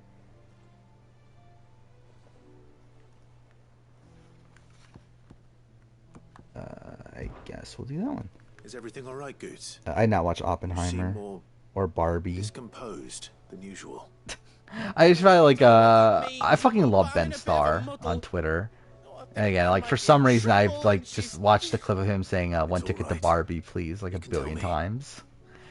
Because I found it so funny for whatever reason. There was a trader came by. One of our usuals. But, Like, yeah, I want to watch both of them. said he'd heard some I would assume I'm gonna like probably both of them. I don't know. Oppenheimer I think is like might be a bit rough with it being 3 hours and whatnot, but I assume I'll like it. Maybe. Especially not the kind who go Which one's pneumonia? Pneumonia. I'm pretty sure that's not how you pronounce that, but I'm scared she'll give us a tongue lashing. She'd never give your tongue a lashing though, would she? it's a film based on graphic novel. It's on Netflix. I mean, step in the right direction. What's on Netflix? Like I legitimately have. I don't think I've logged into my Netflix account in forever at this point. Well, I guess in 3 minutes, fucking One Piece will be on Netflix. But yeah, I don't think I've watched Netflix since like I was watching like Perfect Match and all that stuff. A lot of people are watching Suits now. That's a thing, right? Oh, since I guess Black Mirror happened too. I forgot about that. Well, 2 seasons of Survivor are on there now. Ko-Rong and Tocantins. That's random.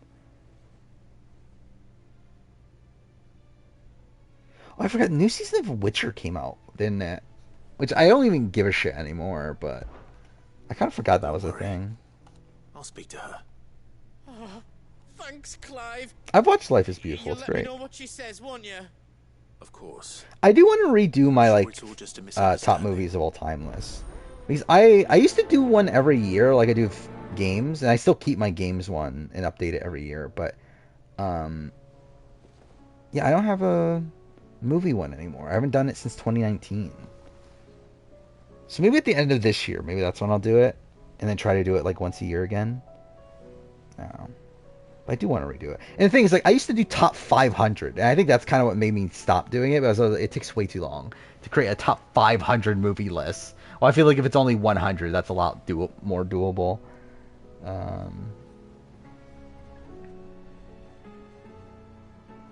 This is Best Pictures. Alright, we'll copy it. Yeah, we probably won't end up doing any streams or any drafts tonight, just because it's very late. But yeah, we could do this next time.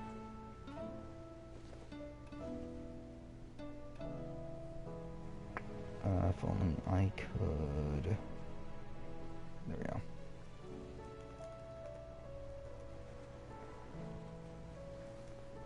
There we go. Copied it in there. Alright, what am I doing? So this isn't the... Well, actually, I should look it up. What is the name of the mission? Torgal side quest name? A bone to pick. Alright, where's a bone to pick?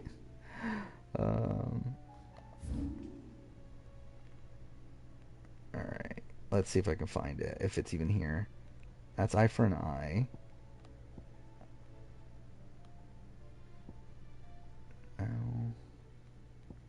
No. No. No. Do I not have it?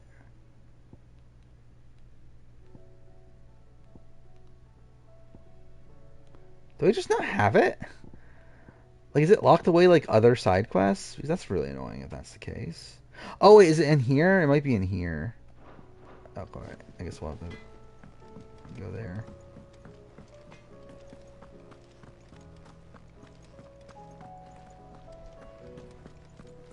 Do you even notice? What did I notice? I know Beauty and the Beast. Yeah, I believe that's the first animated movie to be nominated, right? For Best Picture?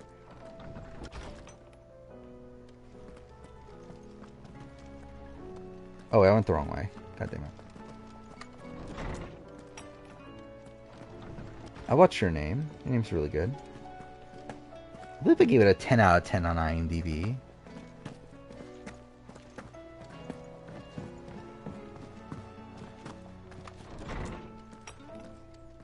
Alright, let's see what's in here.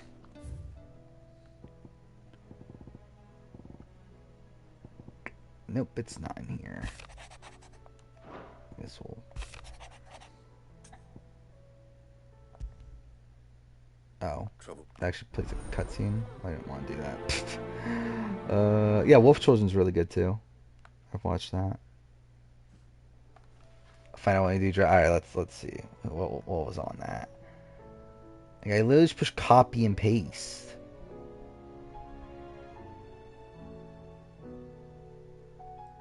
Alright, Science of the Land, Braveheart. Why is Braveheart's one word, right? Why'd you put a space? Anyway, Beyond the Spider-Verse. That, yeah, I did not see that until now. But yeah, probably won't win. What's actually gonna win this year? Like, is there like a clear front runner for this year? I'll keep it on there though.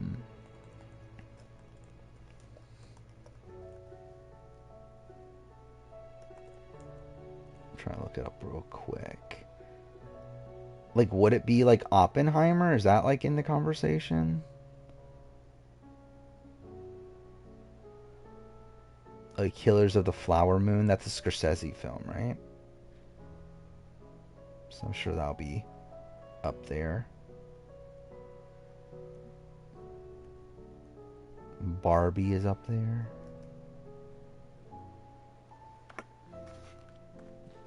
I'd like Nolan to get his due. What is it, Clive? You can always tell me. There's no side quest here. In the back of my mind. I don't remember how this works because like last time I just did every side quest as I came across it.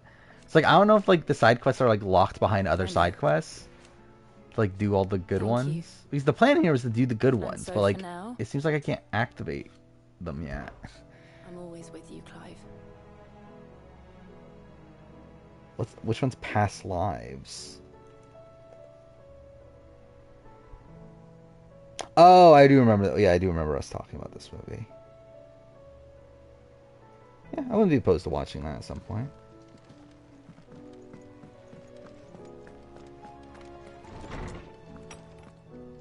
Change it to a cross. Oh, is a cross the one that just came out? Oh yeah, it's Across, the one that just came out. Yeah, you don't even know the right movie?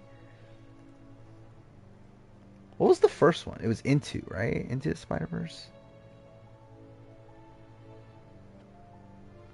Maybe they should just like create better titles for their movies. There we go.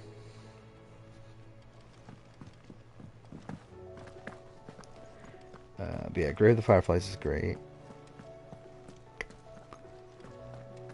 But yeah, again, like up until like 2016, I had watched like most like major movies up to that point. And then like after I just like completely died off and haven't watched many movies since then.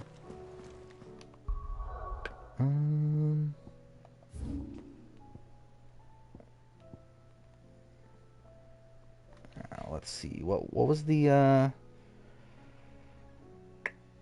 Jill side quest?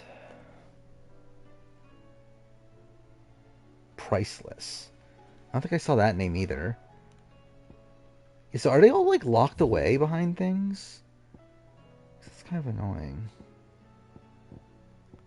Payback? No, that's not.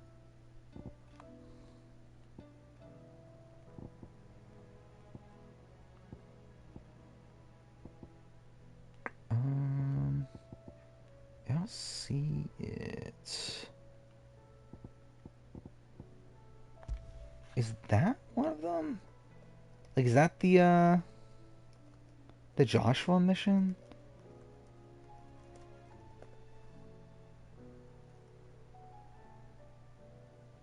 Where you visit the father's grave?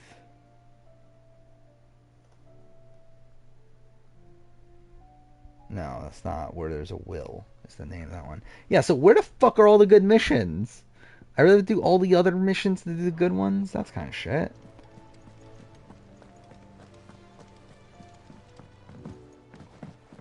Game of Thrones Season 8 won Best Drama Series, did it? I mean, like, at that point, it's probably like like an award for, like, the entire series, right? Like, not for that one specific season. Like, they're just, like, giving it because it's, like, the final season or whatever. I liked Joker. It's not, like, my favorite movie ever or anything. But I enjoyed it. My Lord Marquis. Actually, do I still have the movie spreadsheet? Yeah, I have it as my second favorite movie of 2019, second to Avengers Endgame. Said something. Yes, as of right now, what do I have? My favorite movie 2023, I guess, is The Flash, I guess. 2022 is Top Gun Maverick. 2021 is Dune. 2020 is Tenet. 2019 is Avengers Endgame. 2018 is Avengers Infinity War. 2017 is Logan. 2016 is Your Name. 2015 is Anomalisa. 2014 is Whiplash. 2013 is Prisoners. 2012 is Cabin in the Woods. Do I stand by that? I probably do. Probably that or Place Beyond the Pines. 2011's 50-50. Should probably still stand by that. 2010 is Scott Pilgrim vs. the World, because obviously. 2009 Star Trek, I guess. 2018 Synecdoche, New York. 2007's Time Crimes. 2016's The Departed. How far back am I really going with this? 2005. Did I say 2016? I meant 2006. Anyway, 2005 is Kiss Kiss Bang Bang. And at that point, I think we're going too far. But anyway. I don't think I end up watching Mother. You seem troubled. Or maybe I did. I think I did, but then I got like kind of bored, and I didn't finish it. Yes. If I remember right. It's your brother. His condition continues. Sort of like, yeah, I never finished watching it. He does his best to hide it. The lesion on his chest. Yeah, I really enjoyed Ozark. I don't think I ever talked about Ozark on here, but and too bad I barely remember it at this point. But I really enjoyed Ozark. Of those afflicted by the curse, but I've never paid attention to who's like who wins like the Emmys. The drafts I have been able to prepare for him thus far have ceased to have any. Actually, when are the Emmys this year? Didn't Last of Us get a whole bunch of noms? Kind of would be interested in seeing how that plays out. And thankfully, a recipe was found. The only problem being that the critical ingredient. Was it not until January? Why the fuck they announce the noms so early? If the fucking ceremony's not until January. Who the fuck announces the nominees like 4 months before, or more than that, 6 months before the actual ceremony? I have no right to make demands of you. But would you help? Well, on this year, Succession. I guess that makes sense. Oh, did I ever talk about this? I mean, this is like a week or two ago at this point, but I did finish watching Yellow Jackets. Like getting caught up on Yellow Jackets. For whatever that's worth. That was like, I don't know, a week or two ago. For Joshua. But yeah, that was good. Anything. Thank you, my lord. I don't think House of the Dragon's gonna win. What is this critical ingredient? A rare herb by the name of stonerwort. Let's see. What was nominated again? Is densest. The vigor it stores I can see Succession winning. It is the final year for Succession. We discovered a I think Last of Us is more likely to win than House of the Dragon. Yet more ether has erupted. I can see Better Call Saul winning because that's the last year for Better Call Saul as well. I think probably those are the three like main front runners. One that we might reach without being turned. So it's only I love how, like, for comedy series, the only one I've watched is Jury Duty. Itself is unharmed by the flood. Well, yes, Hey, did I ever talk about Beef? I really enjoyed Beef. I don't remember if I ever talked about it, but yeah, that was good. Another source, correct? So for now, the imagine Survivor winning Best Reality Show. What a world we would be in. It's Survivor 44. I guess technically it's Survivor 43 that's winning the award, right? Because I believe like the episode that got nominated for was telenovela, right? The aqueduct, and you're sure to find some soon enough. I shall remain here and prepare the other technically Survivor 43. That's getting nominated for. Oh yeah, yeah, it's out, isn't it? Let's see. If I go to Netflix, is it there? It's not on my front page.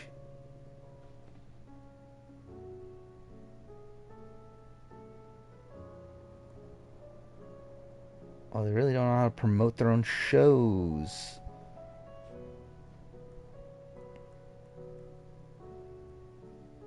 Like, I love, like, I'm seeing the fucking animated series before I see the new one. Wait, Amazing Race is on? What season of Amazing Race is on there? Season 7? That's really random.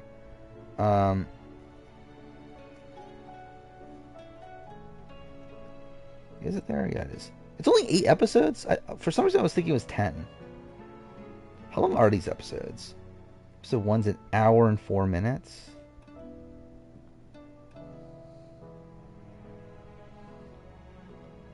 How do you look up how long the episodes are? If that really matters that much, but like either way, I'm gonna watch them all. Oh, there it is. Okay, 64 minutes for the premiere, 55 minutes for episode 2. I guess you're right. Yeah, episode 3 is Syrup Village. So we're really gonna spend 2 episodes with Syrup Village. So episode 1 is Romance Dawn. That's 64 minutes. So by the end of it, Nami's gonna be part of the crew as well. Is that what that is? Or yeah, it's because there's the 3 of them in that image. Episode 2 is the buggy stuff. Then episode 3 and 4 is Syrup Village. So that's a full 2 hours worth of content. Yeah, these are all pretty long episodes. The shortest episode's 49 minutes, and that's the finale. Then what? Bharati is 5 and 6, and then yeah, hour long 7 and 8. Yeah, so interesting. So yeah, it is probably ending with Arlong Park.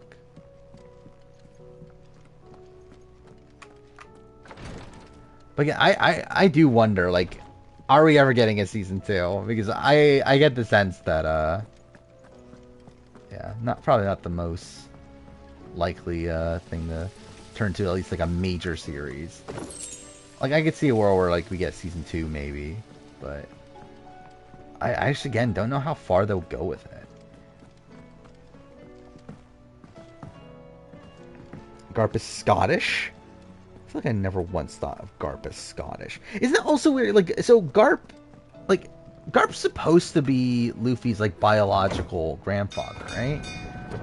But then like Luffy in the thing is like Brazilian, right? in the live action show. Emmy winner Mike Gabler, I guess. It'll be going to the crew, right? Over the players. What do you think that thing is? So it'll be Emmy winner, fucking, fuck, what's his name again? Matt Van Wagenen. Thank God, oh my God, I can't pronounce his name. Matt Van Wagenen. Thank God he'll be a fucking Emmy winner. And, what is it? Kahaya Peterson. That's her name, right? Was it Peterson? It was something like that, right? And, what, Jesse Larson. Is that his name? I love it, like, I'm just, like, assuming I remember their names when, like, I could just be completely wrong. I don't think it's Larson. I think it's, like, yeah, Jesse Larson is the BB Can player. Was it Jesse Parson? No. It was Jesse something, right?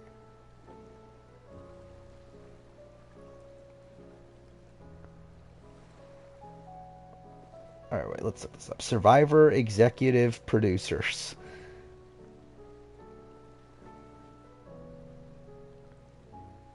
Do I actually have to, like, look up a fucking episode to find the actual executive producers? Fuck me.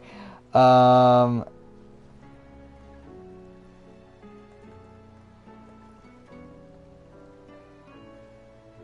guess I have to actually click on the episode Survivor 44. So thank God.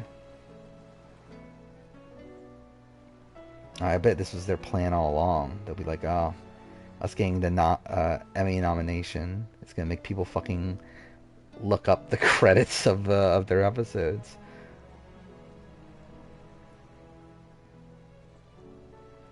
What episode did I just click? It's the Danny Boot? Thank God I fucking clicked on the Danny Boot. I definitely wanted to rewatch the fucking Danny Boot from 44. My favorite episode. And of course I got a fucking iCarly commercial at the beginning. Cameron told America that she can wear more clothes. Well, that's not something you should say. Yeah, Cameron and Red have been saying some, like, weird shit about America, right? And, like, Mimi also. Oh my God. I love, like, I fucking pay for the ad-free version. They still put a fucking 30-second unskippable ad at the beginning. Which is, like, it's a Paramount ad. Oh, it's Charlie Parsons. It's Charlie Parsons, I think. Is that the one I was thinking of? No, I'm an idiot. No, it's Jesse. Charlie Parsons is the creator of the show, right? It's the creator of the Survivor format. Yeah, that's Charlie Parsons. It's Jesse Jensen. Jesse Jensen is the person I was thinking of. I think I got Charlie Parsons and Jesse Jensen mixed up. Yeah, my favorite. I don't even know what Jesse. Who the fuck is Jesse Jensen? Like, what does Jesse Jensen look like? I've never seen this person my entire life.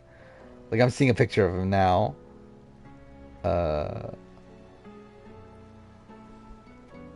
Yeah, I've never seen an image of this guy in my entire life until now. Yeah, Kaya Pearson. That was close. Let's see. Is there a picture of Kahaya Pearson? Because I've also never seen that person in my entire life. There we go. She looks like a lovely lady. I felt weird saying that. Anyway. Yeah, I can't read. It's like objectify her and then also like make comments about how she's like using her like womanly wiles. I think that was the phrase, right?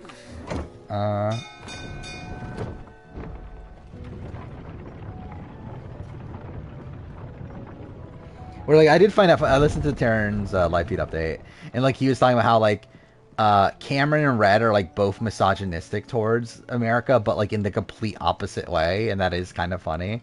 That like Cameron is like misogynistic towards her in the sense that he's like oh she's just a dumb like young girl or whatever. Like she like look at like completely dismiss her because she's a woman essentially, while like Red is misogynistic in the sense that he's like, oh, she's like manipulative and like flirting her way through the game and everything, which is like the opposite of like level of misogyny. It is kind of funny if that's the case. That's almost Centurion giving Izzy threes. To be honest, I understand it more this week than last week. Because like she was potentially in danger of going up at least. I don't know if I think I would have went with a 4. But I think it's more understandable this week than last week. For me.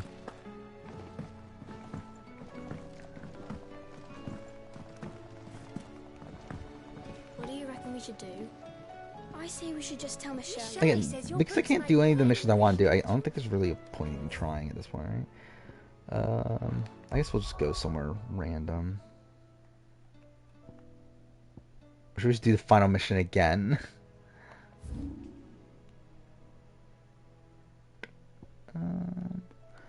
Late to rest. No, that's not the mission I'm thinking of.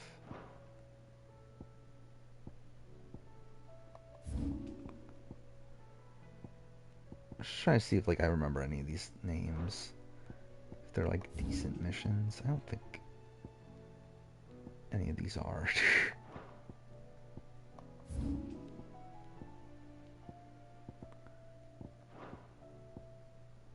Where the fuck is this?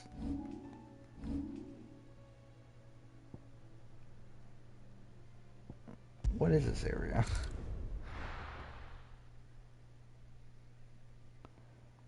Oh yeah, 100%. I think that is like a complaint to have, but I also feel like it's still like relatively early to where I wouldn't like fully knock Izzy for like end game prospects. Or like if we were at like final 7, final 8, then yeah, I think I would probably dock her a bit more, but we're still at like final like 13. Where is this? What is this area?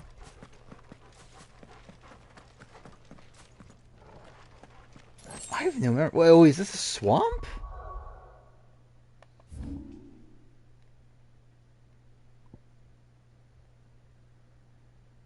Oh, this is like right outside of Phoenix Gate? I literally have no memory of this area.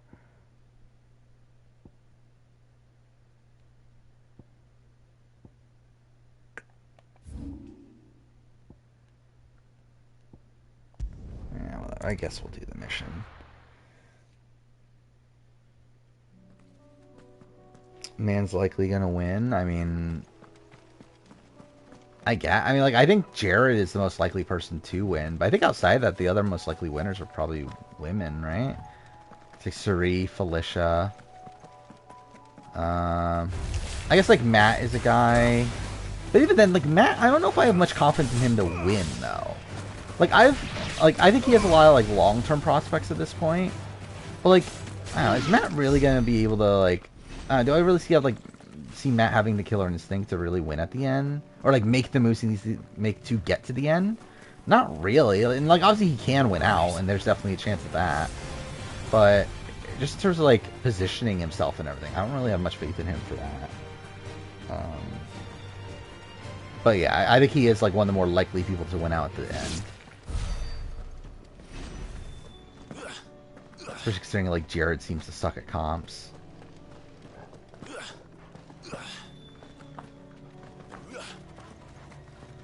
And yeah, if he's going to the end of Suri, then I think they would vote for Suri. Unless like we're getting like a really, really bitter jury. Which I don't really see that being the case with this house. You never know. I guess, yeah, you never know. You never know what the fuck like Bowie Jane is gonna do, or like Cameron or Red. And then again, Cameron's not gonna be on the jury, is he? Actually, where do I put Jag? I just realized that. If Jag does go home tomorrow, where do I even put Jag on the player ranking? I legitimately don't even know.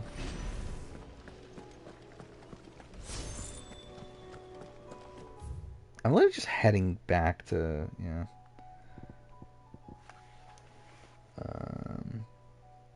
Is Bowie Jane worse than Santina? I think they're bad in like radically different ways. Like Santina is like an actively bad player. Bowie Jane's just a very passive player.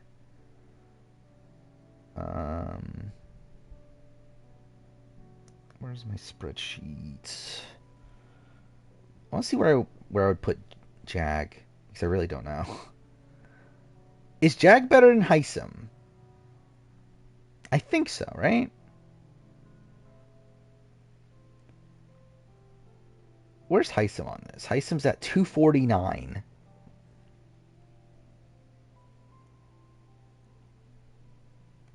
Even then, like, I can see the argument for me putting Heisem higher, but it's like also he was backdoored by his own alliance, so.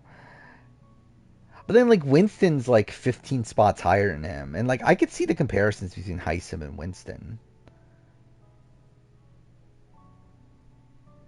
Yeah, Winston's probably too high here. No, I'm not gonna bother like fully working everything out.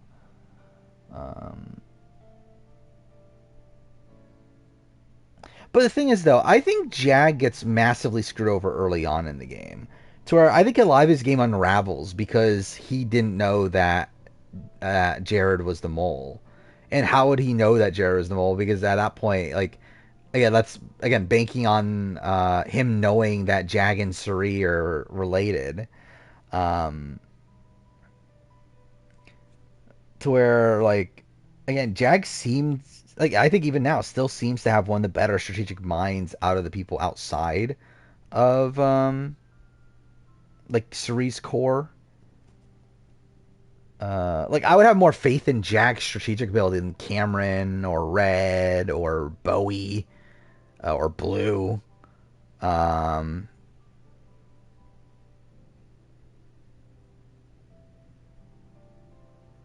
Yeah. Like, if Suri wasn't there, I think Jag's in a really strong position. Well, yeah, Matt's higher than Jag, but like we're not assessing Matt right now. I'm assessing, and I'm not even comparing Jag to Matt. I'm comparing Jag to Heisem. I think he's higher than Heisem. But like, how high do I put him though? Like, the next grouping that I could see him being fitting in with is like Whitney from BB23, Brittany from 16. I feel like he's higher than them. Like, my gut, like, I feel like I would have more faith in Jag on any given season than Whitney or Brittany. Like, I feel like I would have more faith in Jag than Steven Deigel. Is that how you pronounce his last name? From BB10. Here's so Jag or Ovi. I have Ovi at 212. I think they're like, I think this is where I'm kind of seeing Jag, is around this spot, where I have Brian, Hart, Ovi, and Cameron all in a row. Like, I feel like that's kind of where I see him landing. But also, it's like, it's below Daniel Durston. That's like, oh, am I really putting him below Daniel Durston? Below David Alexander.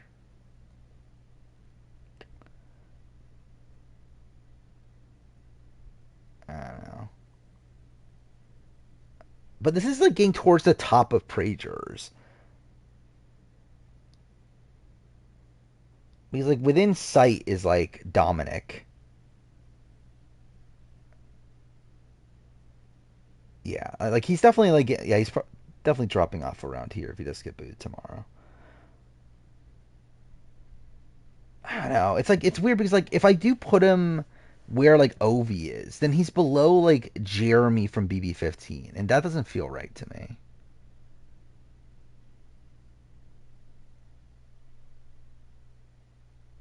I think I could argue him or Will from BB14. Brennan and Amira, I would say Amira is better than Jag.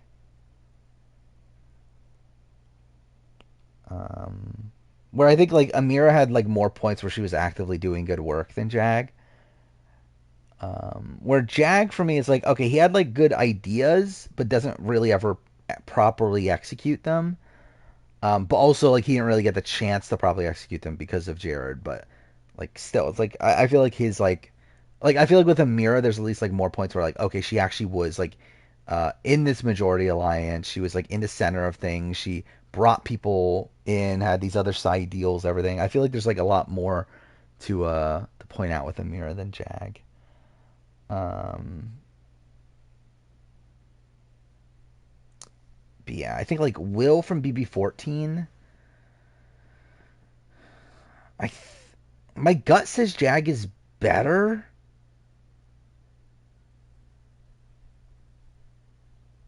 But Will made it a little bit farther. But Will, like, how much game did Will really have? That's something I don't even remember, to be honest. But at that point, it's like David Alexander, Scotty from BB20, Sam Smith is up here. I don't know. I think this is probably where I'm going to land him, is like somewhere in this grouping.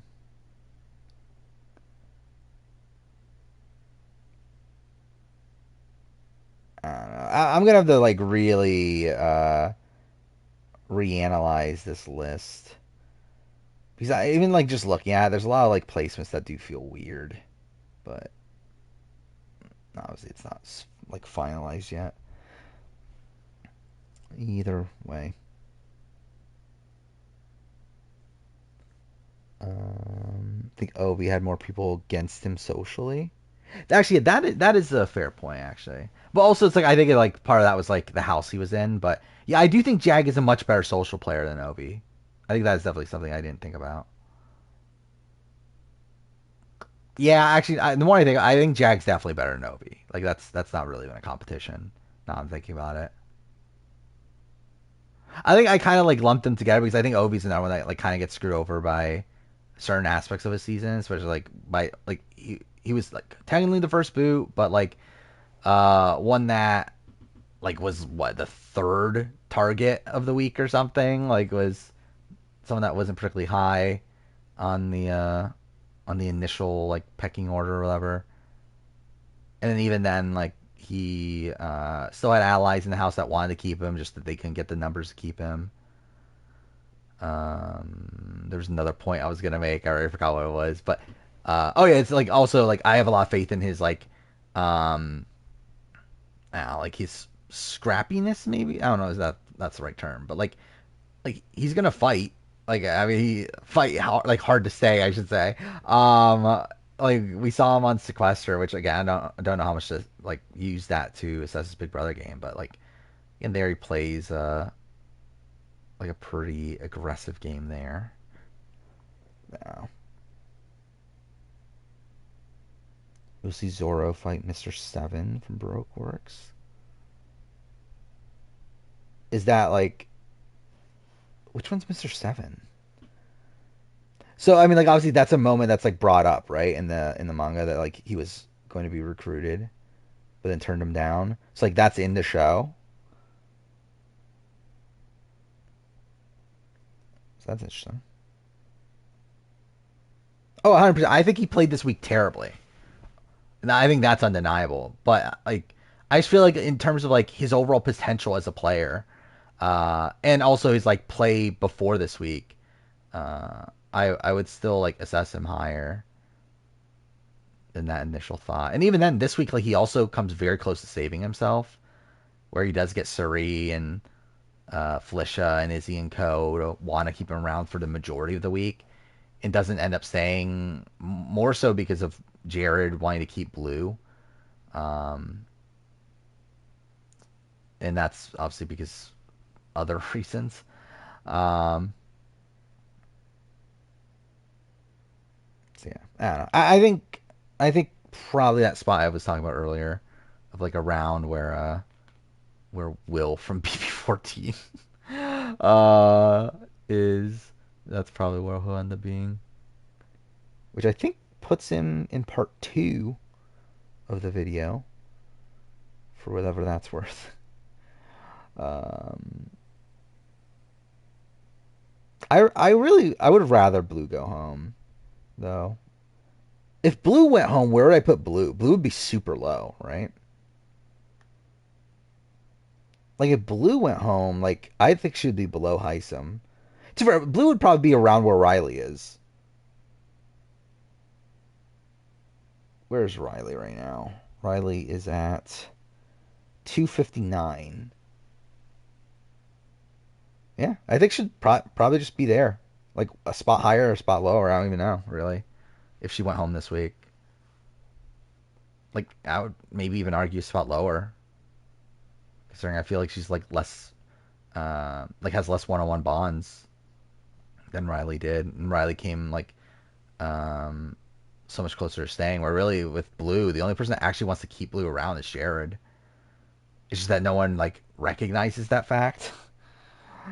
Or like, I guess like Corey. Corey also wants to keep, or wants to get rid of Jag. But most people do want to, do actually want to keep Jag. Even though for a lot of them it's against their best interest.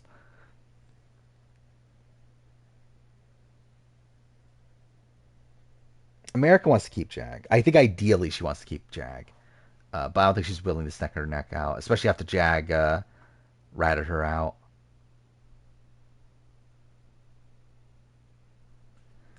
Man, this is going to be an interesting list to finalize. And then the actual recording process could be fucking pain, dude. I forgot, how long is that going to be again? It's 312 people. Let's see, let's calculate this. How long was my BB Can video again?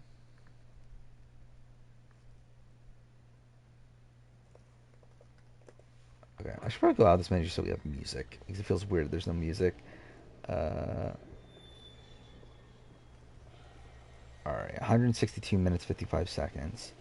So divide that by 148 players.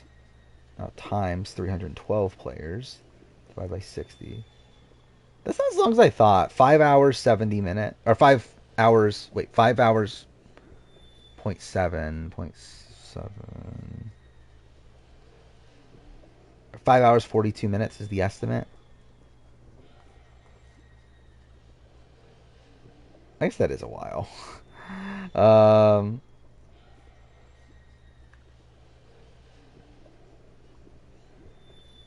But even then, that's still shorter than my Last of Us video. Somehow.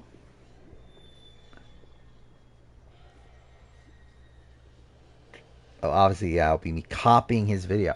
Actually, it's funny that my video's gonna be shorter than his. I'm pretty sure. Yeah, I'm pretty sure my video won't be at 9 hours or whatever his was. Then he essentially did 2 rankings, right? It was like one was gameplay, one was personal. Or mine will just be gameplay.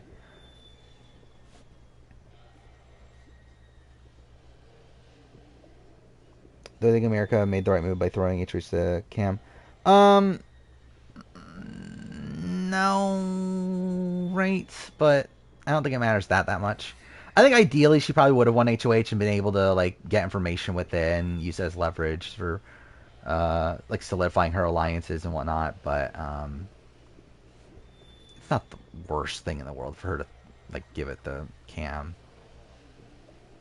But I think she should have been playing this week a bit better outside that. This gameplay is 6 to 7 hours. Yeah. See, mine's gonna be shorter then. At least based on my estimate. I mean, like, mine's gonna be sub 6 hours. Where my last video will still be my longest video ever until the point where I do my Survivor video then. Because I don't know what would beat it. I will say, like, knowing how long my All-Stars video is, though, whenever I do get around to talking about heroes versus villains, I feel like that's probably gonna end up like being ridiculously long then, right? If my All-Stars video is 4 hours, then like All-Stars has more episodes, so maybe it wouldn't be. But like I feel like I have so much more to talk about heroes versus villains. In terms of the like beat by beat like things happening in the episodes than All-Stars.